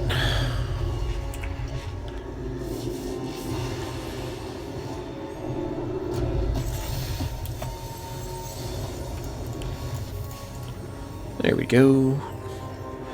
Get some of this plunder. Plunder, plunder, plunder.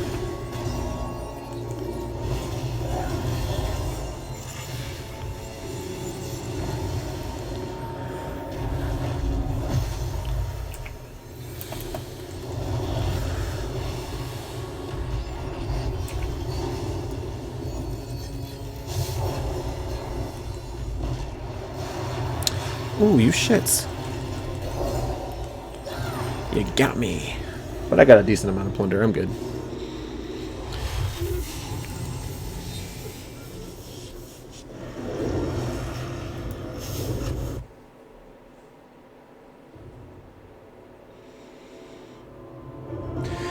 You know, that's pretty... That is an old school management trick. It really is. That is like 70s, 80s old school like management trick. And it works. And I don't know why people shit on ideas like that. Things like that, where you put them in the box and whoever the leader is, whoever the manager is, whatever, for the day or for the, you know, that shift, they write them all down and say, this is what we got. How can we work with these? What's a good idea? What's not? Let's vote. Whatever, however you proceed from there. But fuck, those are awesome ideas. They always make everybody feel good too. Because even if your idea didn't get picked, no one knows that it was you. And then you can learn from that too. You can say, okay, it was a bad idea because 4 people said this wouldn't work this way, this wouldn't work that way. And you go, okay, I can see that now. It's constructive criticism without blaming anybody. And it's awesome.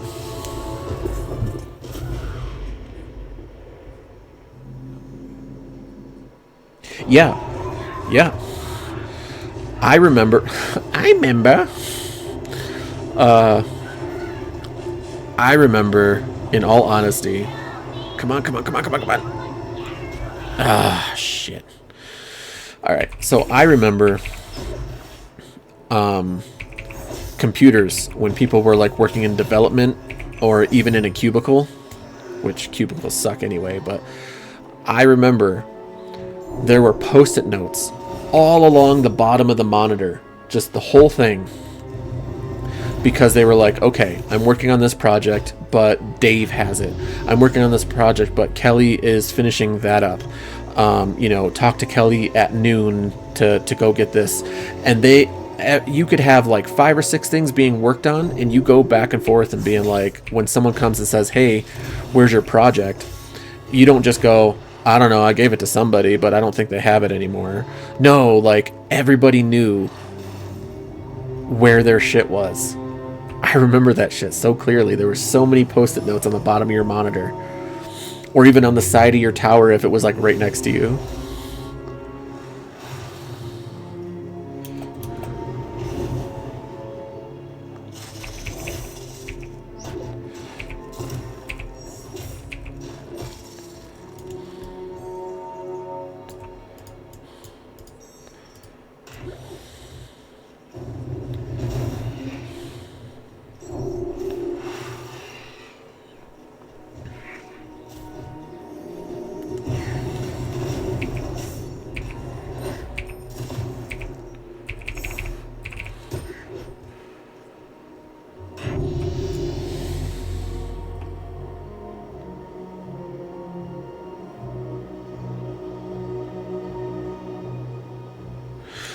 You know what? I mean, communication, right? It's always been, no matter what job you're doing, for real, no matter what job you're doing, it is about communication. If you do not communicate, you will not be on the same page. You will not find the same things. All of a sudden you'll have 6 ideas for the same thing, and it'll be counterproductive in every single way. Like when I ran kitchens, right? Because that's the best example I got. When I ran kitchens, I had to make sure that everyone knew what it was that I wanted, and not just expect that they did stuff. And I don't mean, oh yes, you come in the morning and prep. Like, if you go into a kitchen, you're kind of knowing that kind of stuff already. Not that I didn't communicate it, but, in any case, I worked at a lot of brunch places. Man, fucking brunch, man. Talk about soul-sucking brunch. Anyway, so I had people who were fast cooking, who were fast cooks, super fast cooks, but they didn't know how to make an egg to save their life. They freaking, I said, hey, give me a sunny side up. What did they give me? They gave me what's basically known as like a cloudy side up, right? Which is, you start it in a really hot pan and then finish it off in the salamander, but then the egg whites get cooked over the yolk, where it's basically turning it into an over easy. Not quite, but basically. And I'm like, I don't care how fast you can cook. If you can't make the proper egg, then you're not going to be my egg guy. And so I had tests, right? I had communication. I communicated with all these guys about how I wanted stuff. But I showed them. I said, this is how you cook this. This is how you cook that. And I tested them every week. We communicated. They were like, hey, I've been working on my eggs, this and that. Awesome. Now it's done. Someone had an idea for a new dish. They wrote it down, executed it, showed me, And we went from there.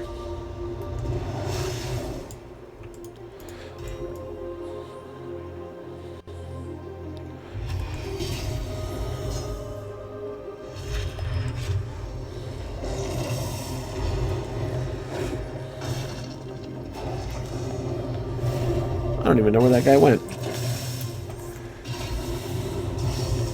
Whee!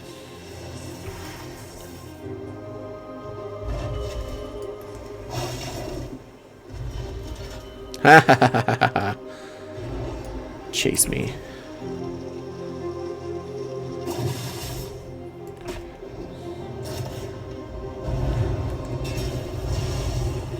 Pew pew pew pew pew. This guy's gonna be so pissed off at me for constantly.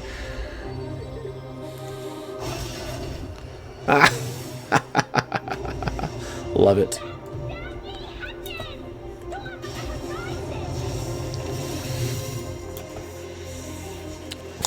This guy's like gotta be so pissed at me right now. He's trying everything he can to fucking catch up to me.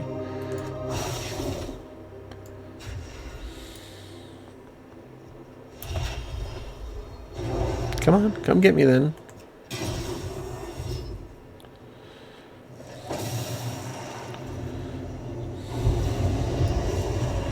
Ooh, finally.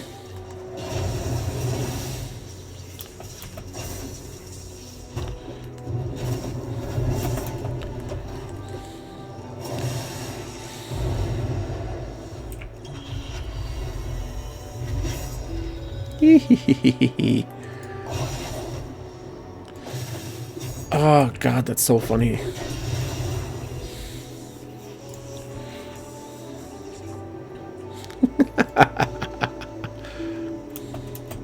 This guy wants me dead so bad. So bad.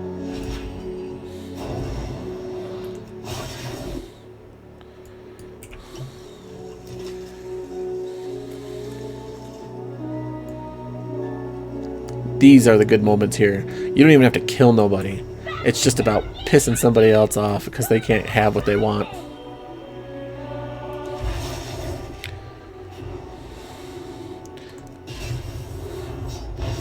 Pew.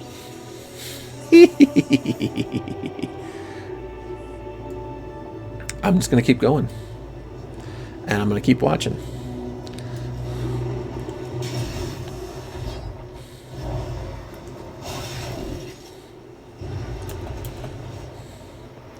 Ooh, an upgrade.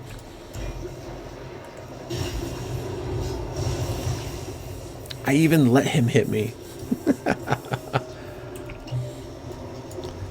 Oh, gosh. This is good right now. Go ahead. Oh, you don't want to hit me now? You don't want to hit me now?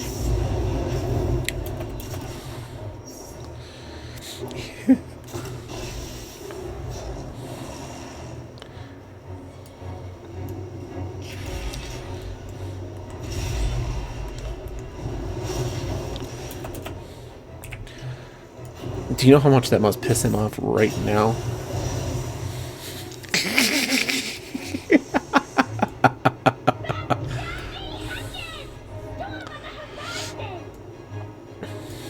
Come on. Come on. Come get me, buddy.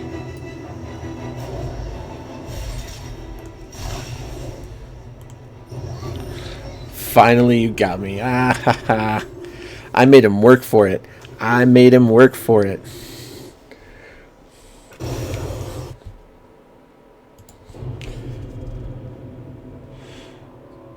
Let's see.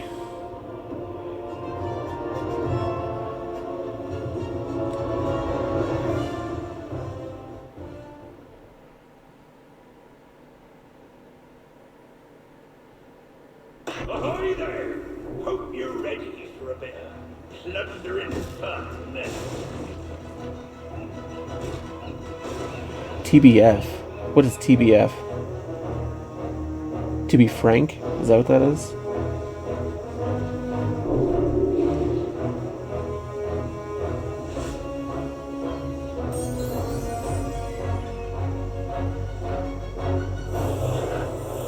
Oh, to be fair. Eggs are not as hard as people make them out to be. They overthink it. I'm not even kidding. I'm not even kidding. Like, okay, sunny side up. You don't ever start with a hot pan for sunny side up, because you're not going to cook the egg whites on top. You start off with a cooler pan, and you turn it up to whatever heat you're going to use, medium, medium high. I would prefer medium. Give it about 10 seconds so it's lukewarm. Put in your oil or your butter, whatever it is that you're going to use, then put the egg right in, and the heat literally rises through the egg whites and cook it, and cooks the yolk where it should be so that the yolk isn't raw. I'm telling you. And then over easy, right when you get it right where you want it, flip it over, turn the heat off, let it set for about 15 to 30 seconds.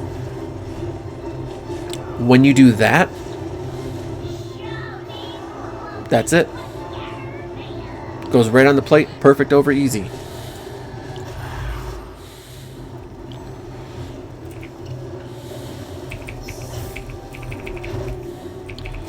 Over medium, leave it on the burner for, leave the heat on for another 30 seconds rather than turning it off, and then put it straight on the plate.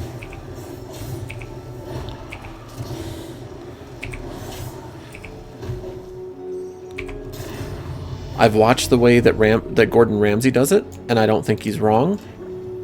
But his method makes it more complicated than it needs to be. And I like the guy. I think, you know, he was one of the people that really made me feel like I should get into the business. I had already enjoyed cooking food. I had already enjoyed, you know, chaos in the kitchen and all that stuff. But I'm telling you, it is not as complicated as people think it is. It's really not. And when you do over hard, break the fucking yolk so that you're not trying to cook through something super thick. Break the yolk. It's over hard. That's how they want it already. They want it cooked all the way through. Break the yolk. I don't know why people don't do that. And poached can be hard. It depends on you know, your vinegar measurements and how hot you have your water and what it is that you're doing with it and all that, but mostly poached eggs aren't that bad either. But I'm telling you, like, fried eggs and scrambled eggs, and he makes scrambled eggs super complicated. I've made them his way, in the sense of like doing the creme fraiche and all that other stuff, and it's not bad. You know, it is good. It's really good. But you don't need to do all that to have moist scrambled eggs. Like, you don't.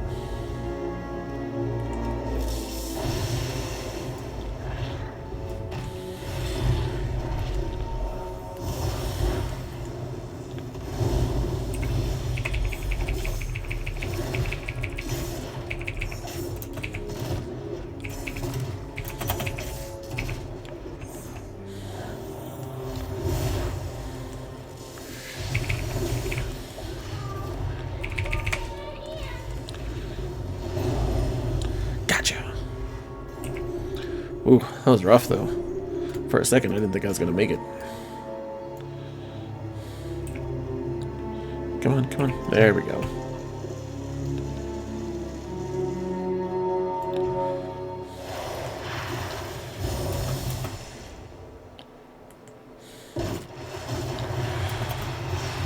Y'all suck. Yeah, he got me. He got me back. That right there is karma at its best.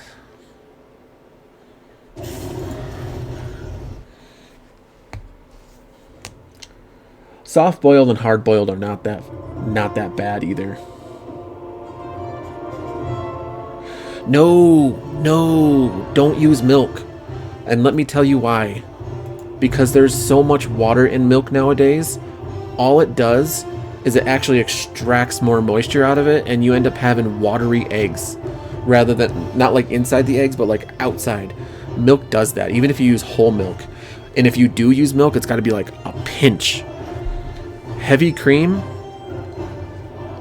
a dash of heavy cream, because it's the real deal. It's thick. It's not watered down. And use butter. The butter fluffs them up like stupid crazy. But milk, I used to use milk until I realized that I kept putting... Every time I put the scrambled eggs on my plate and stuff, it was just always watery.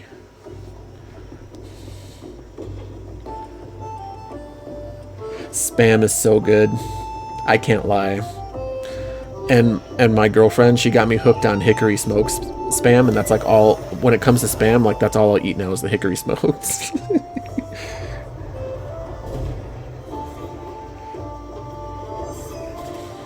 You haven't had eggs in 10 years? Fuck, man. I just had eggs like 3 days ago. And the thing about scrambled eggs, right? When you season them, don't season them when you mix it up, because it actually start to separate that mixture as well. Like it'll start to separate them. I don't know what the chemical process is for that, but it does. You want to season them like literally about 30 to 45 seconds before they're done. Like have a little bowl ready with salt and pepper, or just salt, whatever you want. And right when you see that they're still gooey but they're pretty solidified, flip them over about 1 or 2 more times. Boom, I'm telling you, you get the most out of it. Didn't we have this conversation before? No, we didn't. Technically, anything you eat after waking up is breakfast.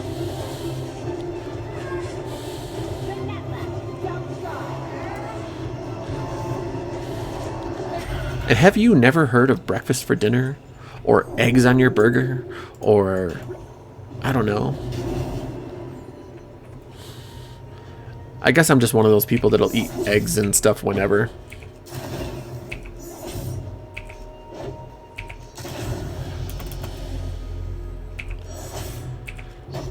I'll have an egg sandwich in the afternoon. It don't bother me. It's good protein.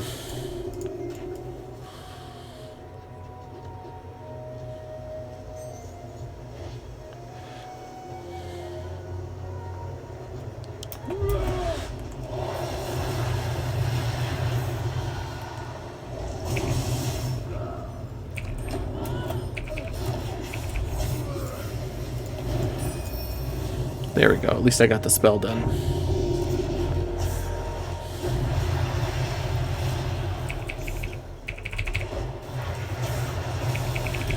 No, you wanted to come in here and start some shit. So I'm gonna let you start some shit.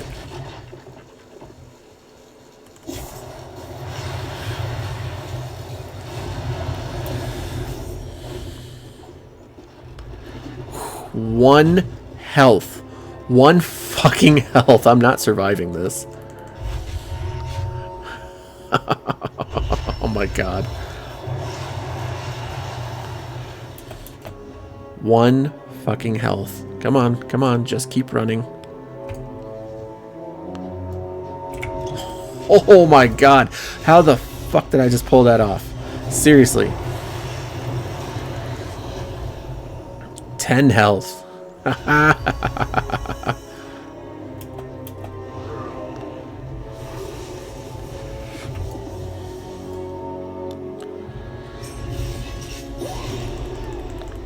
Oh, that one chain actually did damage to me. That's alright. That was alright. I performed a sweet escape with that one. I'm good.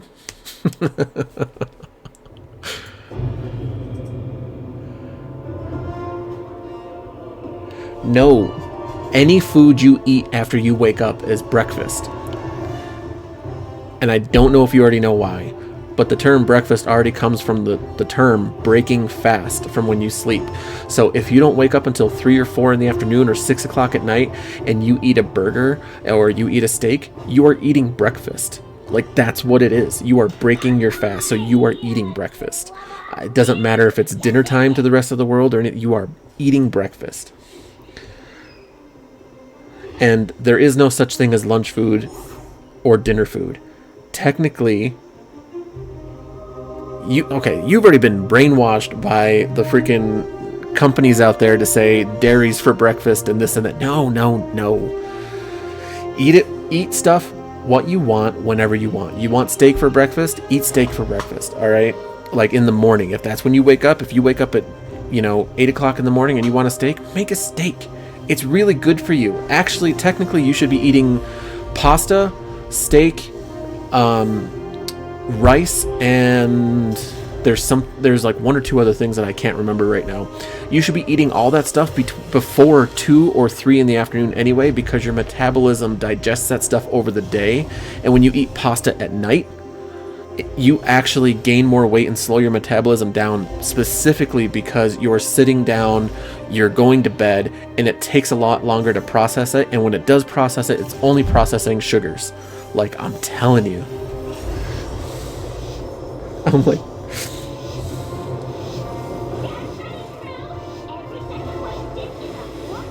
dude, eat chicken and waffles for dinner then.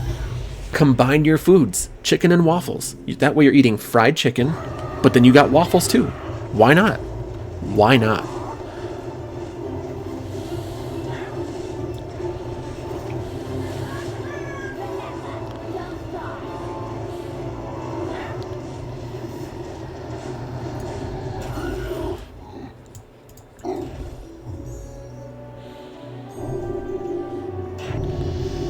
I've seen people eat hamburger steaks for breakfast.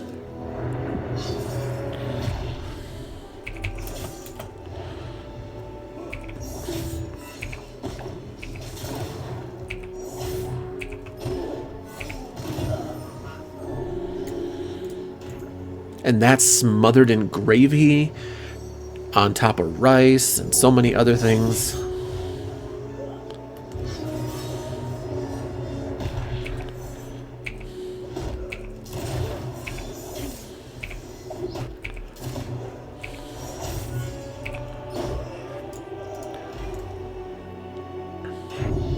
But yeah, it honestly, it was all the like breakfast companies, and it was like Kellogg's and whoever else, people who own the egg companies and the dairy companies, they all told you that you need to eat these foods at this time for a balanced meal of the day or whatever, and it's actually wrong. You should be eating that stuff later in the day, except for the heavy syrupy stuff. Technically, you should eat that as soon as possible so your body can break it down. Technically.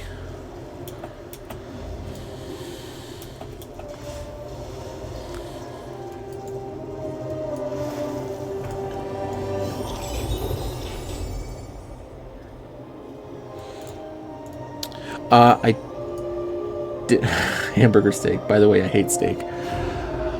Now, can I ask why you hate steak? Not that it's a big deal. I know plenty of people that do. Can I ask why? Like, is it just a texture thing? Is it you just had bad experiences? Like, I'm just curious. And with the shepherd's pie, yeah, I saw that. With the lamb and stuff. It actually should be lamb. It's not shepherd's pie if it's not lamb. If you use hamburger, it's called something else. I can't think of the name right now.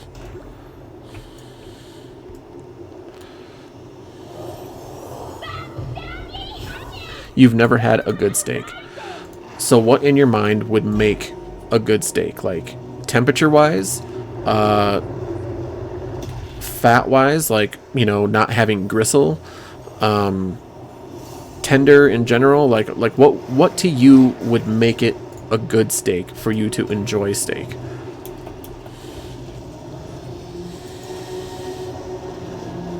Because it's fine. It's like I said, it is completely fine to not be into steak. It just happens. There are people who don't like hamburgers, and that's weird to me, but it's fine.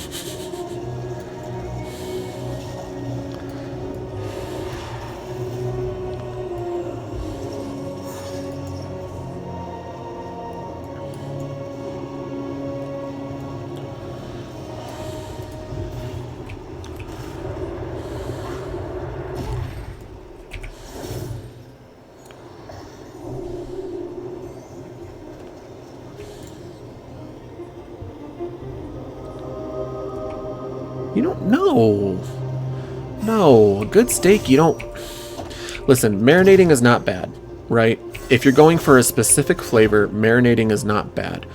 But a really good steak, you should be able to taste the flavor of the steak. Salt and pepper it. If you're putting it on a grill, you could do a dry rub if you really want. But like, if you're gonna pan sear it, you know, or you know, finish it off in the oven, that kind of thing, salt and pepper. I'm telling you. And add a little bit of butter. You don't have to do a butter basting like Ramsay and everyone else does. I've done it and it's fantastic. You don't have to do that. But like a few fresh herbs, some butter. Like if you're gonna finish it off right in the oven, throw a little knob of butter on there and just let it freaking foam down. Oh my god, I'm telling you. So fucking good.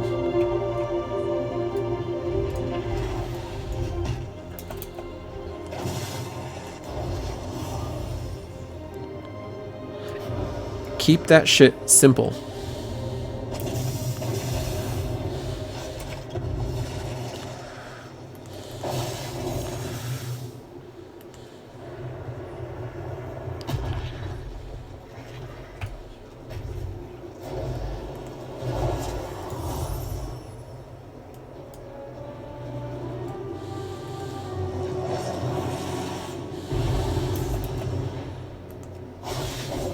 Gotcha.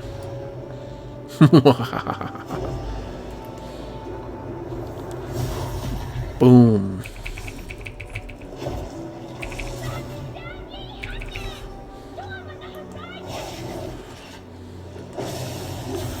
Come on, come on, come on, come on. Oh.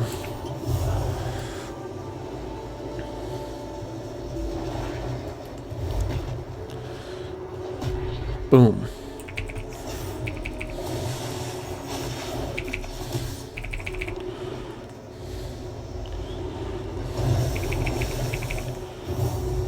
Ooh, he thought he had me there, and he almost did. Fucker. Ah, he got me that time. I was hoping I could outdo that one.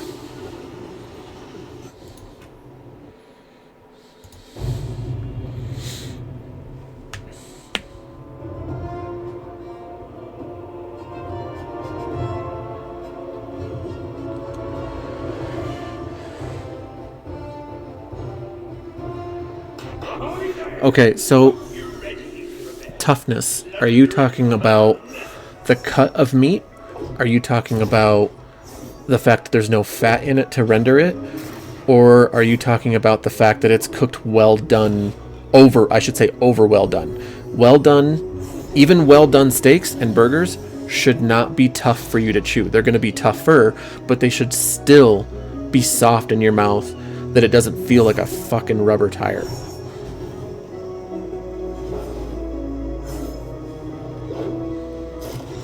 I'm telling you, this is going to be weird, right? This is going to be really weird. Marinate your steaks. Even if it's a cheap steak, it doesn't need to be expensive. It doesn't need to be, you know, an 8-ounce ribeye or, you know, a 10-ounce New York strip or anything like that. You can do this with cheap ass steaks. Soak it, or marinate it, I guess, in Dr. Pepper, Pepsi, or Coca-Cola. One of those three. Marinate it in there for about 2 hours. Okay, minimum. I mean, you can do it for a little bit longer, but I wouldn't do it more than like 3 or 4 hours. But for 2 hours, pat it dry, like completely dry as much as you can. After that, that soda, I'm not even kidding. It's part of the carbonation, but also, you know, the other ingredients that are in it. It breaks down those muscle fibers so that they're nice and tender. And when you go to sear the steak on a pan or even in an oven, I'm telling you, it'll be so much tender than what you did before. I mean, I don't do that with a lot of my steaks, but if I see that, you know, the cut of meat is wrong, or, you know, somebody, I shouldn't say the cut of meat is wrong. The cut itself is never what's wrong. If somebody cut the meat wrong, you know, they cut it with the grain instead of against the grain, then your meat can already be super tough.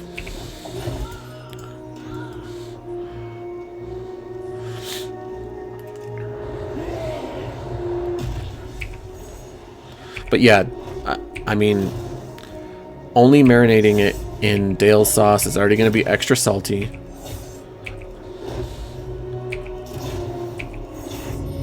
Especially, you know what? Dale's sauce isn't such a bad thing if.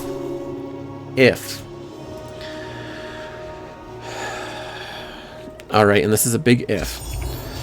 You get the right sauce for it. And what I mean is you get a sweeter sauce.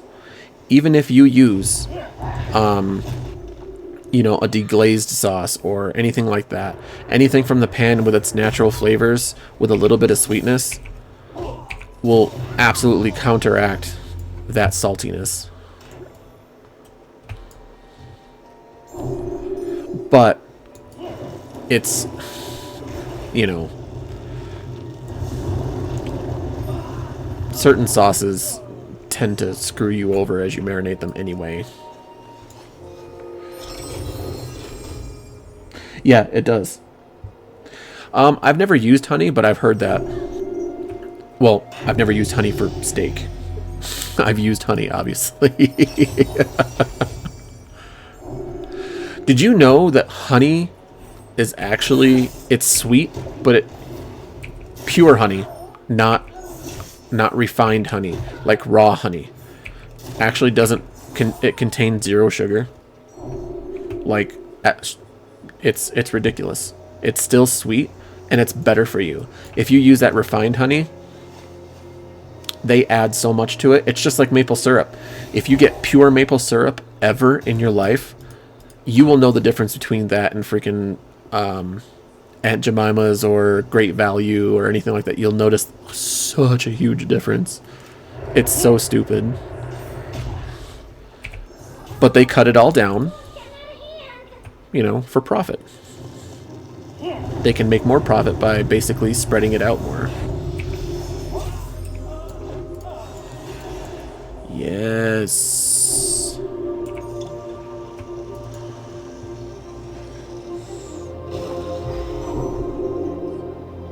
Well, yeah, I mean, it has sugars, but it doesn't have refined processed sugar, which is really what's wrong with a lot of people being diabetic and whatnot. Which is funny. Why when they're diabetic and they're told to go drink diet soda, they're now eating fake sugar, which actually makes their diabetes worse. If you have real natural sugar, cane sugar or sugar from anything that's natural in, you know, the environment, it does so much better for your body. Your body processes things better. You feel better. Like, yeah. Don't get me wrong. I mean, I use, you know, processed sugar in my cooking and stuff, but I try to stay away from using it all the time.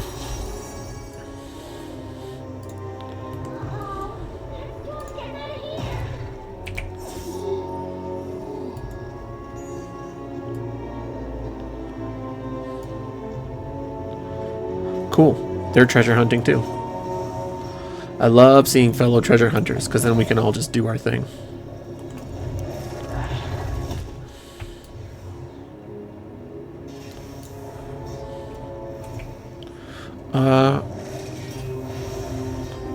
Yeah, let's do that.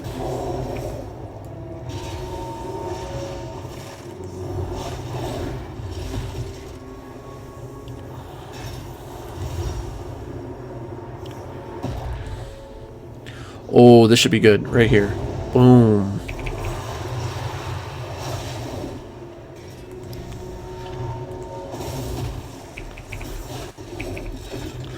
Oh, shit. Yeah, he got me. Got me good. It wasn't even the same person. It was somebody else who was coming to get him. Got me good. But yeah, soda works good for breaking down steak. I learned that a long time ago when I was working at a barbecue restaurant. That was really weird. The first time I heard that, I was like, "What? Why are you putting Pepsi in there?" And the owner was just like, just watch. He's like, this is going to be some of the most tender steak you've ever eaten. And I was like, what? How? Because they were steak tips. And I was like, what are you doing? He's like, yeah. And he goes, plus it adds to, he goes, once you take this out, you know, when you throw it on the grill, it'll kind of give it a glaze too. He goes, don't wipe these down. And I was like, oh. And he's like, because they'll cook fast enough on the hot grill. And it kind of gave them like their own little glaze without burning because of the sugar that's in it. I don't know. It worked really weird with all the other stuff he put in there because he didn't just do Pepsi. But man, that shit was good. That shit was real good.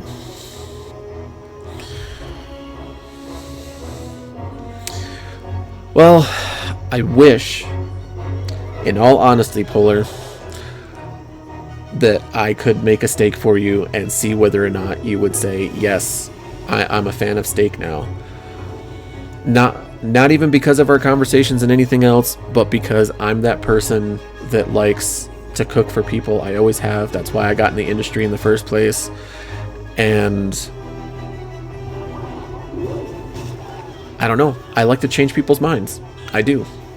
I can tell you right now, I've had people that say that I don't like spicy things, and I've made spicy things for them, and they go, man, this is really good. It's, you know, it's balanced, it's this, it's not too spicy, but, you know, you get that. I know how to make things hot. People don't realize there's a difference between spicy and hot. I can make things hot. I can make them burn your tongue. I can make your asshole explode if I want to. But that's not flavor. Even with hot things like chilies, you can bring out the flavor and make it spicy, you know, and not so hot that it's gonna kill you. But man, oh, there's too many people here. I'm not gonna get nothing.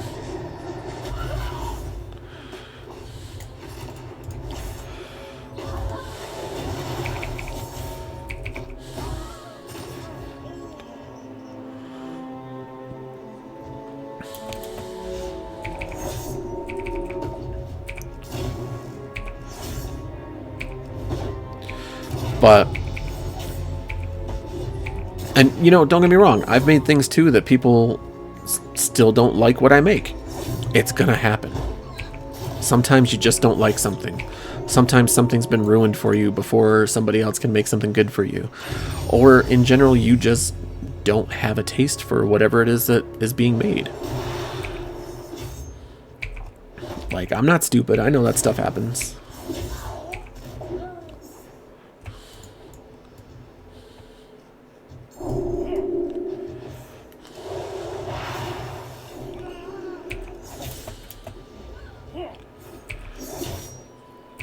Like, I make this, I've actually been asked by customers what the recipe is. But I have the signature sauce, and it's a jalapeno cream sauce, and it's actually super easy.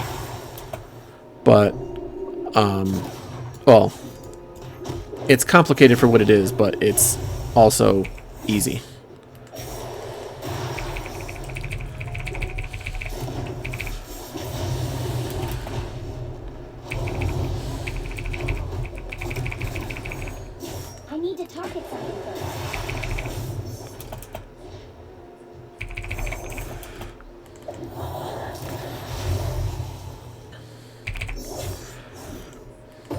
Shit.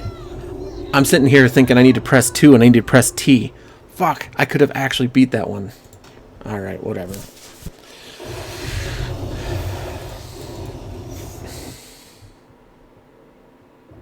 But my stomach don't like it.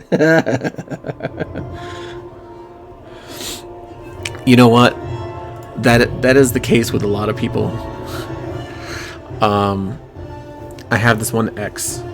She is lactose intolerant, but she loves cheese and she loves cream, and yes, you can get all that stuff, you know, vegan style, but it's not the same. Like some of the cheeses, you can't tell the difference. And I'll be honest with you, there's like this. I have, my brother is actually a vegan, and so is his girlfriend. And I lived with them for a little while. And I actually like learned stuff from them about veganism about certain foods and stuff. I mean, I learned, you know, other veganism stuff in kitchens that I taught them, but they had little secrets of their own. And I was like, oh.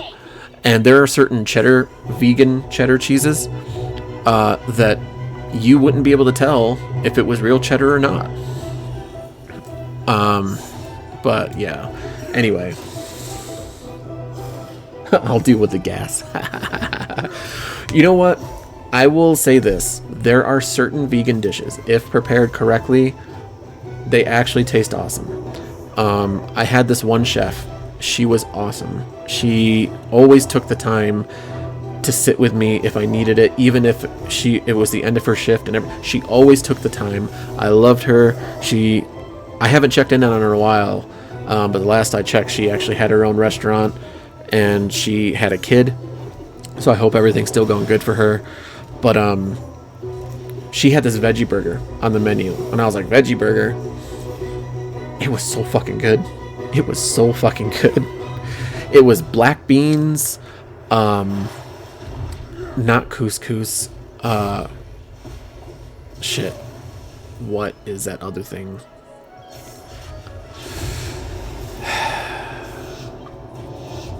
I can see what quinoa, black beans, potatoes, peppers and onions, ground up so that you didn't have any chunks.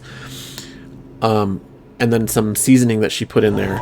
And I'm telling you, it was so fucking good. She knew what she was doing. And I loved studying with her. I loved working with her. Yes, that's my favorite power.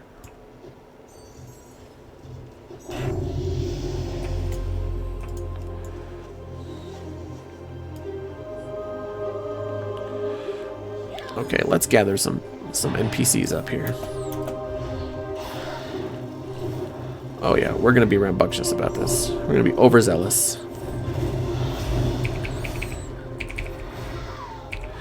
Can he do it? Yes, I can. Haha.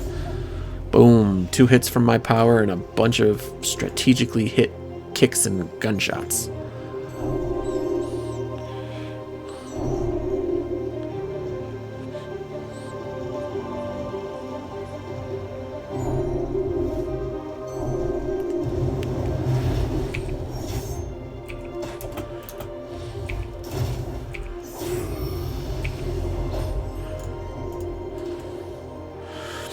Cooking is very therapeutic.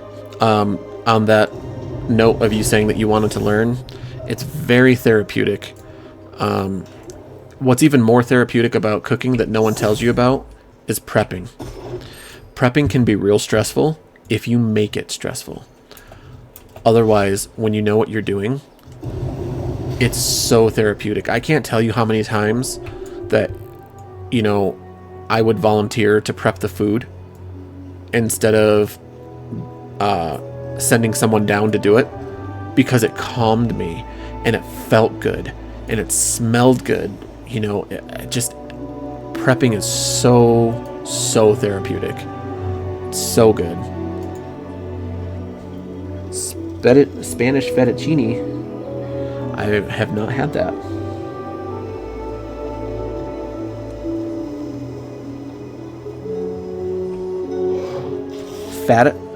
Are you trying to say fettuccine? Like Alfredo, fettuccine Alfredo kind of thing? But, Spanish style, I'm assuming. Is that what you're trying to say?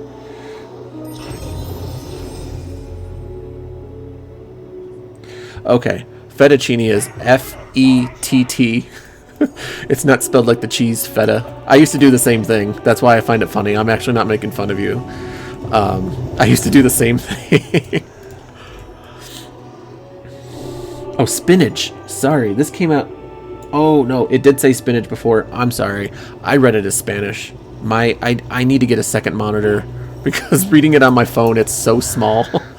It's so small.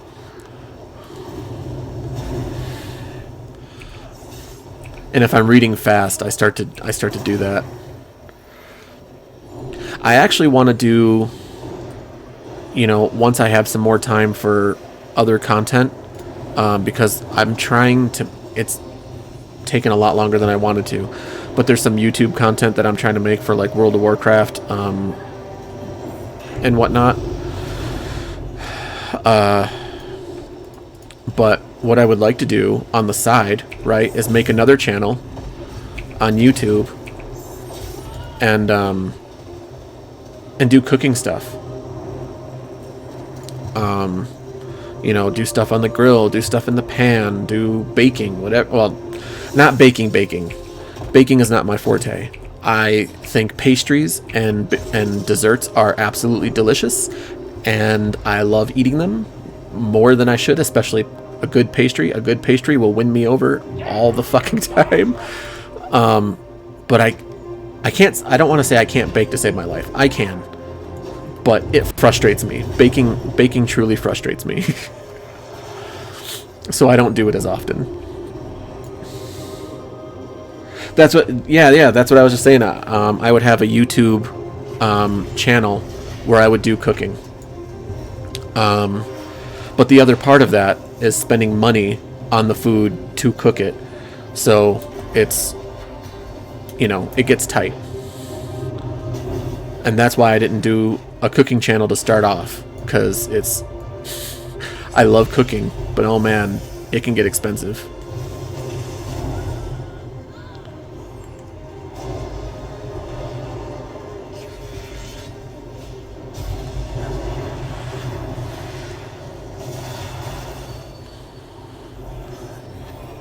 Especially nowadays with like the prices, the way that they keep inflating, it can be expensive.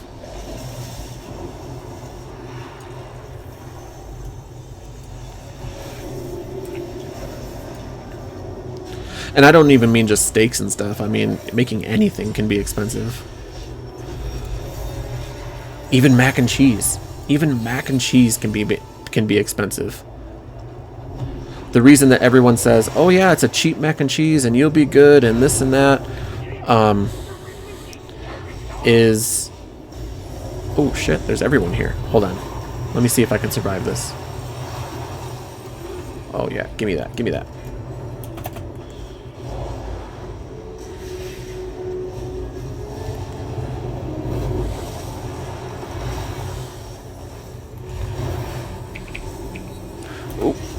He got me silent and he got me roped. Oh, that was actually really cool. Sucked, but it was really cool.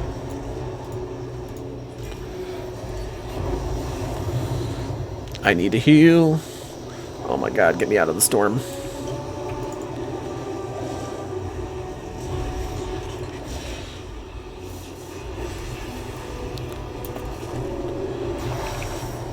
Man, that was a close one. Oop. Too far away. Too far away. Give me some more plunder while I'm gonna die. Here's some plunder.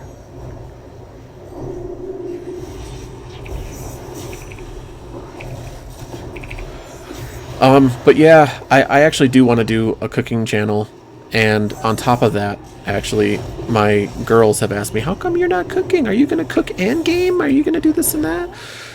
I want to. I do. In all honesty, I really do. I started doing it on my first Instagram that I had. And it started gaining some popularity. Not much, but, you know, it gained some. But then COVID hit, and, you know, I was saying, all right, well, let me do stuff for budgets, right? Like, everyone's on a budget during COVID, so why don't I try and do... Basically, I was like, oh, you only have a few potatoes? No problem. You know what you do with that? I'm like, you make potato skins. You make hearty potato skins. Like, you make mashed potatoes to fill in the potato skins.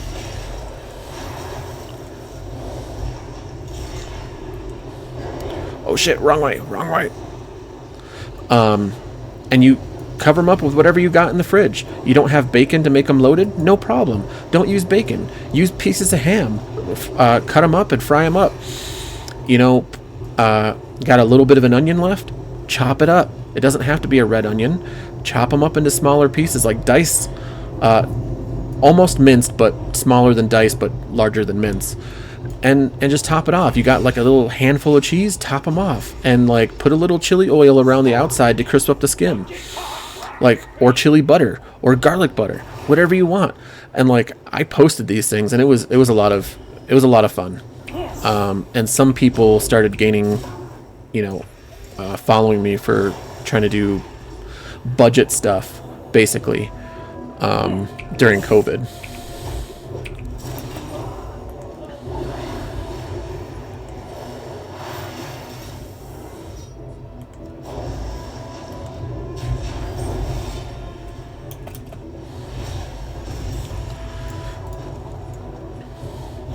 Ah, yeah, shit. I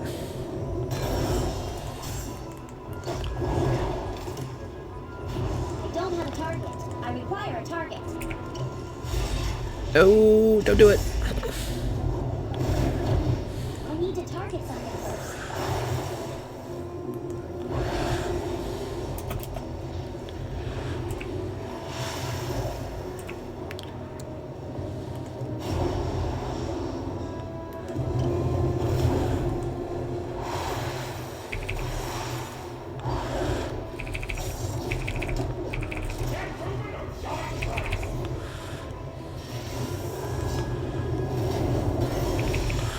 Woof, woof, woof. Oh, my healing's back. My healing's back. Let me just get farther enough away. I've had some good matches tonight. Even if I've lost, I've had some good matches tonight.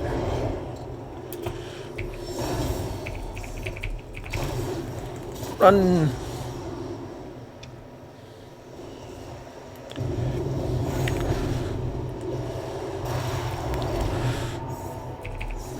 Ah, they got me. I kind of knew that they were gonna right there. Number 6, though. It's been a while since I got number 6. Alright. Let me see.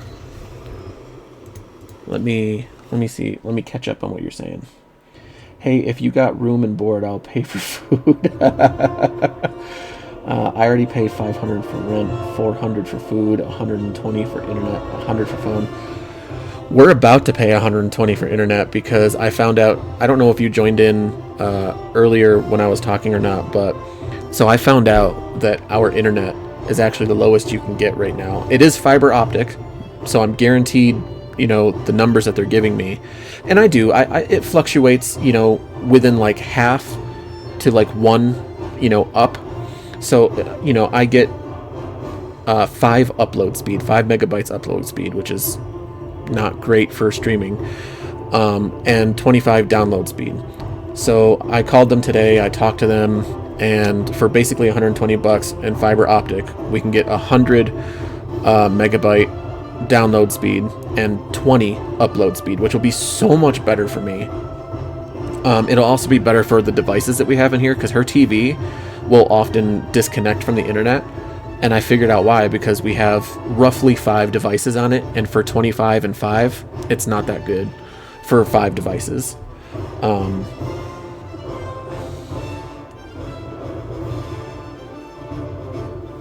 Food talks. See, I never thought about doing a podcast. I mean, I have thought about doing a podcast, but I was like, nah. But that would actually be really cool. That would be cool. Inspired historic significance and all that stuff. I mean, it's a lot of research, but I actually enjoy finding out a lot about that stuff. I really do. But yeah, I do want a cooking channel. I want to expand myself, but it is hard to expand into multiple channels when you're already editing and doing everything yourself, like by yourself. Like, I don't mind editing, I actually enjoy it, but it does take a lot of time.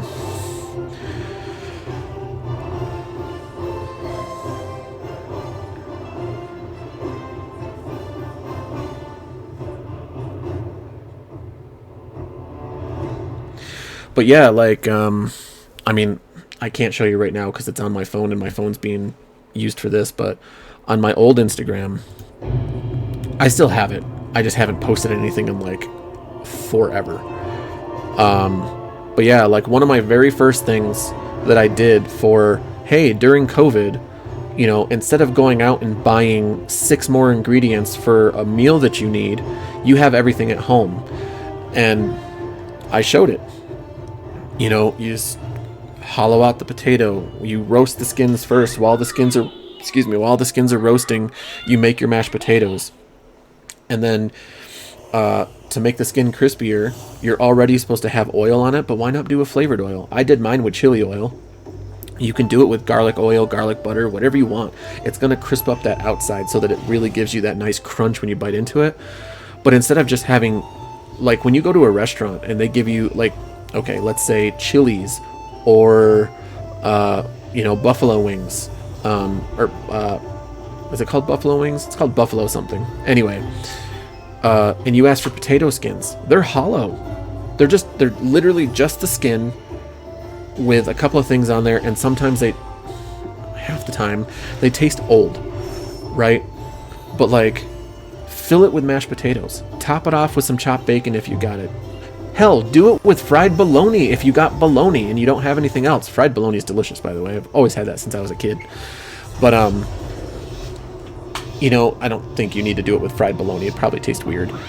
But, like, your mashed potatoes don't need to be complicated either.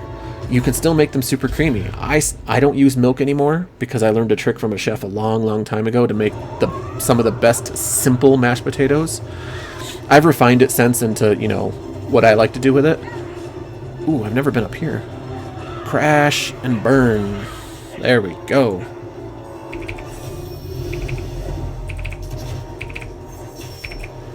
Instant level 2. Oh, this person... They're running away from me. Okay, I'm okay with them running away. And I got an upgrade already. Fuck yeah. And top it off with some cheese and some onions. You can literally use all your leftovers as a completely new meal. That's something I learned when I was a kid from my grandfather. And like, I didn't need to watch cooking shows to be all like, if you have this and that in the fridge, then you'll be fantastic. It's like, yeah, I just had real life experience for it.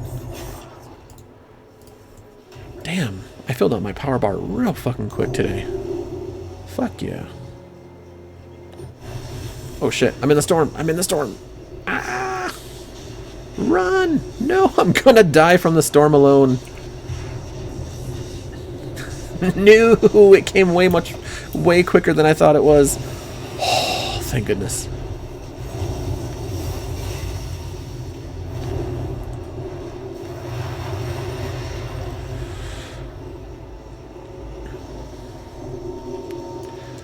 Oh, man, that made me all tense on the inside, on my insidey parts. But,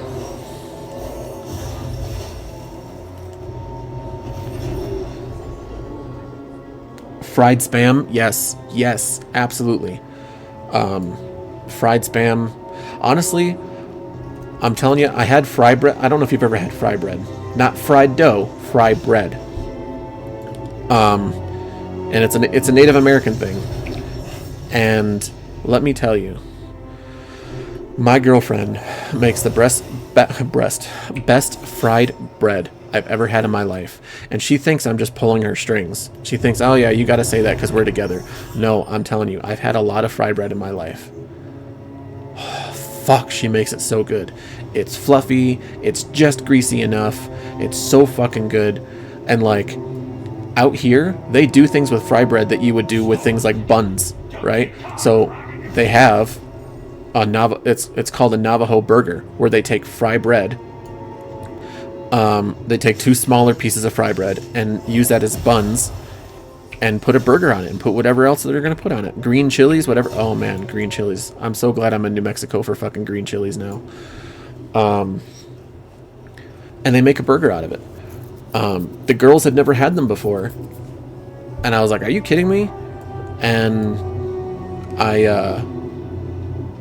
she made fry bread one night and I made the burgers. I made smash burgers. And we put it right inside. they wanted a little bit of less, a little bit of tomato, boom. But instead of making smaller fry bread, we used the bigger pieces, ripped them in half, and just folded them. It was fucking delicious.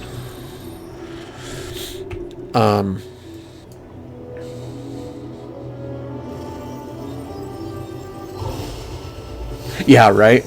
Oh, listen, I'm not gonna lie. It's been on my mind for a bit.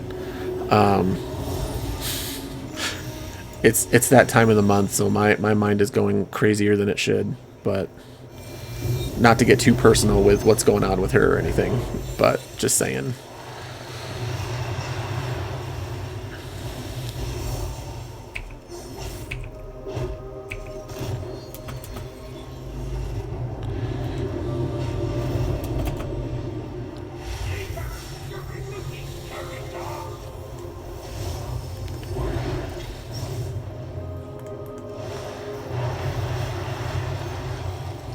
I think that guy wants to come after me now because I purposely hit him, but I wanted to make it look like an accident. Oh, wrong way, wrong way.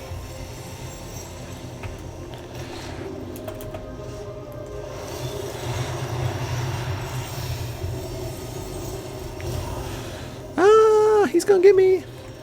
There we go. Little boost the other way.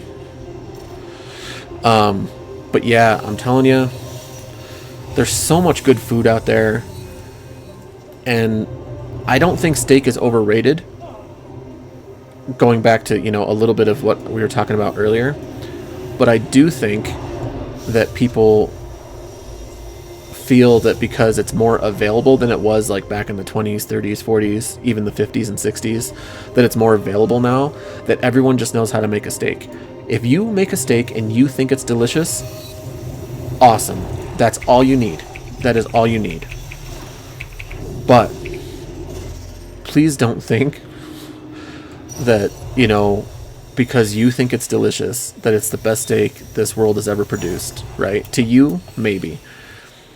But throwing it on a grill and overcooking it or just marinating it in something quick isn't, you know, where it's at. If you need cheap steak, if you need all that stuff, yeah, sure, why not? Boop.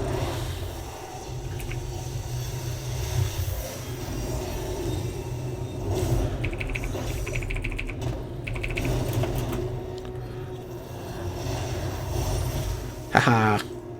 Upgrade. Sweet Bippy.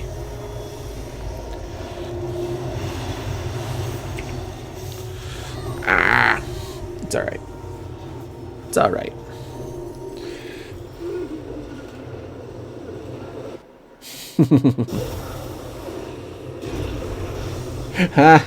That's funny. I didn't know they did that. That's funny.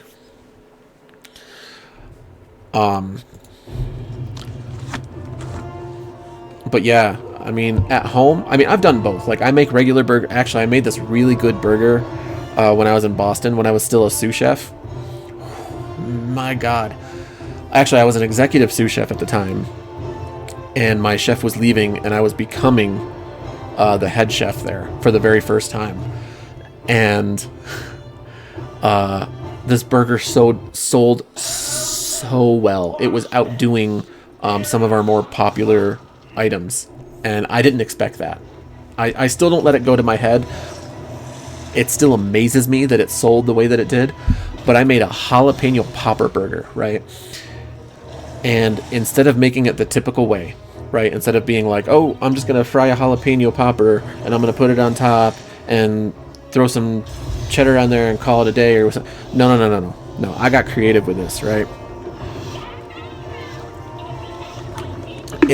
So we mixed our burgers over there, as a secret, by the way, we mixed our burgers over there with butter so that they wouldn't dry out on the grill.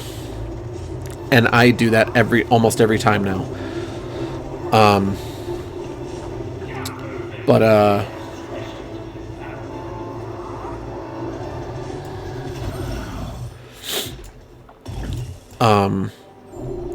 I, instead of using butter, I put cream cheese on the inside, right? And I know that sounds disgusting, but you don't overpower it. You put enough in there.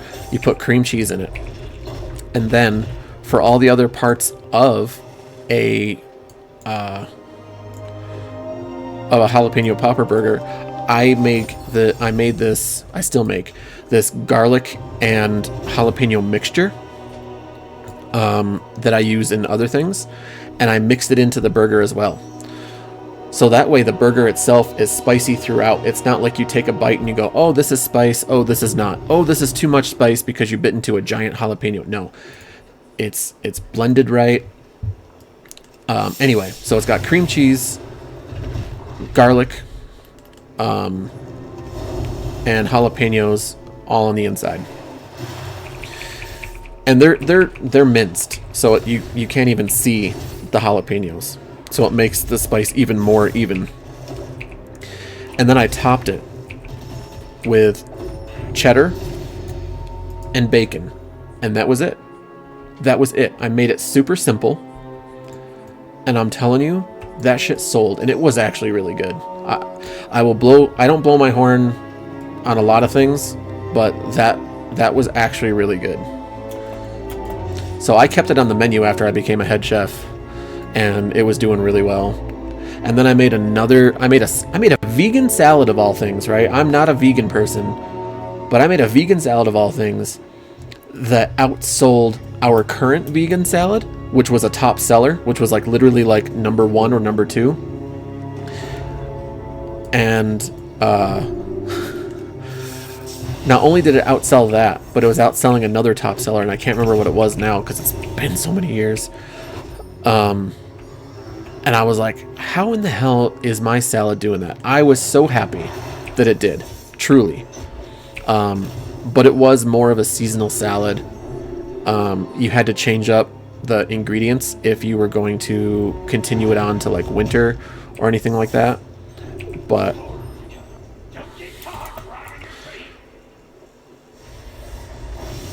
yep, I knew he was going to do it.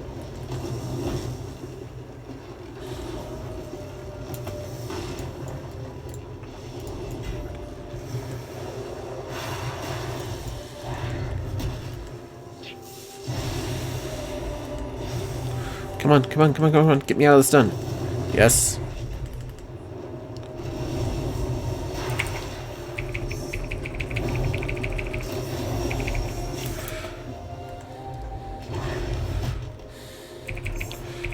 You wanted to play, my guy. You wanted to play. This is the game you chose.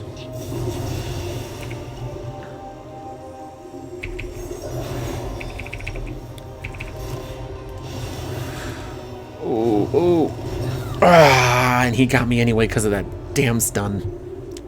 Good show. Good show. Good match.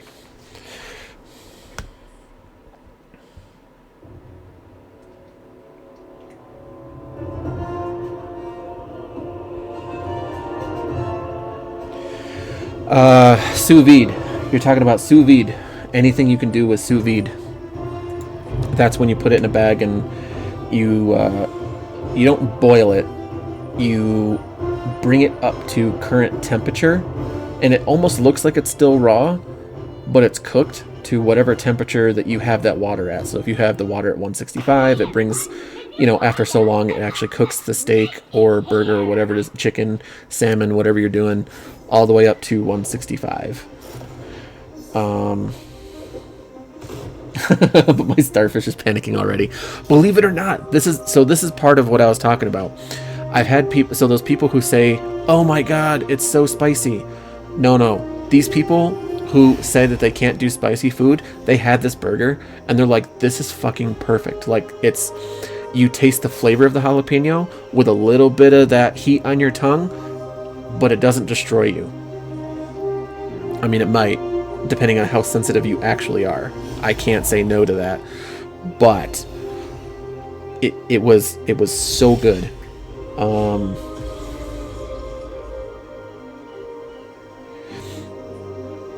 Yeah, so that's what I did. My mouth is salivating.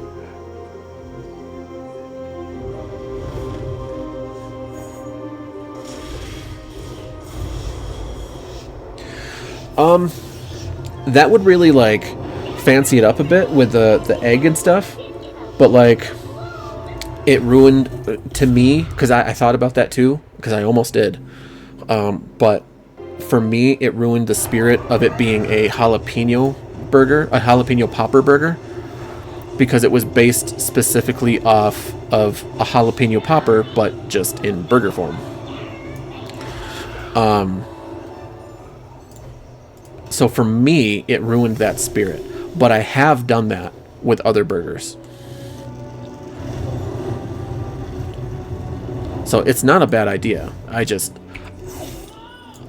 didn't do that. The onion ring would actually, I think that would go really good with that too. A fat onion ring.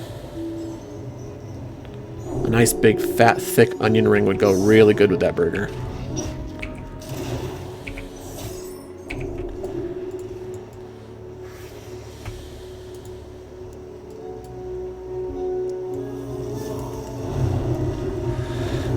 People always want to play.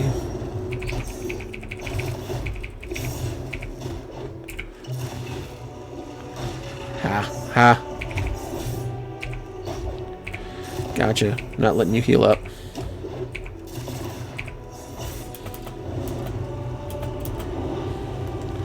Good. My turn. It's my turn.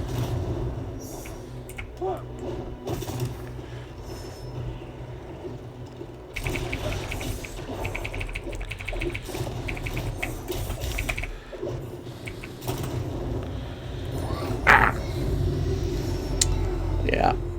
That's what I get for engaging in PvP so early. There was just too many people around that base.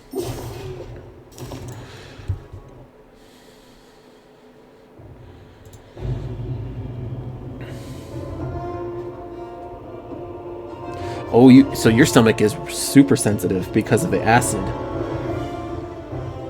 Oh, for Easter, I'm sorry.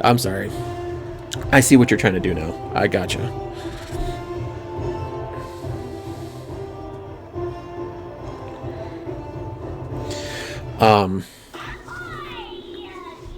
Yeah, I mean, so the jalapeno burger is one of my specialties. I don't know if I want to say signature, but I definitely, like, I would probably still refine it a bit, but, you know, because I like to change things up.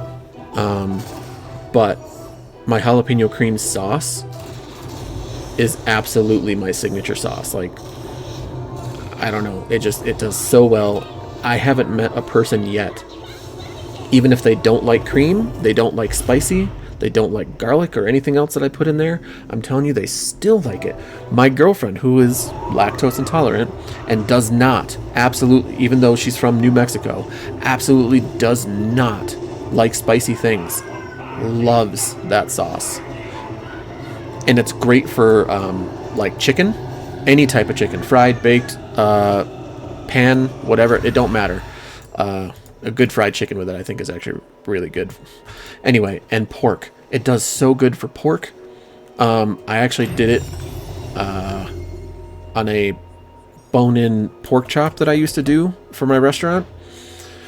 And I put it over root veggies. So, like, roasted Brussels sprouts, potatoes. There was something else. Carrots.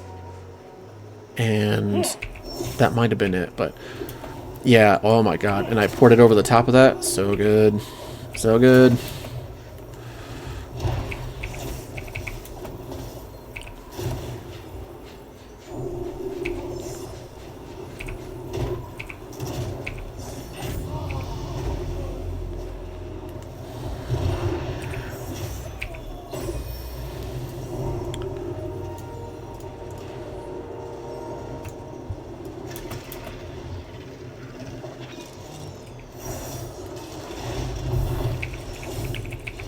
Come on, come on, fight it out. And another thing I love cooking with, that a lot of people are afraid to cook with because they usually use beer instead. Bourbon. I love cooking with bourbon. So good. I'll even put a shot of bourbon in my chili if I have it. And then just cook it down so all the alcohol gets cooked out, but that nice sweet caramelization flavor is in there. Oh my god. And that, like, everything you get from, like, the barrel you know, the oak, the pine, the whatever barrel you got in there for the aged. It's in that chili and it just tastes so good.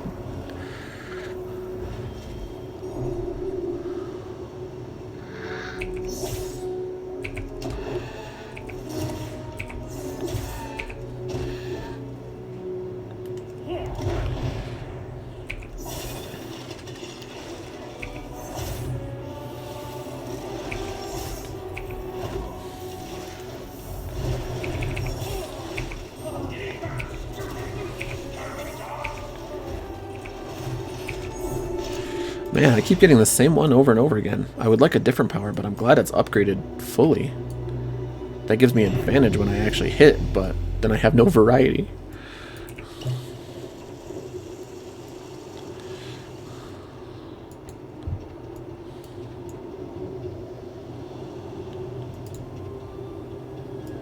Somebody was here. Yeah, I'm gonna take Quaking Leap. Oh, and it's 3. Fudge, yeah. Fudge, yeah. Alright, time to get out of this little death trap.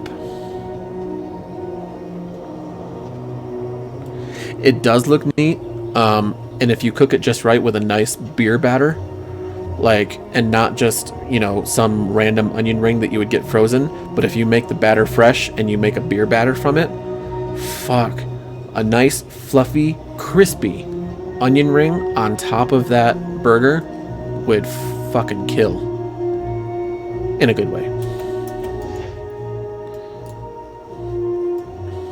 Ooh, I'm just like automatically getting like high-end stuff. I'm okay with that. I am so okay with that. Maybe this is just one of my lucky games.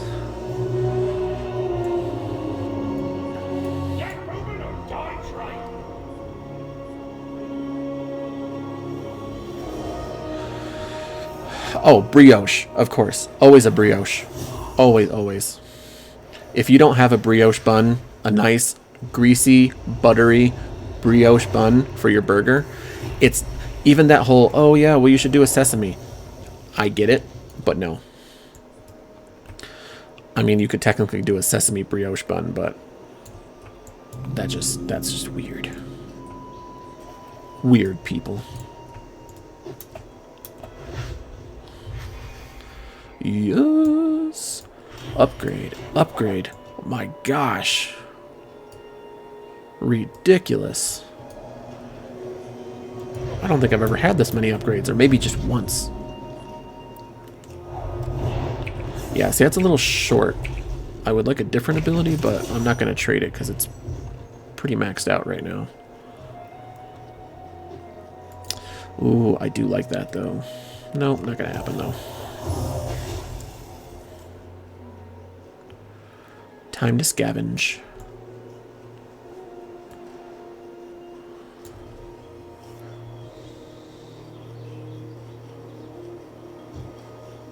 Start with a T.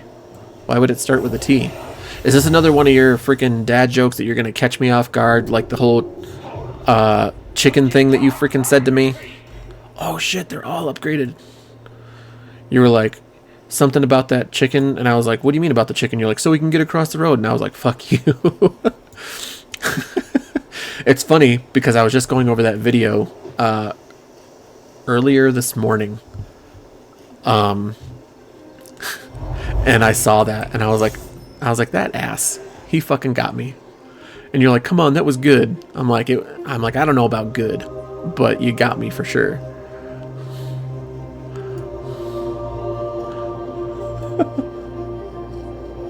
Taladiah.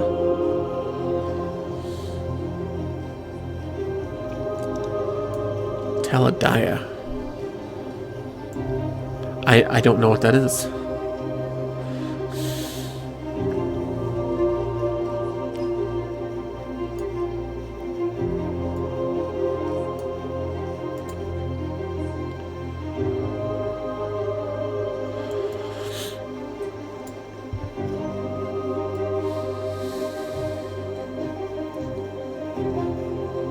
Oh yeah, that's right. That's right.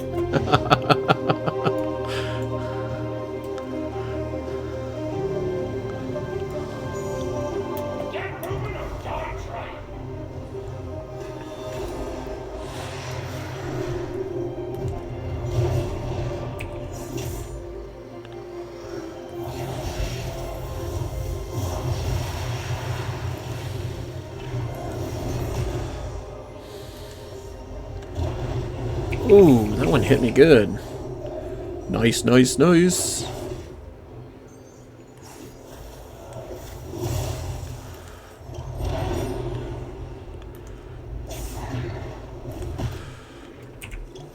Drink it up, drink it up, drink it up. Ha ha ha ha. You thought you were gonna get me. You thought you were gonna get me. But I'm coming back for plunder.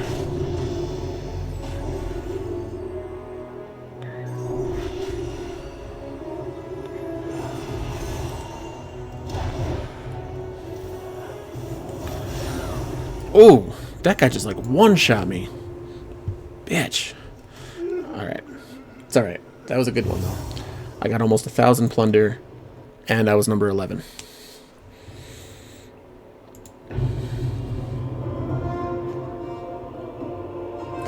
I'm like, what do you mean become a chicken? So you can get across the road. Yeah, fuck you.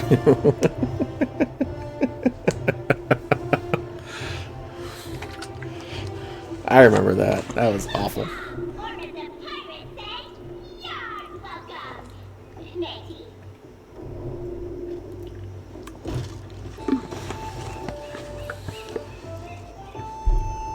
That shit was funny though.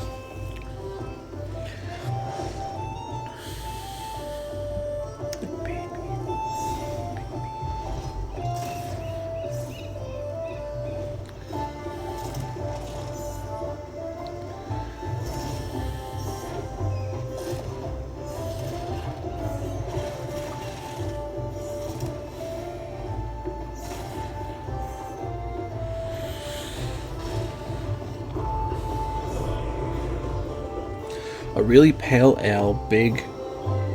A pale ale bun, big and fluffy. Pale ale.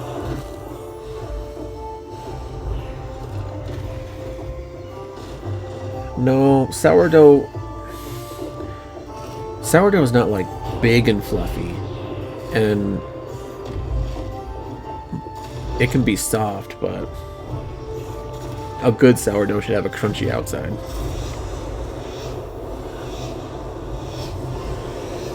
Yeah, pale ale. That's what you said, right? Oh, really pale bun. Why am I reading ale? Oh, probably because I read the same word twice. Pale ale. A pale bun, big and fluffy. Pale.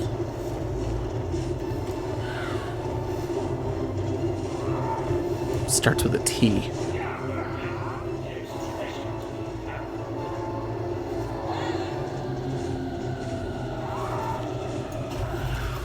Shit. This one might not be my game.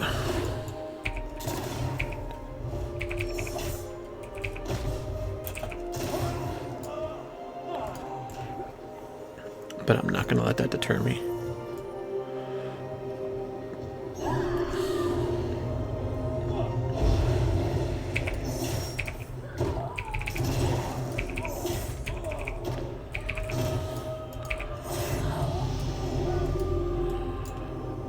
Go, got that. Out here. People are already taking all the freaking NPCs.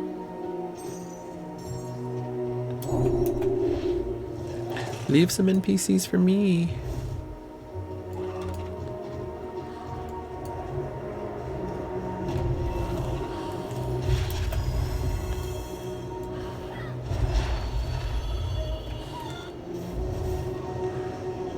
Pop.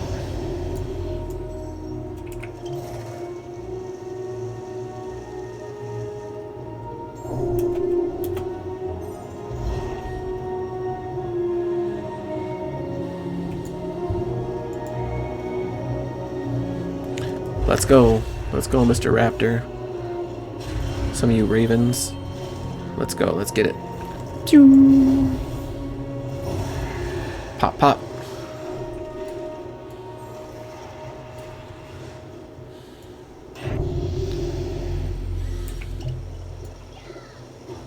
Well, yep, you're gonna try it.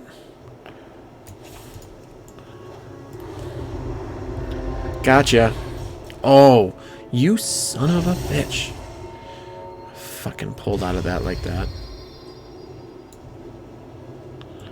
You son of a bitch. I almost had him though. but he freaking got out last second.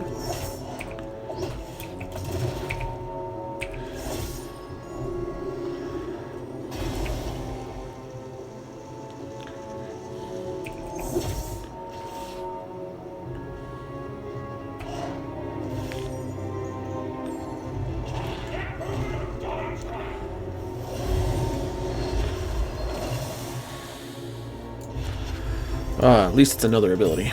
Thank goodness.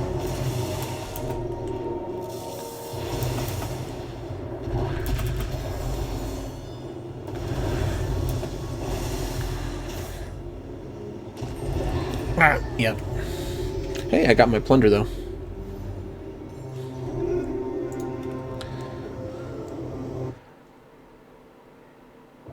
I mean, I thought you were thinking about a potato bun, but I'm like, no, it's got to be something else. Because potatoes aren't pale. They're like potato bun. When you make a potato bun, they're usually like a yellow or an off yellow. So that's why I kind of didn't mention it. I was like,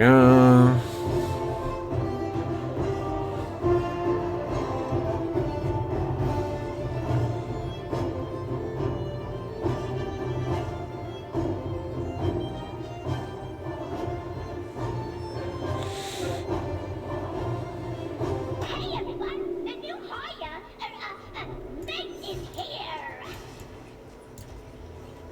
What am I anyway? I've just been doing it this whole time without even thinking. What am I? Oh, shit. I'm almost 30.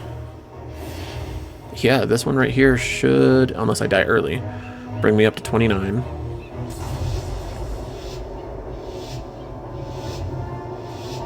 Time to see what these sea dogs are made of. Damn. Damn. I got up high. Oh, people are avoiding it. I'm not gonna. Oh, he's not avoiding it though.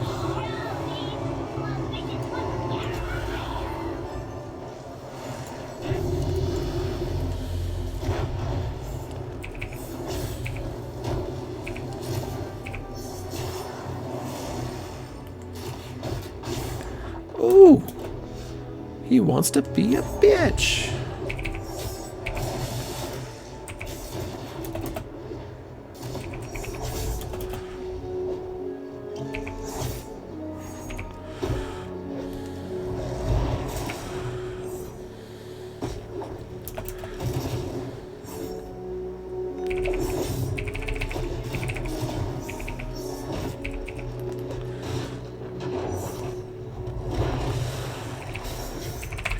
Gotcha. You started it. You started it. Just saying. My mama always taught me, you shouldn't start it, but you should always finish it. Oh, yes, replace that, please.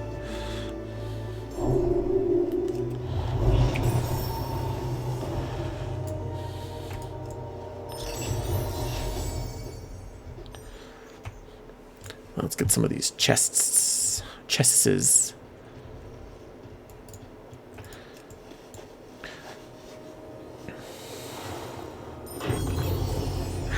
How is yellow pale compared to plain white? White is literally the the plainest you can get.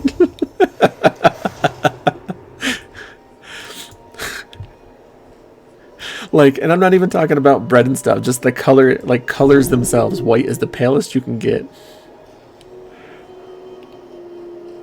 A pretzel bun would be good with that.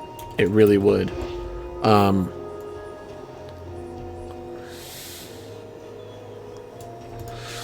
So, we used to make our own in-house, basically pretzel buns, right? But they were just like little pretzel bites. They were just like little bun size. And hot dog, I've liked hot dogs since I was a kid, but I didn't realize that I was kind of spoiled. And I know everybody says this about hot dogs. Oh, you've never had this hot dog. You've never had that hot dog. I've tried so many types of hot dogs. And, yep, thought you were going to do that. Why don't we go then? Let's go then, buddy.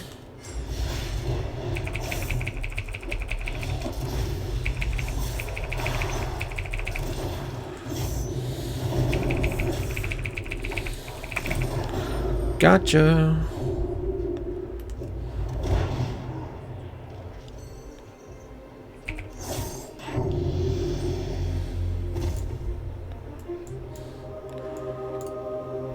I will definitely replace this.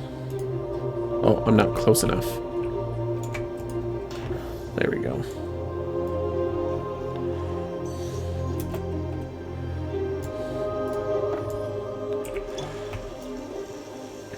Did nobody come up to the ogres? Did nobody come up to the ogres?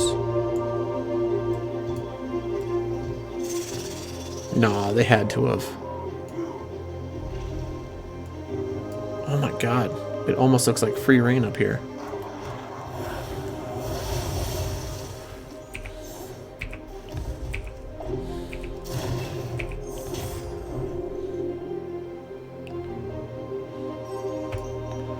Looks like they tried to pick some of the higher end ones off and then just leave everybody else behind. That's okay.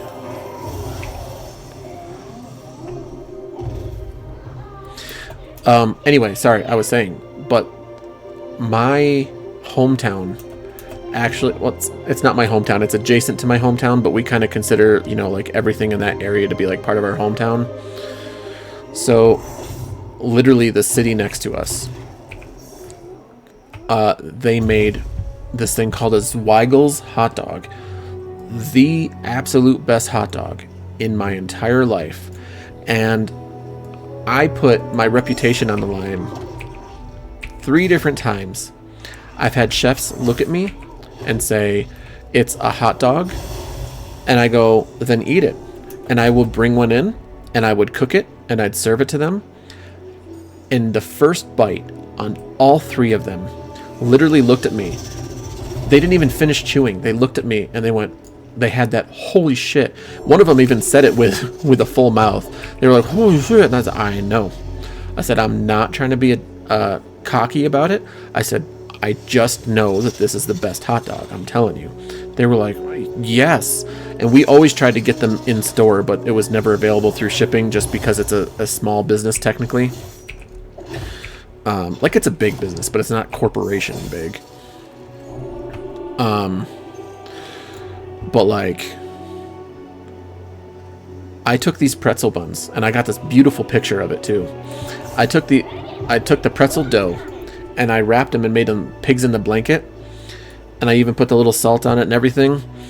And I served it with a spicy honey mustard sauce. And the spicy part is I took red chili flakes, and then I put them in the blender and made it a powder so that you weren't getting that giant chili flake when you were chewing. And I made this really nice honey mustard that was sweet, spicy, tangy, and it was so good. And it went so good with those pigs in a blanket. Holy cow. Wow, there's like a huge thing to scavenge over there.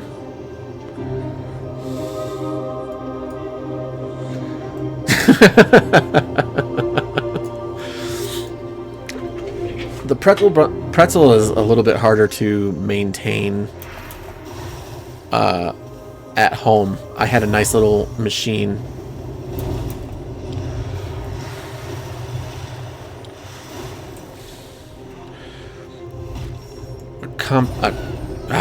Bitches. It's alright. Place 20 with 760. I'm good with that.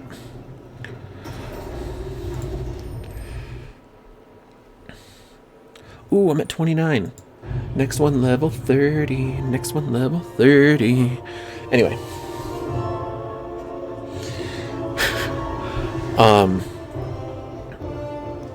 But yeah, I'm telling you, it was so good. And I stacked them all weird, right? Like, I stacked them like in this weird triangle so that it looked like it was like up, but I stacked them like, I don't know. I don't even know how I did it, to be honest with you. I got it like just right. And it was, those things were so fucking good. I can't even get them out here, the Zweigel's hot dogs. If I get them out here, they're like 3 times as expensive as they are normally, right? They're like $6 for a pound, normally in the store, and they're worth it. They're worth every fucking penny. Every penny. But if I get them shipped out here, and they can do it, they ship to all over the US and even outside the US, I believe, a little bit. And I've had them shipped to me before in other states, but they send it with dry ice and stuff like that. So I always play with the dry ice afterwards because it's always fun. But, you know, you don't ever just order 1 pound of hot dogs to go across the US. That's insane. If you're going to order them, you order them, right? And they have deals and stuff. Oh, if you buy, you know, 5 pounds, we send you, you know, 3 pounds free or something like that. Well, it ends up being for like 8 pounds of hot dogs, right? Even though 3 are free, it ends up being like $150, $160, and that's a lot to spend on hot dogs. Worth it, but it's a lot.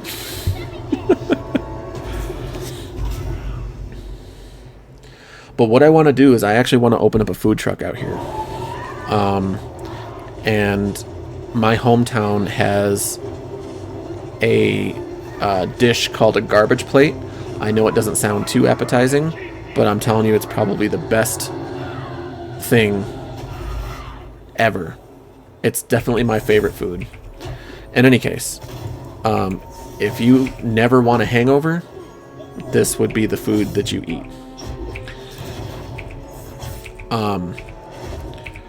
I used to eat it in 3 stages, and the only times that I ever got hangovers in my life is when I didn't eat it. Like, that's the funny part.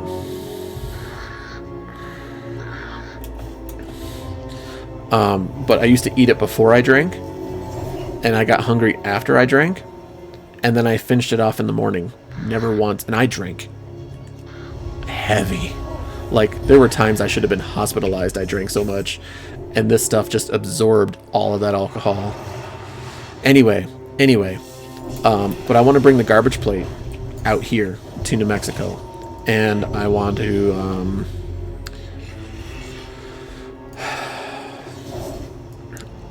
I want to do like a New Mexican style one. I've done a barbecue style one.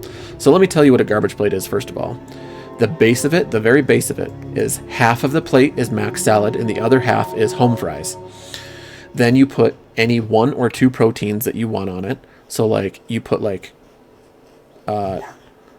you want a cheeseburger, you get 2 cheeseburgers on it. Or you can do a cheeseburger and a hot dog, 2 hot dogs.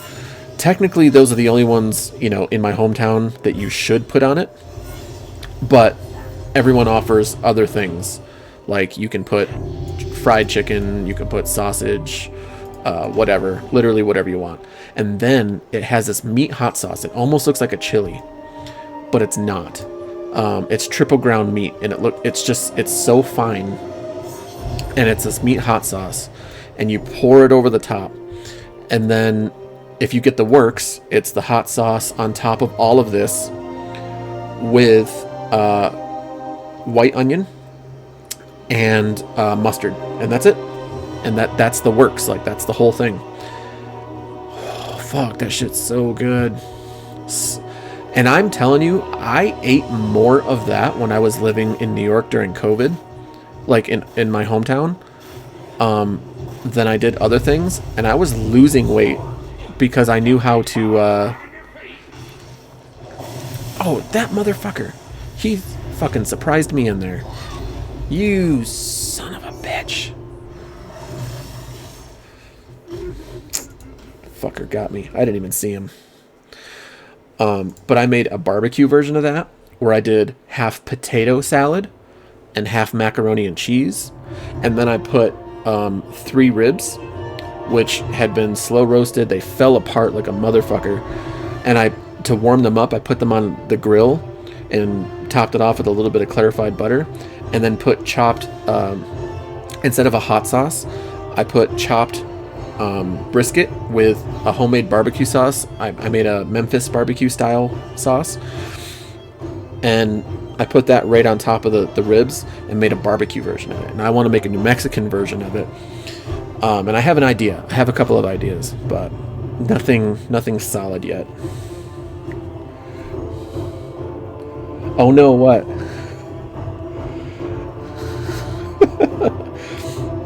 I've said so many things at this point. I don't know what you're oh knowing to.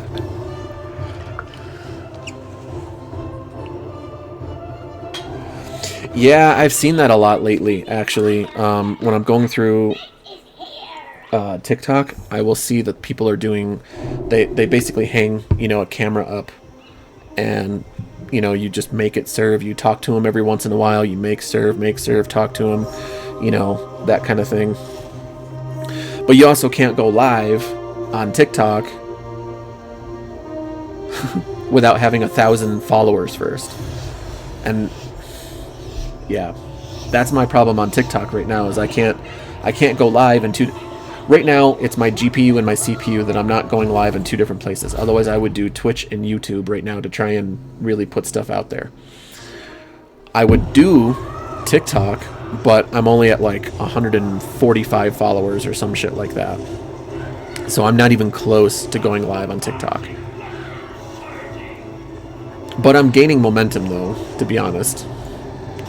Like, there's when I started TikTok back in November, when I started all of the streaming and everything, I had 0 people. I had my mom and one of her friends that she made follow me. So technically I had 2 people, right? I had 2 people. And it took me up until this month to start getting 145 followers.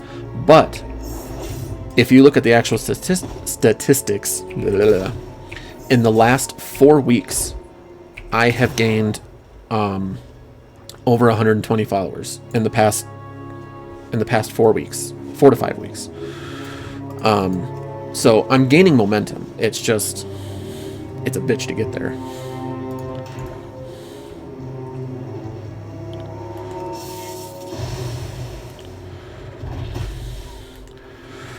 But when I I actually made a call to my my computer store, at least the one that I like. I made a call today to ask them what kind of parts they had and see what else is going on with them. And I don't know when exactly, but I'll be able to upgrade my computer probably within the next 2 to 4 weeks. And then I'll be able to multi-stream, multi-platform, like I would like to. And then we're going to upgrade our internet service so that I can do that.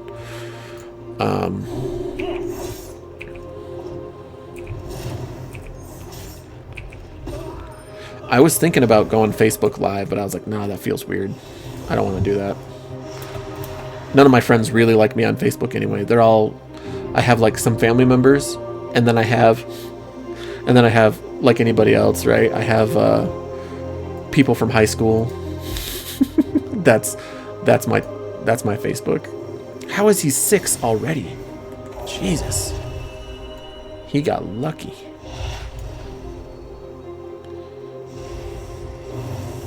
And then he's taking all my shit over there. TikTok is not gonna die. And let me tell you why. It is so popular, okay?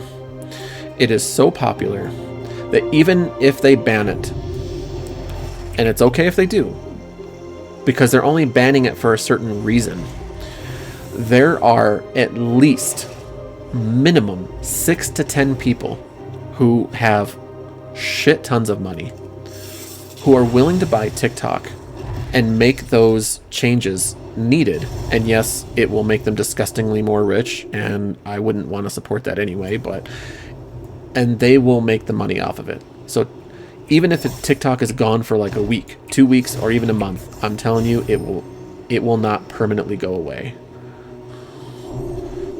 There are too many people who are invested, who would invest in it.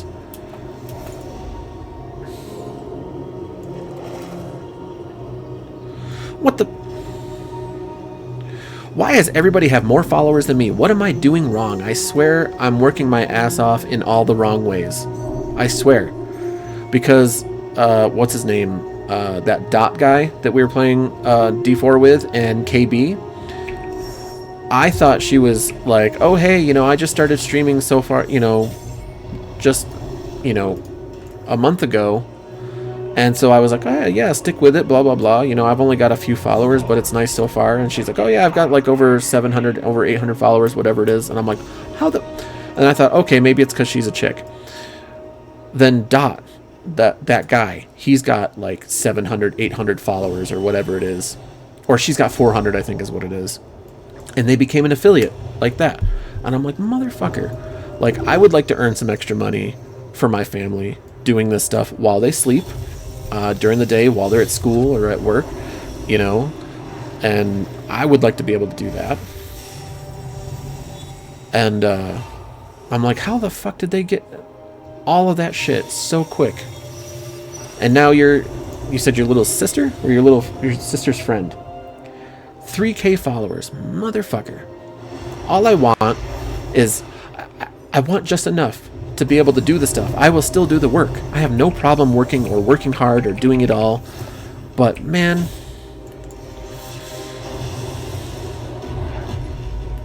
I swear there are people that just get lucky who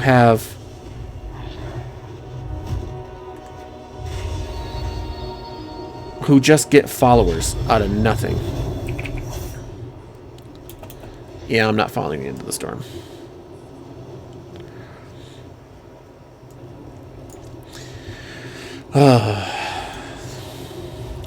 I want to be an affiliate. I've set goals for myself. I've been doing this for, what, December, January, February. So I've been doing it for four and a half, almost 5 months now.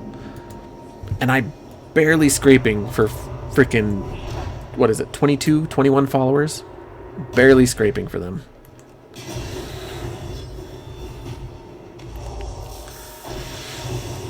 I fight for every single one of my followers. I do.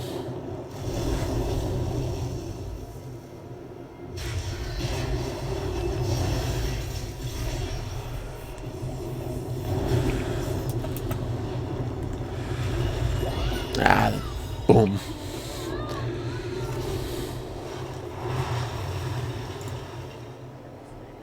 And you have 140.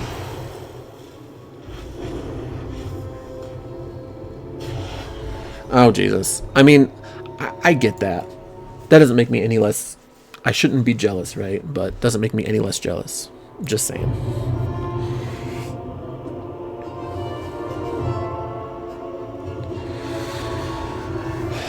But, I mean... honestly, like, I'm trying to... I'm doing this for fun, and I want to do this to put stuff out there and, you know, have a good time with all that stuff, but I really want to build something out of it. Like, I really do.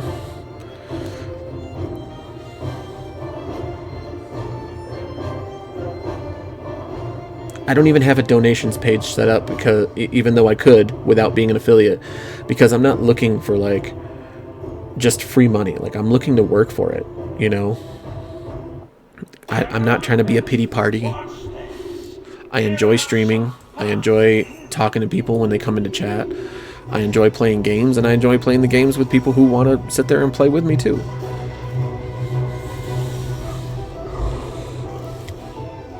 But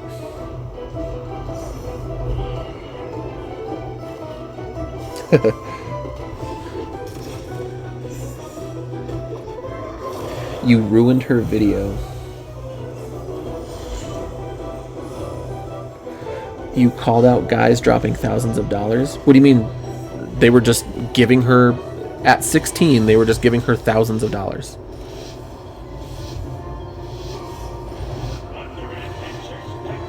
I mean, fuck, if it'll get me 3K followers, I'll do a baby voice. You into that, Polar?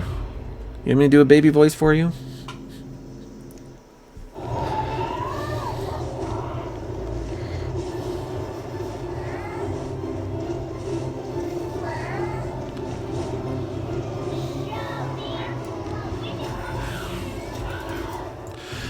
You motherfucker just stole my fucking loot.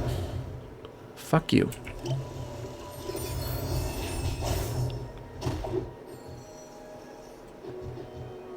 No, you go be an asshole.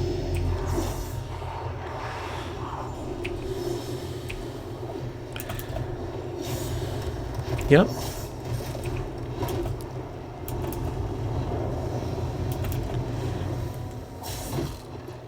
Yeah, it's okay.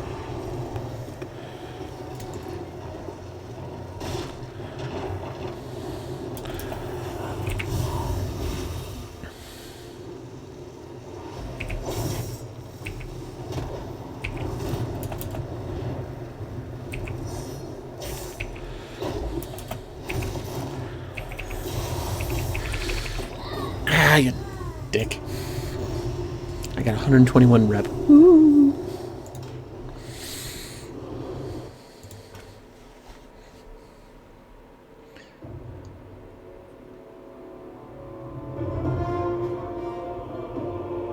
What got moderated? It's always funny when you say I got moderated.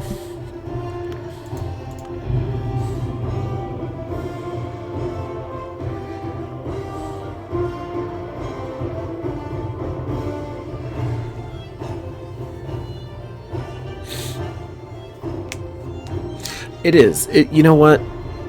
And there's a big reason why my 8 and 10-year-old don't even have a phone right now.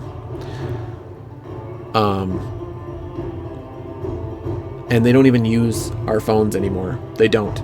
I have kind of taken that away from them permanently because I walked in on them one day and they were not 8 and 10 at the time. They were 6 and 8 at the time. And they were twerking. And I was like, no, I'm done. Not happening. Nope. Nope, nope, nope. Not happening. Like, because they think it's normal. You know, they don't know. You know, they're too young to know that. Like, they were literally at 6 and 8. Like, they were too young to understand and know that. Even if I explained it to them, they would not get it. Because it's just, you don't understand. Because they don't have those senses and feelings that, you know, teenagers and adults do. So I was like, nope, nope, nope, nope, nope, nope. And they saw all those, you know, stupid challenges and stuff, and they were trying to upload, they were like trying to make a TikTok for, you know, my girlfriend, and I was like, no, no, because then you guys are going to post everything on TikTok, and you guys don't need to be online with all the creepy ass people out there. In fact, even on stream here, like I've seen people, you know, like even bigger streamers who, you know, their kid comes into the camera view, and that's fine, right? But I don't let my girls come onto the camera view. They stay off camera, a good distance off camera, and when they're going to bed or they need anything, they whisper to me, and I say, I'll be right back. I mute my mic. I don't want their faces on stream. One, for any pervs to begin with, and two, because all the AI shit that's going on right now, I have seen and heard that people literally take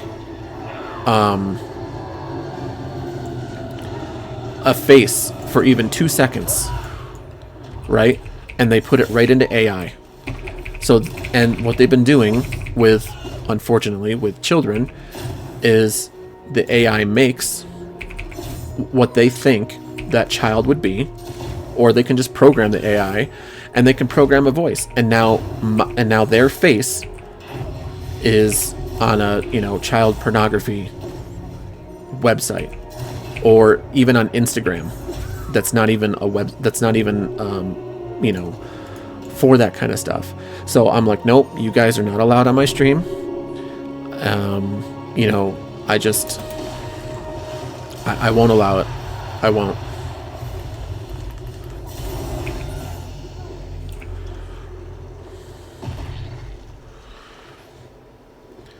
I love them. They're going to be exposed to bad enough stuff at some point in their life. They don't need to be exposed to it when they're freaking, you know, 8 and 10 years old. They don't need it. And I won't let it.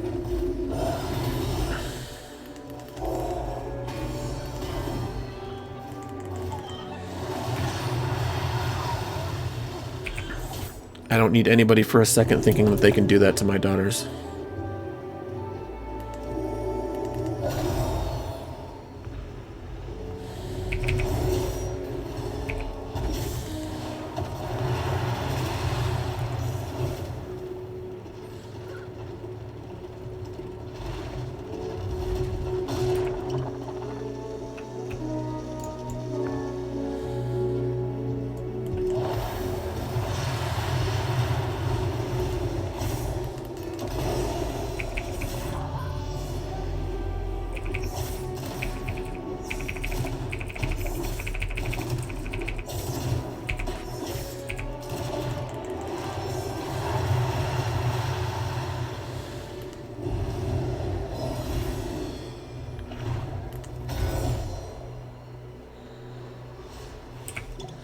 But you wanted to play. Yeah, so you're not Get moving or die trying. you're not trying.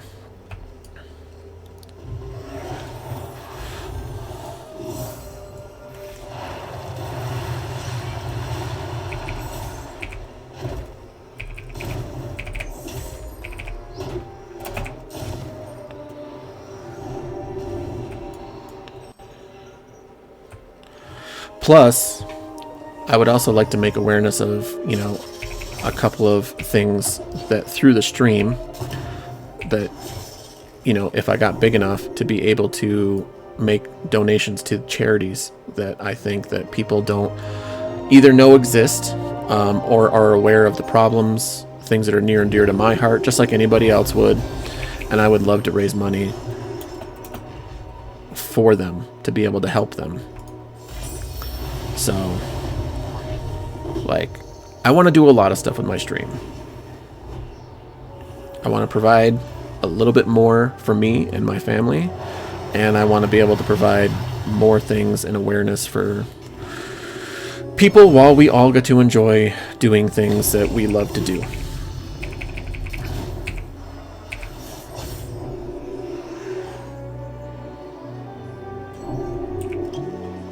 Don't come over here. Don't come over here. Hold on. Am I not able to see? What do you mean am I not able to see? Like chat?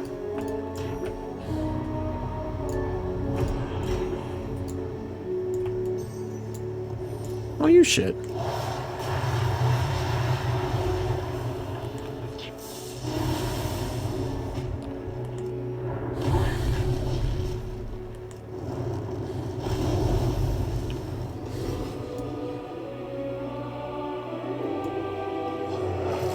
Yeah, exactly. Sorry, I'm catching up to your chat because I'm in the middle of trying to survive. This is why I need a second monitor so I can look over instead of squinting down at my phone.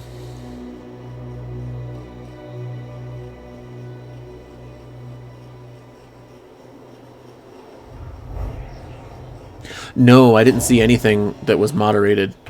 I mean, so if I tab out, I can see what was moderated, but my phone, the Twitch app, doesn't show me that. It just shows the actual. So like I can see it later when I get out, but I can't see it while I'm in the Twitch app. It's weird. It's fucking weird.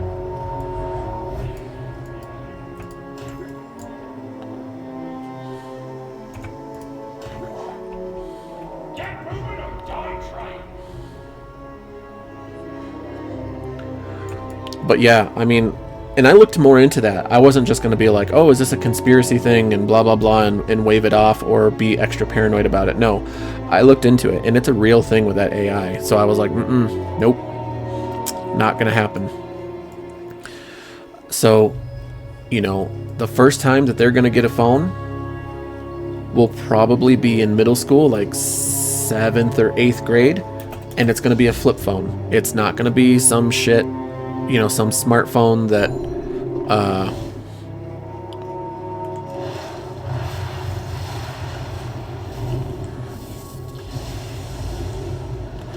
you know, where they can do all these apps and whatnot. They don't need all that. They really, really don't. Oh, boom.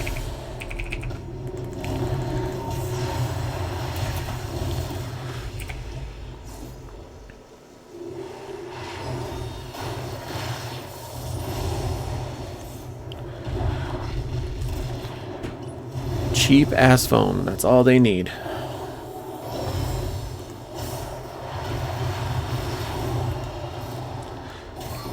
Ow!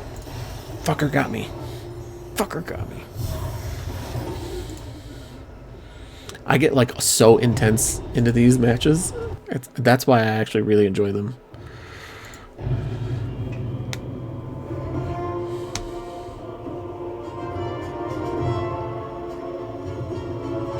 Oh, yeah, yeah. Yeah, and they do. And they do. And it's funny because I follow you know, a lot of different female influencers, I guess. You know, like on, not on TikTok, but on Instagram. And one of them I've followed for quite a few, you know, for probably like 4, maybe 5 years now. And she's just gotten so sick of all the people being pervy to her. And she's not even that young. I mean, she's young, right? But she's not like 16. She's like, I don't even know. I think she's like 23, 24, 25, maybe 26. She's in her early 20s anyway. Early to mid 20s. And now she's gotten so comfortable with posting whatever she wants and also being able to stand up for herself. She'll put the comments up and it'll say, you know, oh, you know, you're so this, let me take you out, I'll give you the pounding of a lifetime, or literally anything you could think of. I mean, it's crazy. And she'll respond to them. And she'll be goofy sometimes. She'll be like, oh my God, yes, how did you know what I need? And, you know, she'll dump it afterwards or whatever. But she, you know, she sticks up for herself now. She tries to stick up for other people, you know, other women who go through that. And, you know, I don't need my daughters to go through that. So in middle school, they're going to have a basic ass phone, the most basic they can get, because they need to be able to call me. They need to be able to call their mother, to say, hey, I'm staying after. Hey, I'm getting a ride from a friend and I'll be here. You know what I mean? Like, just to let us know what's going on, where you are, to know that you're safe. And then once they get a job,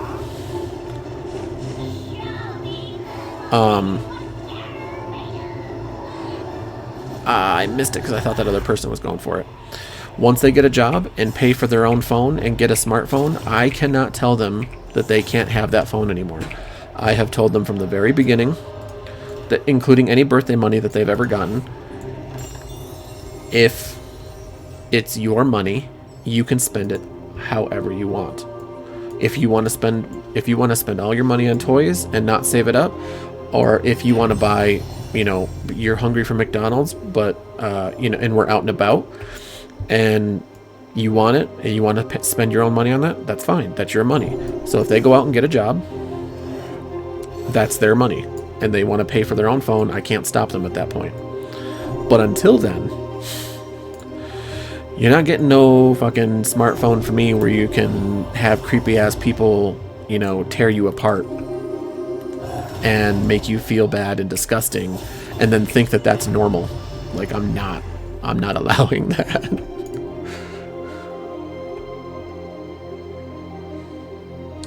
And she's 16. Like, are you kidding me?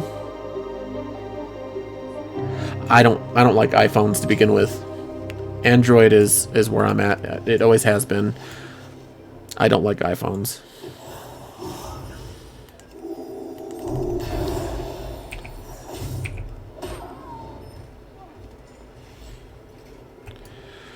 But yeah, it's a sick and twisted world we live in nowadays, and it's sad.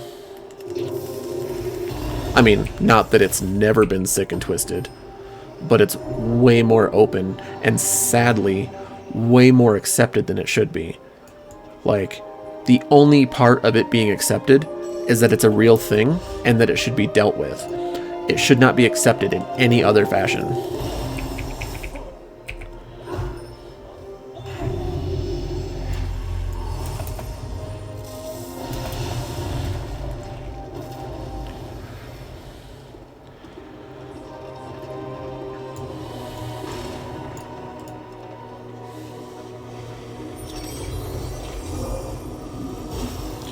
I heard about that. Those crafty motherfuckers are trying to get you to buy everything. Just like, I don't think it's true, because I maybe it's May and not March, but I heard that all previous versions of Windows are no longer going to work, and you have to have the latest version of Windows, what is it, 11?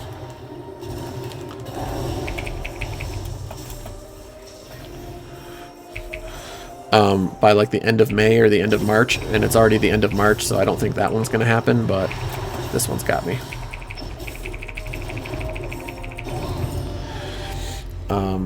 Which is another reason I need to upgrade my computer, because my motherboard physically will not upgrade to Windows 11.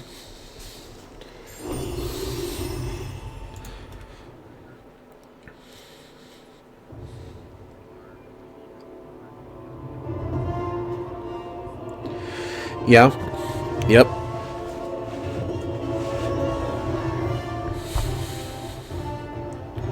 How close am I to freaking 30? I gotta be close. Gotta be close.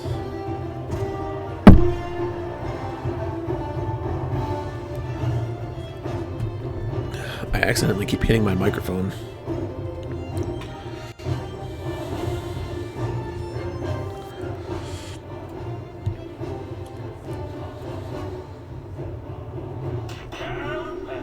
Watch this.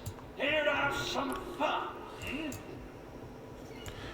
Can you guys move so that I can actually just click on him? Like, it would be nice. Oh my god. Move.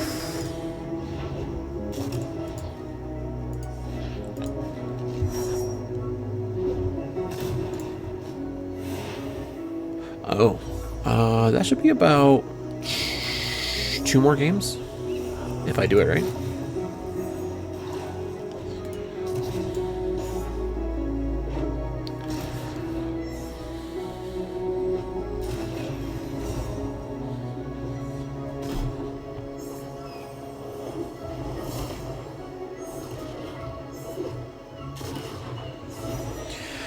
Yeah, I mean,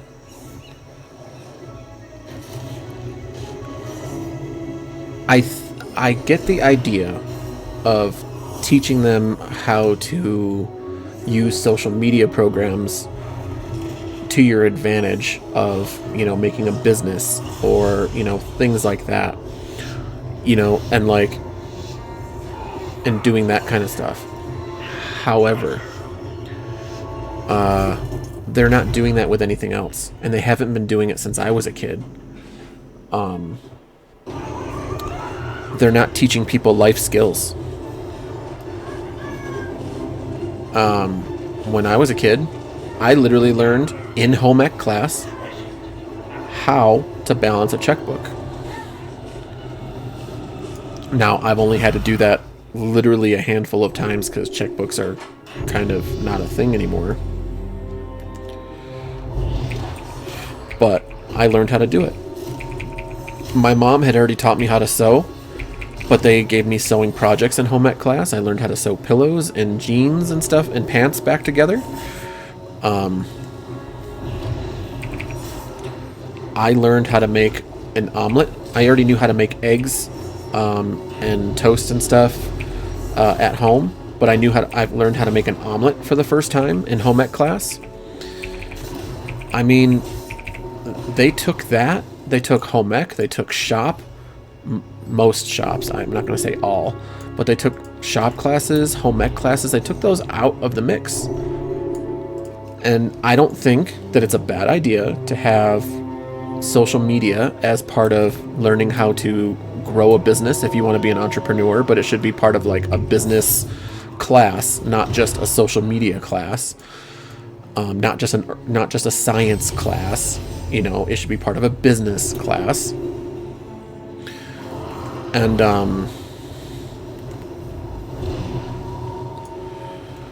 but like, I think that stuff can be super useful. However, they don't use it as being useful. They use it for unfortunate things.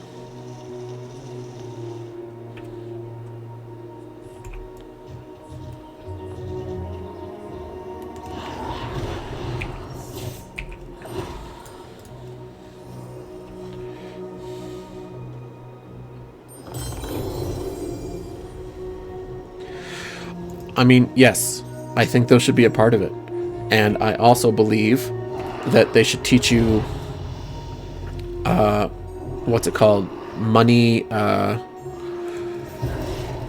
not responsibility, basically how to handle money, how to do your own taxes. They should teach you these things, what to look for, what you can write off, you know, things that actually help you in life, instead of just saying, okay, you're in debt, good luck, get the fuck out of my school, go find yourself a place to live, and if you can't, go live under a bridge. Like, that is not what it should be. People should know how to do their financials, basic financials, right? Anything more would be, you know, stuff that you learned at a job, or, you know, being an entrepreneur or whatever else. It don't matter. But like, basic skills are not taught, and they should be.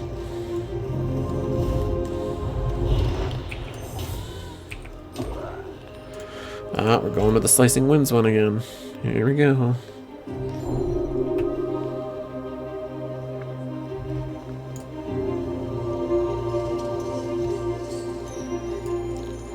What is that? Is that the pieces of hate? I think it is. I don't know where it is, but I think it is.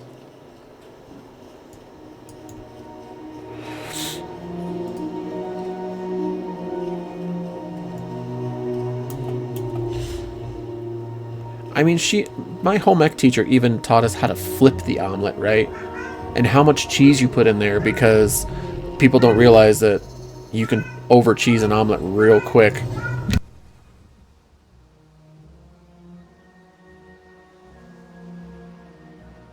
You ain't better scoot and loot, you scurvy dogs! Fucking cat. I love him, but Jesus Christ.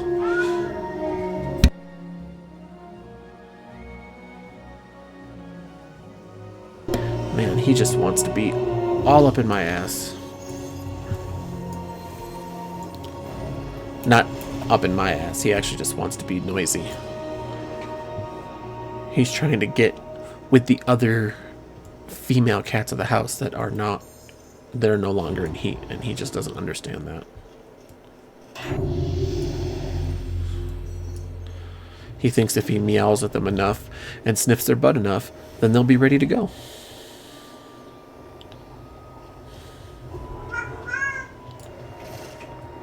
Cut it out.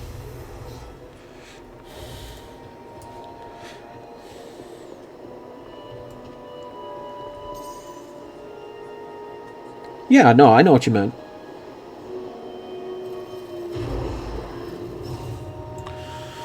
Because, I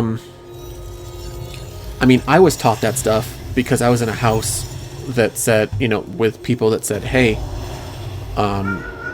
you know, look, this happened. Come with me and let me show you what it is. So, like, when breakers went off, I knew what to do.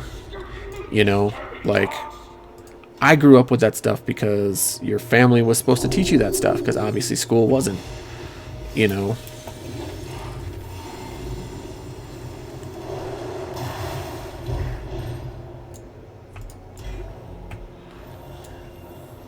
I wish school had taught me some other stuff about home. You know, like about pilot lights and stuff like that, because I grew up with an electric stove.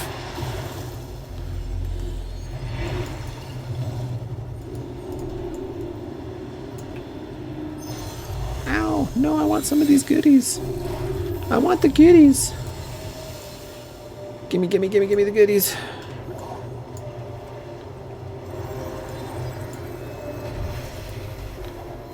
No, you shit.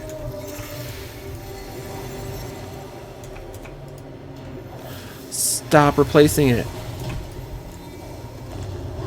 And now I'm screwed because this thing is fucking malfunctioning.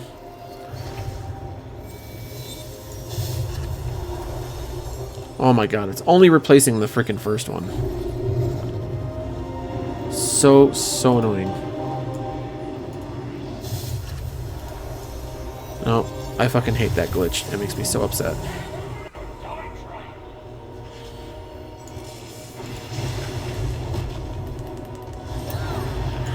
Yeah, I was done with that because there's no point.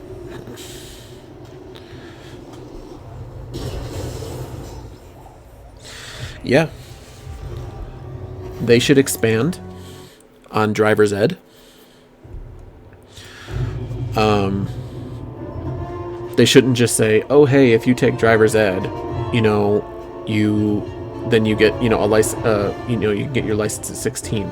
That's fantastic. I love that they do that. But they should expand on it more. You know,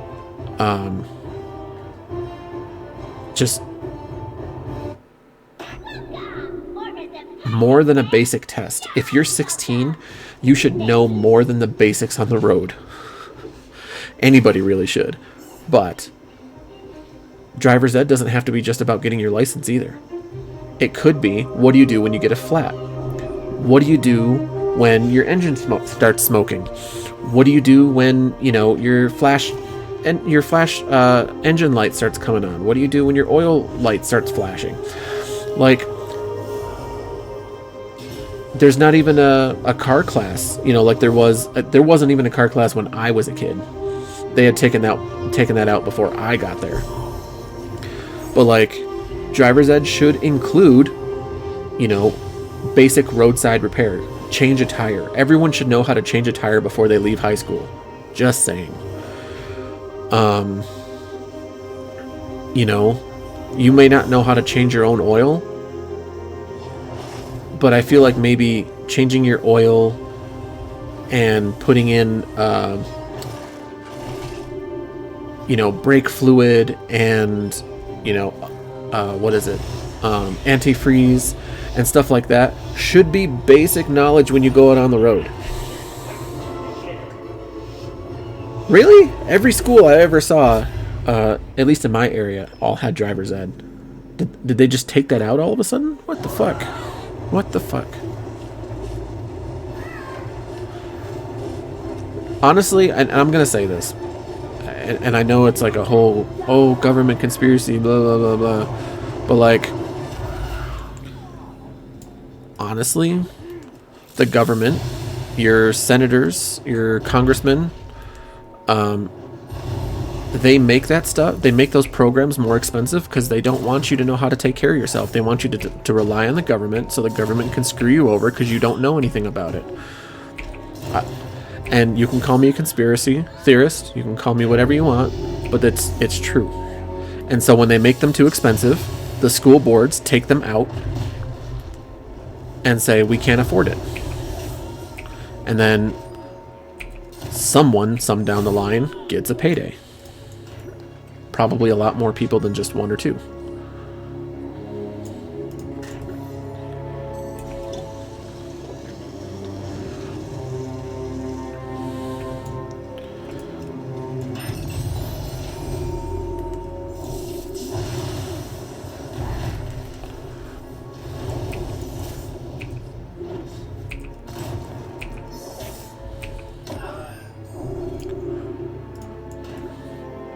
Always with the damn slicing winds. Come with me. Come with me. Fly away.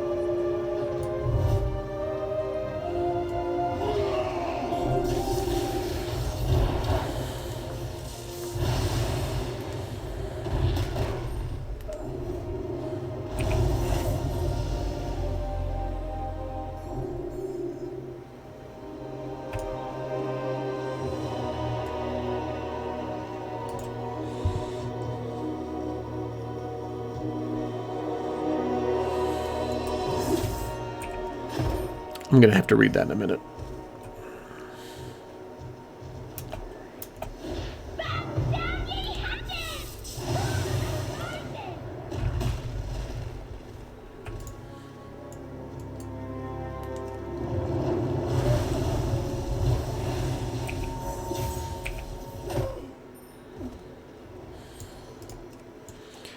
Give me that plunder.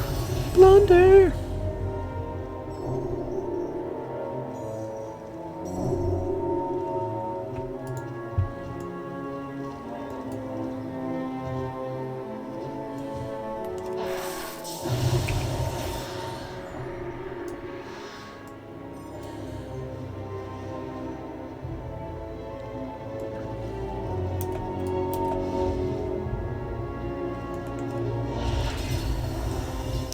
What, you want to play, bro?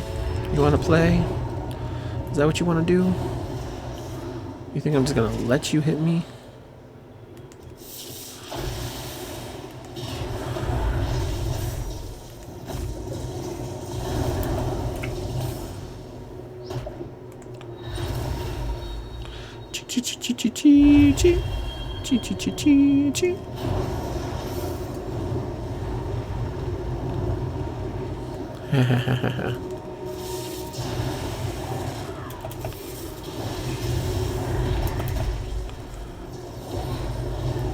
Yep, there I go. Oh, I got it though. I hit 30. Sweet, sweet bippy boo.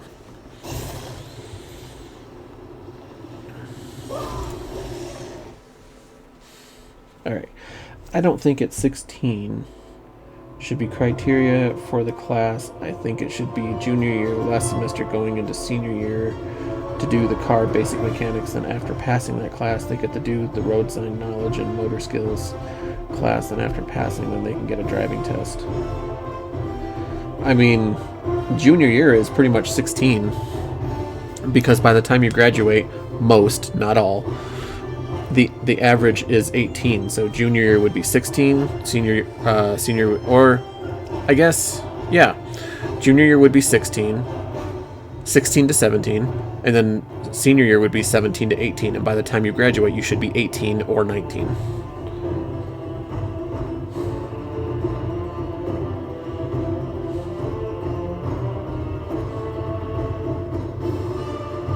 I mean, they could wait till their birthday, but then some people get screwed out because they don't turn 17 until summer.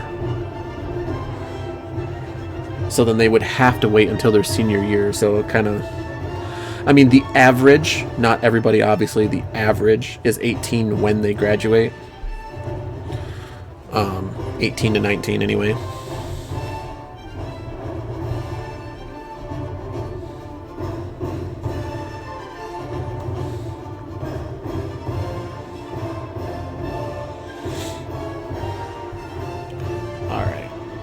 What is this?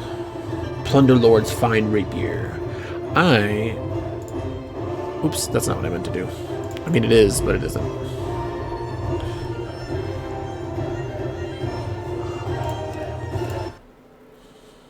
Oh, I left this on the whole time. I wonder if that was part of it.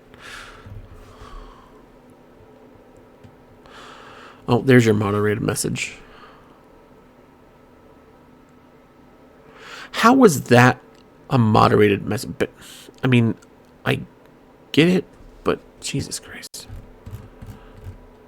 Sometimes moderated messages are so stupid.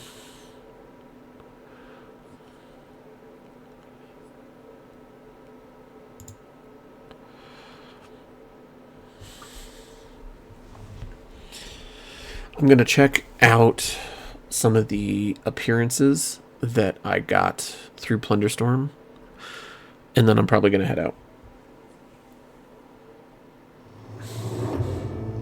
It literally said bend over, and it highlighted in your message. Out of the whole thing, it highlighted bend over, modded, and I'm like, really? You can pretty much, for me, and then maybe I just need to go and customize it if that's possible. And I think it is, but I think it takes some time. Anyway, but I think in my chat in general, you should be able to say almost anything, because I'm not offended by a lot of stuff.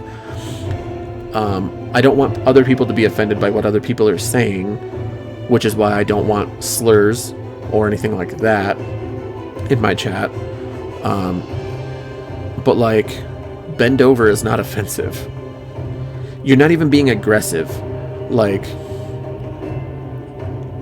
like it should be able to read the tone of the message. You weren't being aggressive. You weren't like, yeah, bend over, you know, this and that, blah, blah, blah. So you weren't even being aggressive about it. It just was being stupid. Yeah, exactly. Exactly. Actually, I want to see what's going on over here. How many gold things do we have this week that I can make? Not a 1, 2, just 2. That sucks. Alright. Theldrassus. 1 is the loneliest number that you'll ever do. 2 is more lonely than 1. Because without the other, what is it? I can't remember that part. So, 1. That's it. Damn, that's a real slim picking this week. Hopefully there's some more in here. Nope, nope. Please this, please this. Yes! Yes, I love when this is freaking up. Okay. So that's 2, with a possible of these 2 not being profitable.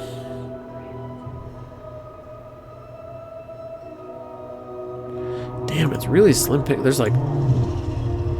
It's only like 8,000 gold. Maybe 10 at the most. That's rough. That's real rough. Nope, nothing there either. Right? Yep, nope. Damn.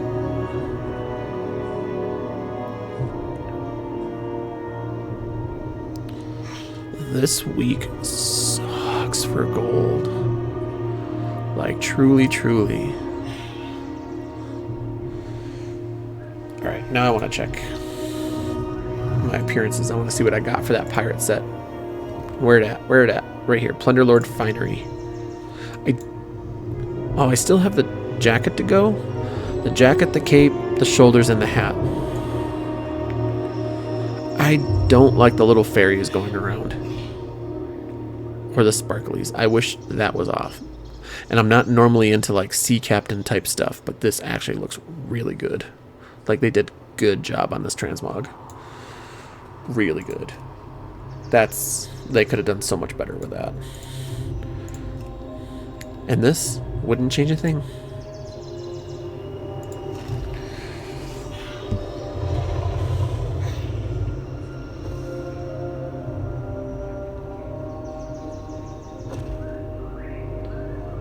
Yeah, I know. Like I said, I mean, it's really not. You haven't really said anything offensive. I've said more offensive things live through my microphone, technically, than you have been modded for.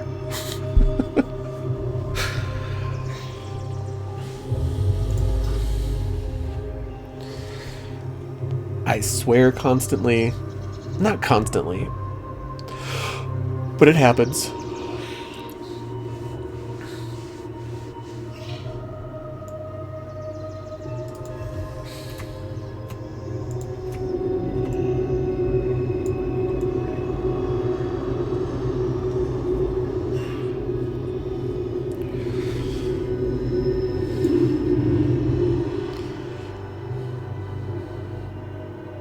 I don't know. I think you can actually go in there and specifically customize like words that you don't want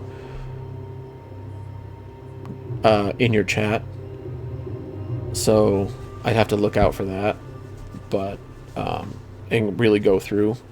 But honestly, there's a lot of things that I want to do with my stream, my games, and how I want to like basically reinstall them on, you know, my new SSD drive. I have a lot of my games installed on my SSD, but you know, again, games are not small in space, so I can't install them all there, otherwise it would just be gone. And then when you need games that say, hey, after you install it, after 60 gigs, right, you need another 20 gigs for it to run. So like you still have to have space open. You can't just run it to 0. And I run some of my games off my hard drive, which in and nowadays is more of a no-no than anything else. But yeah, I mean, school should really provide to us the means for us to use on how to live, how to take care of things without, you know, breaking your bank.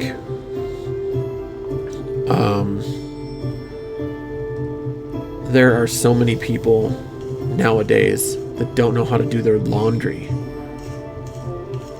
And I know that it sounds kind of scary at first when you've never done it.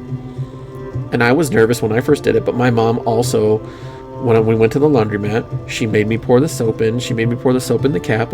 Didn't make me, but she was like, hey, you want to pour this in here? And I was like, yeah, of course I do, you know. But as I got older, you know, I put my own clothes away.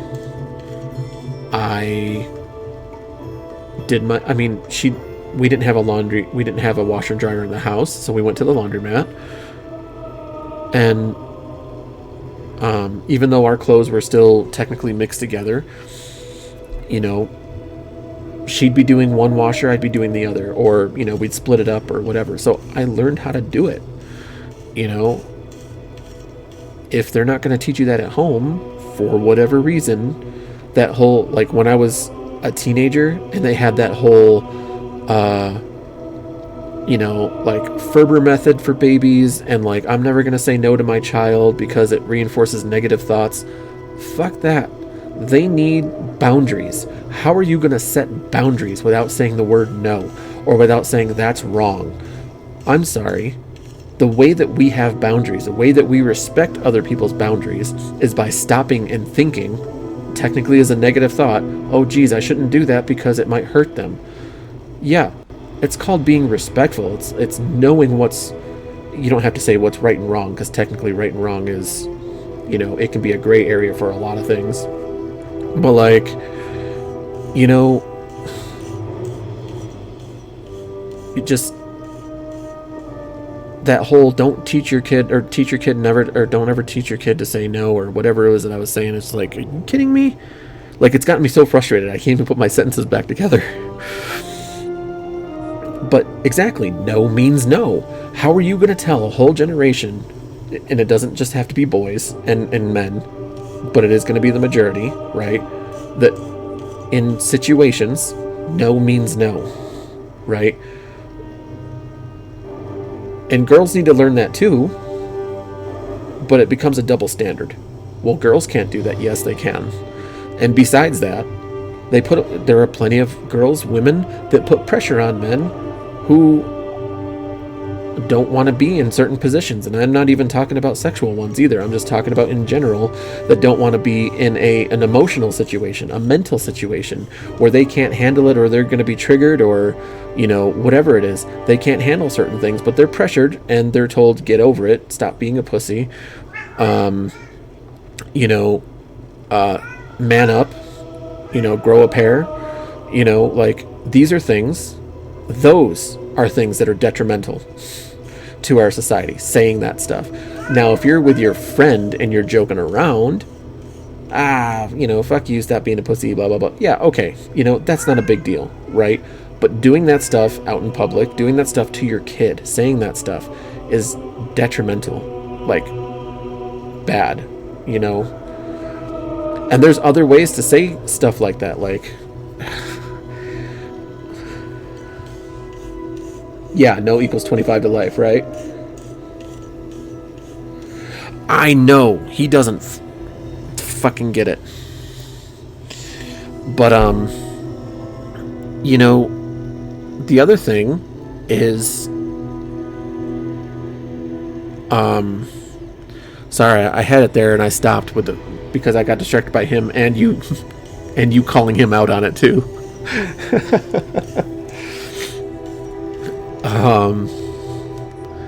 But like, The word no means no.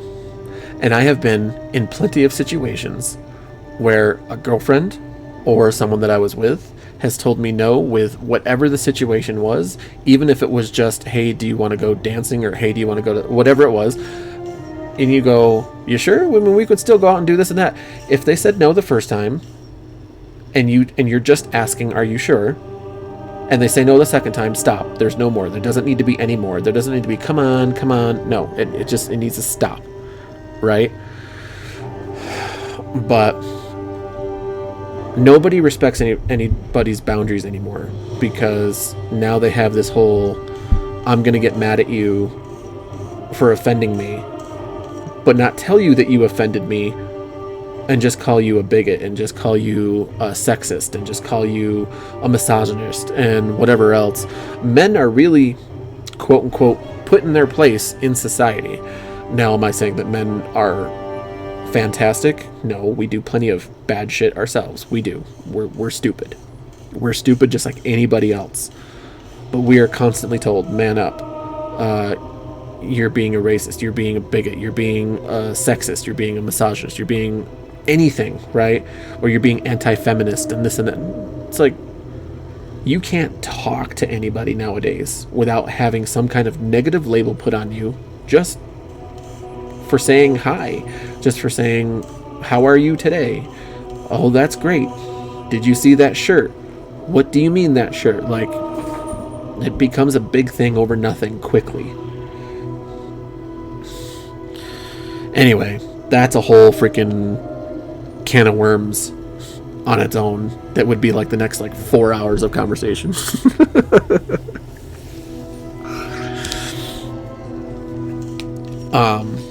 But there's, school can teach us so much, but we also need to learn as a society to help each other out and not worry about being greedy and not worry about having more than somebody else. If you have more than somebody else, you should share so that they're not without. And I don't mean like you have $10 billion and they're, they've got they're middle class and they're comfortable, and so you should give them, $5 billion. No, I just mean, instead of just donating to a charity, go out and actually help the people. So when I see people like on TikTok, YouTube, or Instagram, or any other social media platform going out and saying, hey, look, I'm helping this homeless person, I'm like, why do you need recognition for that? Like, why? Why do you need recognition for that? You're going out just to get yourself a name. You are not actually trying to help anybody. You went out and bought, a couple of burgers at McDonald's or Burger King or wherever, and that's fine. And you wanted to hand them out. Fantastic. But you're doing it for views. You're doing it for likes. You're not doing it because you're trying to be a good person. You're doing it for the social recognition. But we should all try to help each other out.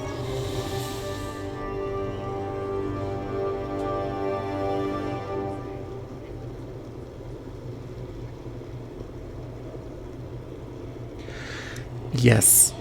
Yes. 100% yes. I'm not saying that whatever you identify as is wrong, because if you're happy, I don't care.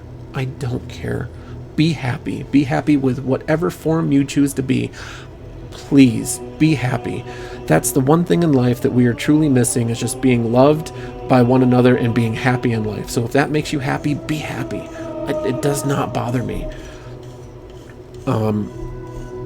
What bothers me is that they say educate yourself, and so you go to try to educate yourself online.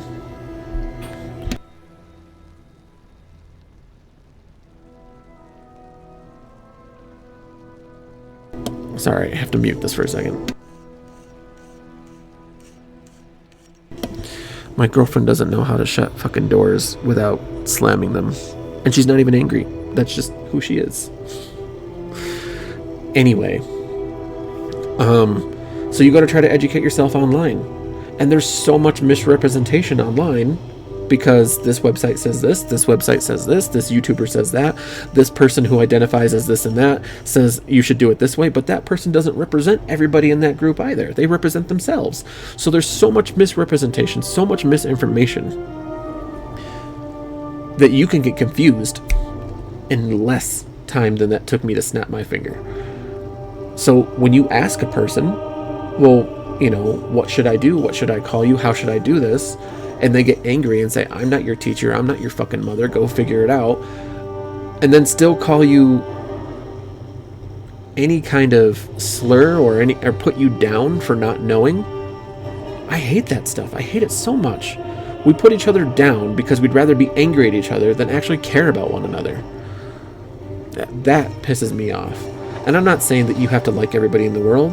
There are people, and I have witnessed this myself, there are people that you just physically cannot get along with. You are around them and they instantly get to you. You don't know why, but they instantly get to you. You don't trust them, you don't whatever. And even if you try to be respectful and nice, you don't get along with them. And it just won't happen, and they won't get along with you. And when you're around each other, you try to irk each other. You try to get into a fight with them because you feel that you need to. There are those people. So you don't have to like everybody, but there's no reason why we can't treat each other with kindness and respect. And if that person that you can't stand is in the room, do you have to be in the room with them? No, you're choosing to be in the room and getting angry. And you're choosing to get people around you to feel those emotions that you have.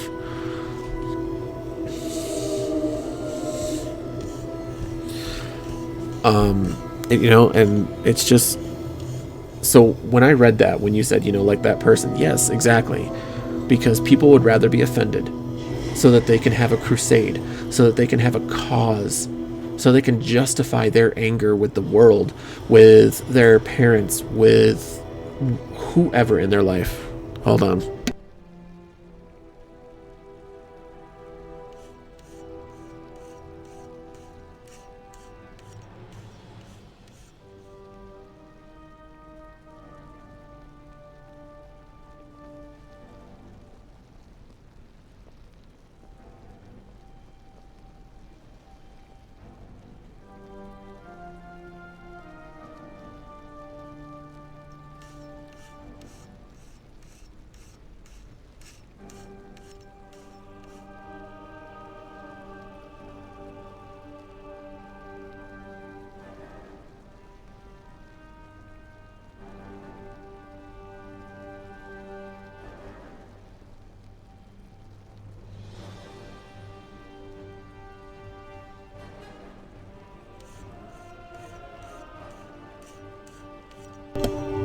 Okay, I think it's safe. She's like, oh, you talking shit about me online? You talking shit about me to people? Why don't you come say it to my face? I'm like, I did say it to your face. I said it earlier tonight, in fact.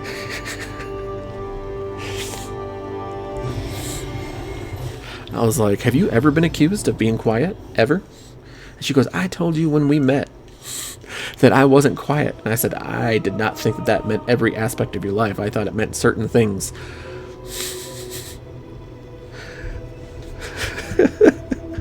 I love her to fucking hell and back. I love every fucking piece of her. I really do. She's funny. But yeah, it just,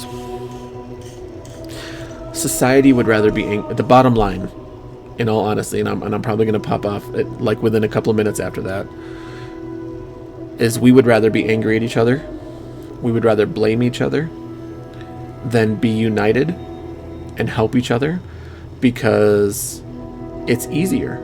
It's easier to be angry than it is to accept. It's easier to be angry than it is to love.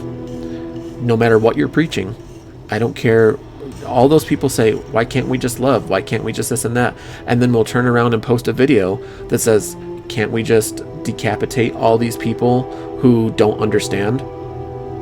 Well, that's not very peaceful and love, is it? That's nothing. That's anger. That's coming from a deep place of hate. And don't get me wrong, as a society, as a race, human beings suck. as an entire race, human beings suck. All human beings. Individual people are fantastic. They really are. When we start to group up we tend to start finding our own groups and then splitting up and fighting against each other anyway. That's, I don't know why, but that's what happens.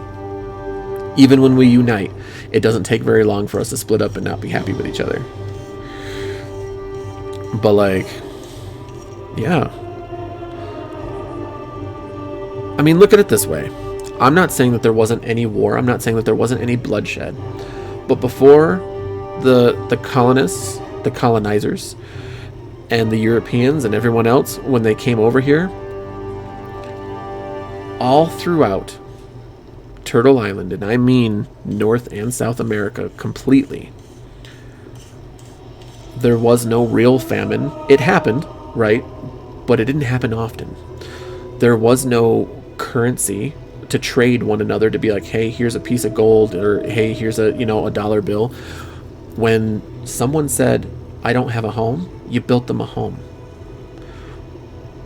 When someone was sick, you didn't throw them out on the street. You didn't say, I'm not going to treat you. And people were happier because if you really wanted to be a blacksmith, if you really wanted to, or not a blacksmith, right? I'm saying blacksmith for certain things, but like, if you wanted to be a weaponsmith, if you wanted to be a hunter, if you wanted to be a whatever, you got that opportunity. You were given that opportunity to be what you wanted to be. You didn't have to work 30 years to be a hunter. You didn't have to work 30 years to do this and that. So, I don't know. Like when you said you wish you could return to the Stone Age, yes, there are times that I wish we could return back to as well, without outside influence. I mean, it just, anyway. Oh, or another thing I never understood, and this might offend, but I was in the chat of a person who is a boy that identified as a girl, who only dates girls because they said they are gay. Wait, hold on. I'm gonna have to read this twice, just so you know. They said they are gay, but when they were asked if they would date another boy who identified as a girl, they said no. Okay, so I think I get this, but I want to read it one more time, just so I think I understand. Okay, you were in a chat with a person who is a boy that identifies as a girl. Boom, okay, got that. Who only dates girls because they said they are gay. Understood.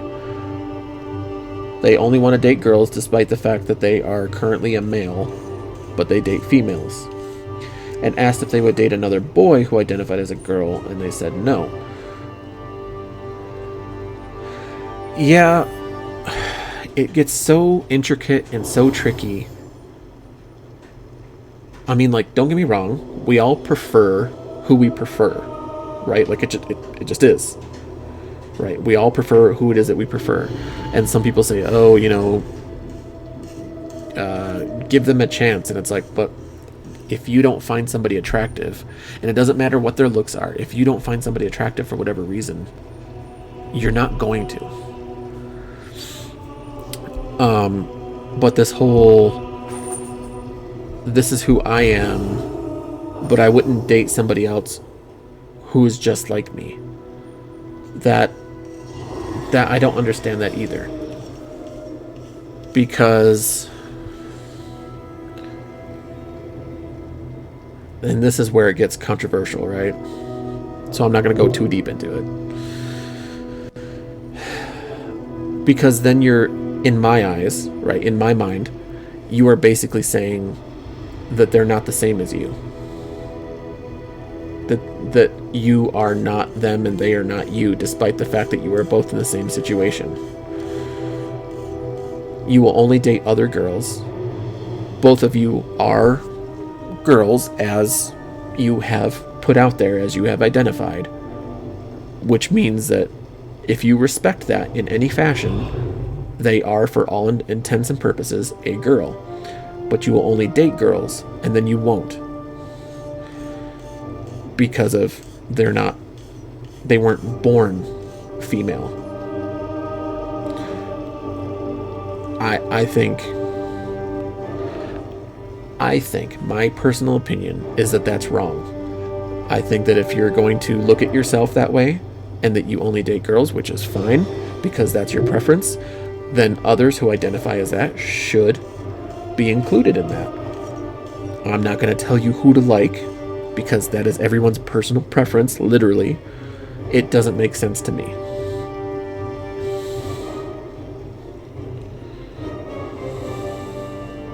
It just doesn't.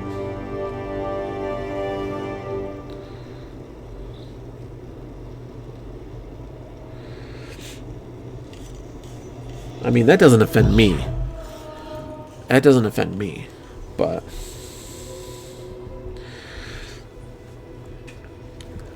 and again, it all comes down to personal preference, right?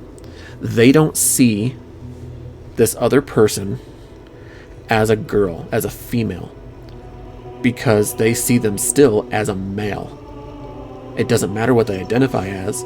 The person who looks at them and says, I won't date you because you're not a girl, you're essentially denying them what they identify as, even though you are identifying as the same thing. So it's just...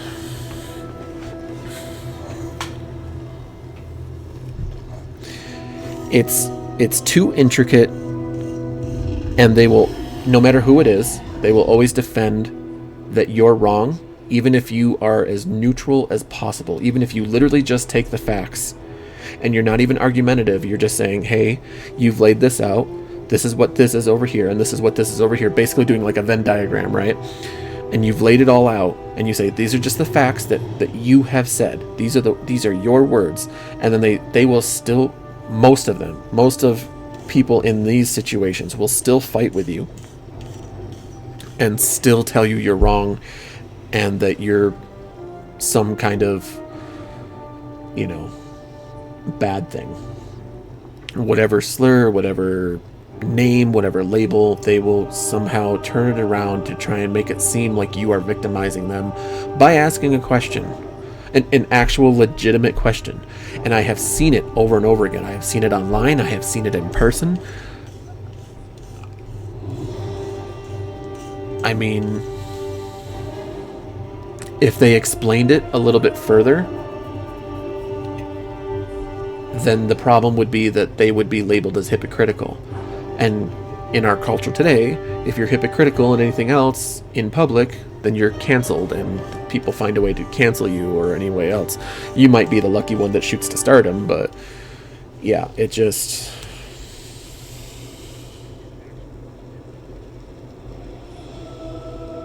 Oh, yeah, I figured as much. But I just wanted to put it out there, too. Like, there is very little that offends me. Not very little, okay? But considering in the scope of things, there is a portion of things that offends me. Like, actually, to my core, offends me. Not offends me because I disagree with something, okay? There is a difference. And I'm pretty sure that with all of our conversations, you know the difference. Like, there are things that get you angry, and then people go off the handle and say that offends me and this and that. No, you're not offended. You just don't like what was said. There's a difference between being truly offended and disagreeing with somebody so that you can be angry. there is an actual difference.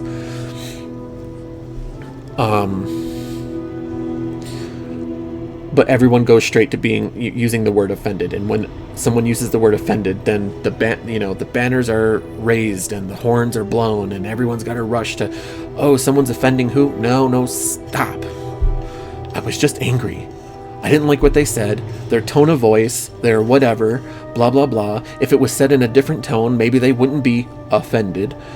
Like, there's so much shit. There really is. And I think Mr. Hankey's got it right. There's so much shit. But, like, yeah, it just,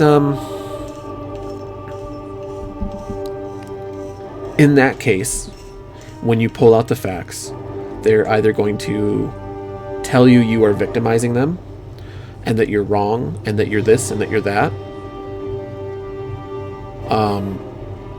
Because no matter what points you bring up,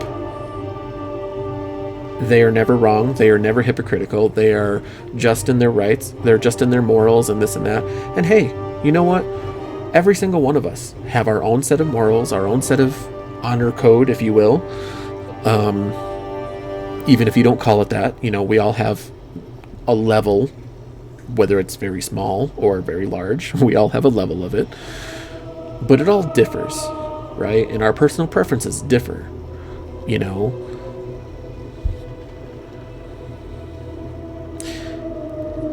It doesn't offend me when people say stuff like that, but it does get me frustrated because I know where it leads. It leads to them being angry and feeling victimized and lashing out at other people and becoming a crusader for something that doesn't need to be crusaded. In my opinion, that's almost always where it goes. I appreciate, anyone's situation. But at the same time, hey, don't get me wrong. Everyone is hypocritical at some point, right? Like, let me put it that way. At some point, no matter what you do in life, you are hypocritical at some point because you are.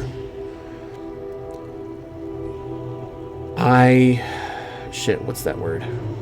There we go. That's what I'm trying to think of. I am very contradictive in my life. It can lead to hypocrisy, but for the most part, I am contradictive. I can be very good at this, but I hate doing it. I love doing something, and I'm very bad at it, or whatever the situation is, right? Like, okay, I hate people, or I don't hate, right? That's, like I said earlier, I think the human race is really bad as a whole. Our whole society, our whole race, we are just bad. But when I meet individual people, I don't think they're bad. I'm open. I talk to them. If I don't want to talk to them again, I don't. If I do, we, find a way to talk, hang out, whatever, blah, blah, blah.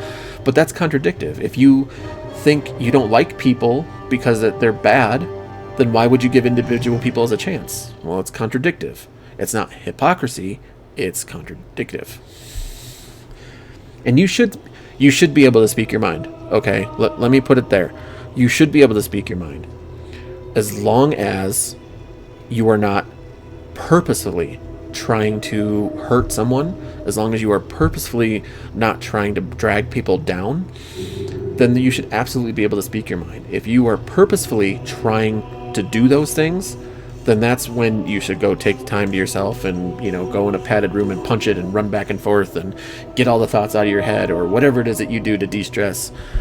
I just think a padded room is fun because you can bounce back and forth. But see, and there you go. You try to respect everything and cover all parties. And that's the thing.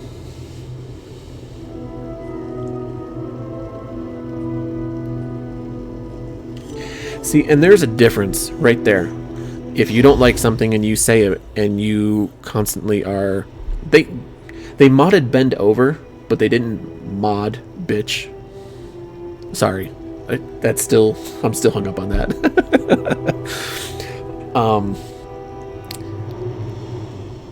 So if you're bitching about it, right? You're letting it out. There's a difference between venting and starting something with people that doesn't need to be started. If you don't like something, you don't have to go after a person. You don't have to go after a group of people to try and tear them down. No. You don't have to do that. Some people do, if for whatever reason they feel that they need to. But letting out whatever it is that's inside is a healthy thing. It's good medicine is what it is. As long as you're in a safe environment to do that, whether you're by yourself or whether you're with a trusted friend or family member, there is absolutely no reason why you can't vent your thoughts and feelings. No matter what they are, right?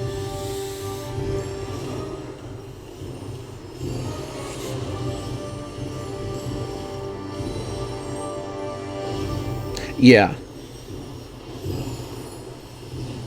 Right, and even though I didn't really know what was going on because I don't know those YouTubers, I don't know those streamers, I should use the politically correct term, not YouTubers, they are streamers. But like, I don't know who they are, so I stayed quiet for the most part because I don't watch them, right? I haven't even heard of them.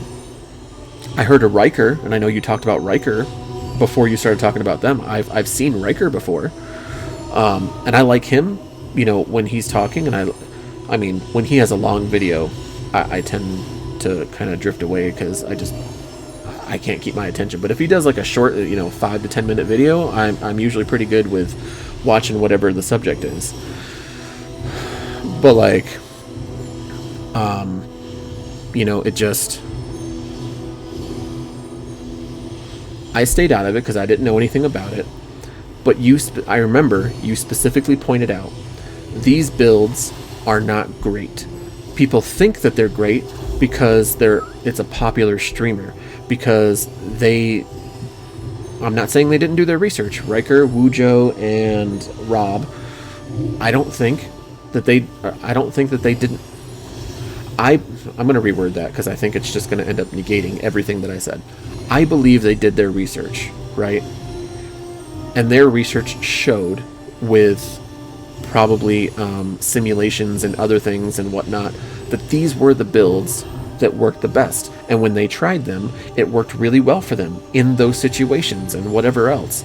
But to have one build for everything, or 2 builds for everything, and to say that that's it, that there are no more, anything other than this sucks, it doesn't work.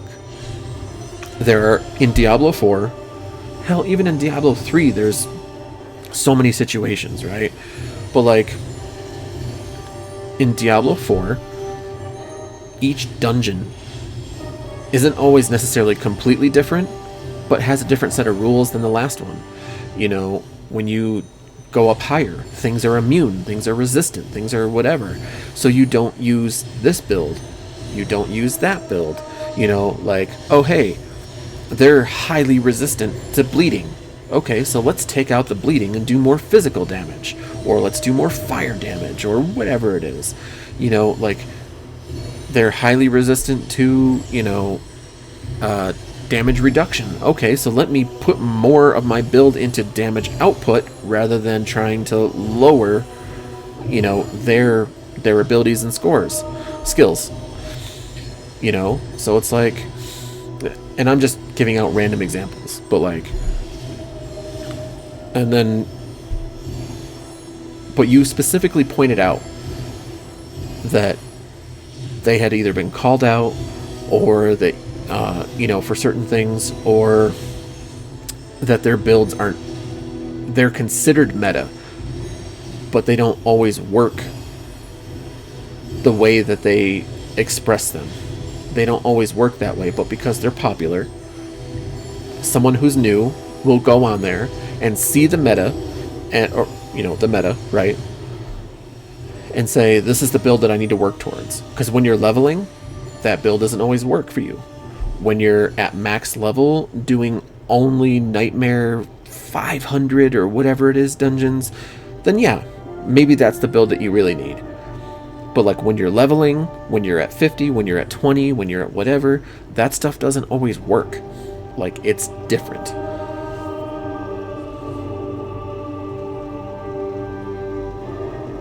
And that's the other thing, right? Like, they're telling you it's meta, and you have to go out and get this one item. So you can't even enjoy the game until you have that one item in your head. Like, in your head, you go, I have to get this. So then you start spamming whatever boss or wherever it is that it drops, and you constantly grind it out. Not everybody's a grinder. Not everybody is a grinder. And yes, Diablo 4 is essentially a grinding game, but you don't have to feel like the game is grinding. You know what I mean? Like, you can grind certain things later, but you can go out and enjoy the world, break shit, kill things, do quests, do side quests, you know, do events, do world bosses, do all that stuff, do the seasonal quests and whatever else is going on, and not make it feel like it's a grind. But those things where you require a certain item, like you were talking about, make people think, and especially new people, that you have to do that. And if they don't get it, they feel bad about themselves. And then they lost all that time for nothing, rather than just enjoying the game.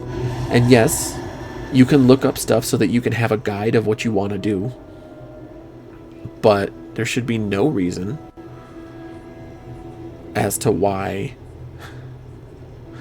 you can't enjoy the game that you want to, the way that you want to.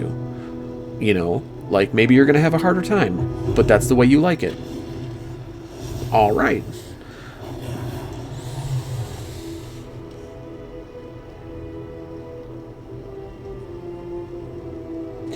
Right, exactly. You know, exactly. I mean, if they're called uber uniques and they really don't drop as often and all that stuff, or a certain legendary or whatever else. I mean, I know legendaries aren't like the top anymore. Just so weird to me. It's so weird to me. It's weird how Diablo has evolved. Diablo 1, you had white items, you had blue items, which were rare. And then you had unique items. And unique items were gold, yellow, you know, and those were the items you really wanted. And not even all of them were even that great. There were still rares that were better than those uniques. But there were a couple that you were like, yes, oh my god, yes. Like that Demon Spike coat that originally was in Diablo 1. That was some shit you really wanted. In Diablo 2. So then they evolved it even further. They went from white, well, gray, you know, gray and white, to blue, rare, to, I don't even know if they had uniques, but I know they had green, which was sets. And I can't remember if Diablo 2 had legendaries or not. I feel like they might have. I feel like they definitely had a legendary, but I can't remember if Diablo 2 did or not. It's been a long time since I like really grinded that game out. And anyway, and then you go to Diablo 3, right? And then you have some of the ones from the previous games. Gray, white, blue, which is rare. And then you have from rare, you shoot up to legendary. Like, I don't know where it is that they took out uniques at that point, but then they had legendary, and then they had, it's like, okay, but then somehow they had legendaries drop left and right like they were nothing, and it didn't feel special to me. I mean, I still enjoyed Diablo 3, but legendaries dropped left and right like they were candy. And now Diablo 4, where they have uniques, uber uniques, legendaries, rare, you know, they have all these different levels, which is fine. I have no problem with it. But I don't know about the primal legendary.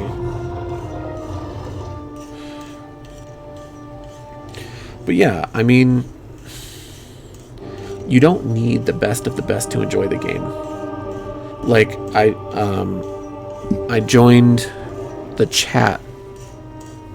I didn't actually chat, but I joined in the chat of KB yesterday, I think it was, for like 5 minutes just to see, you know, what her stream was all about. And that guy Dot, he was in there, and he was talking about, you know, oh, this is his third necromancer, and he's got this unique, uber unique, this blah blah blah blah. And I was just like, wow, if Poulter was here right now, I'm gonna keep me having a field day. But like, I mean,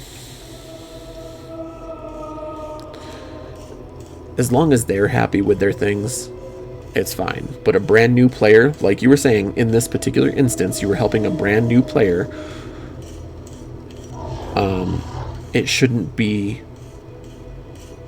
so blindsided to the rest of the game. You know, like, hey, you know, let me tell you, like you were telling seasoning.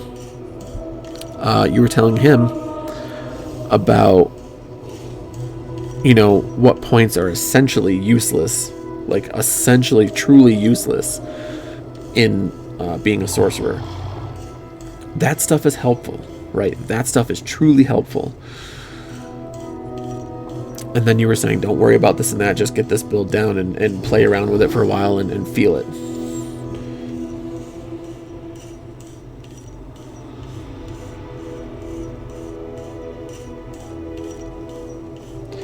And then people don't feel that way.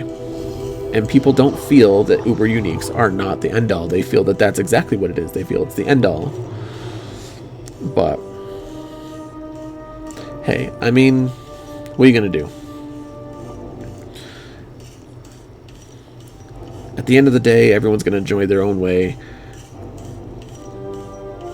As long as there's no argument that this has to be this way and this has to be that way.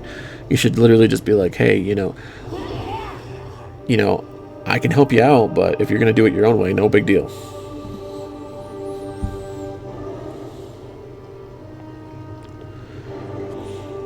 Some people like to waste their time because they don't realize they're wasting their time. I've been there. I think we've all been there. And then some of us learn, some of us don't. But hey, I was probably going to go like 20 or 25 minutes ago. I'll be on later tonight again. But until next time, man. Always appreciate the conversation, truly. And tonight it was a very varied conversation. So it was cool. But in any case, until next time, have a good night. Get some sleep. If it is 6 o'clock on my end, that means it's 8 o'clock over there. You got moderated again. I'll check it out in a second. Oh my gosh. You gotta stop saying bend over, okay? You gotta stop saying bend over. You gotta stop saying blink twice for yes, okay?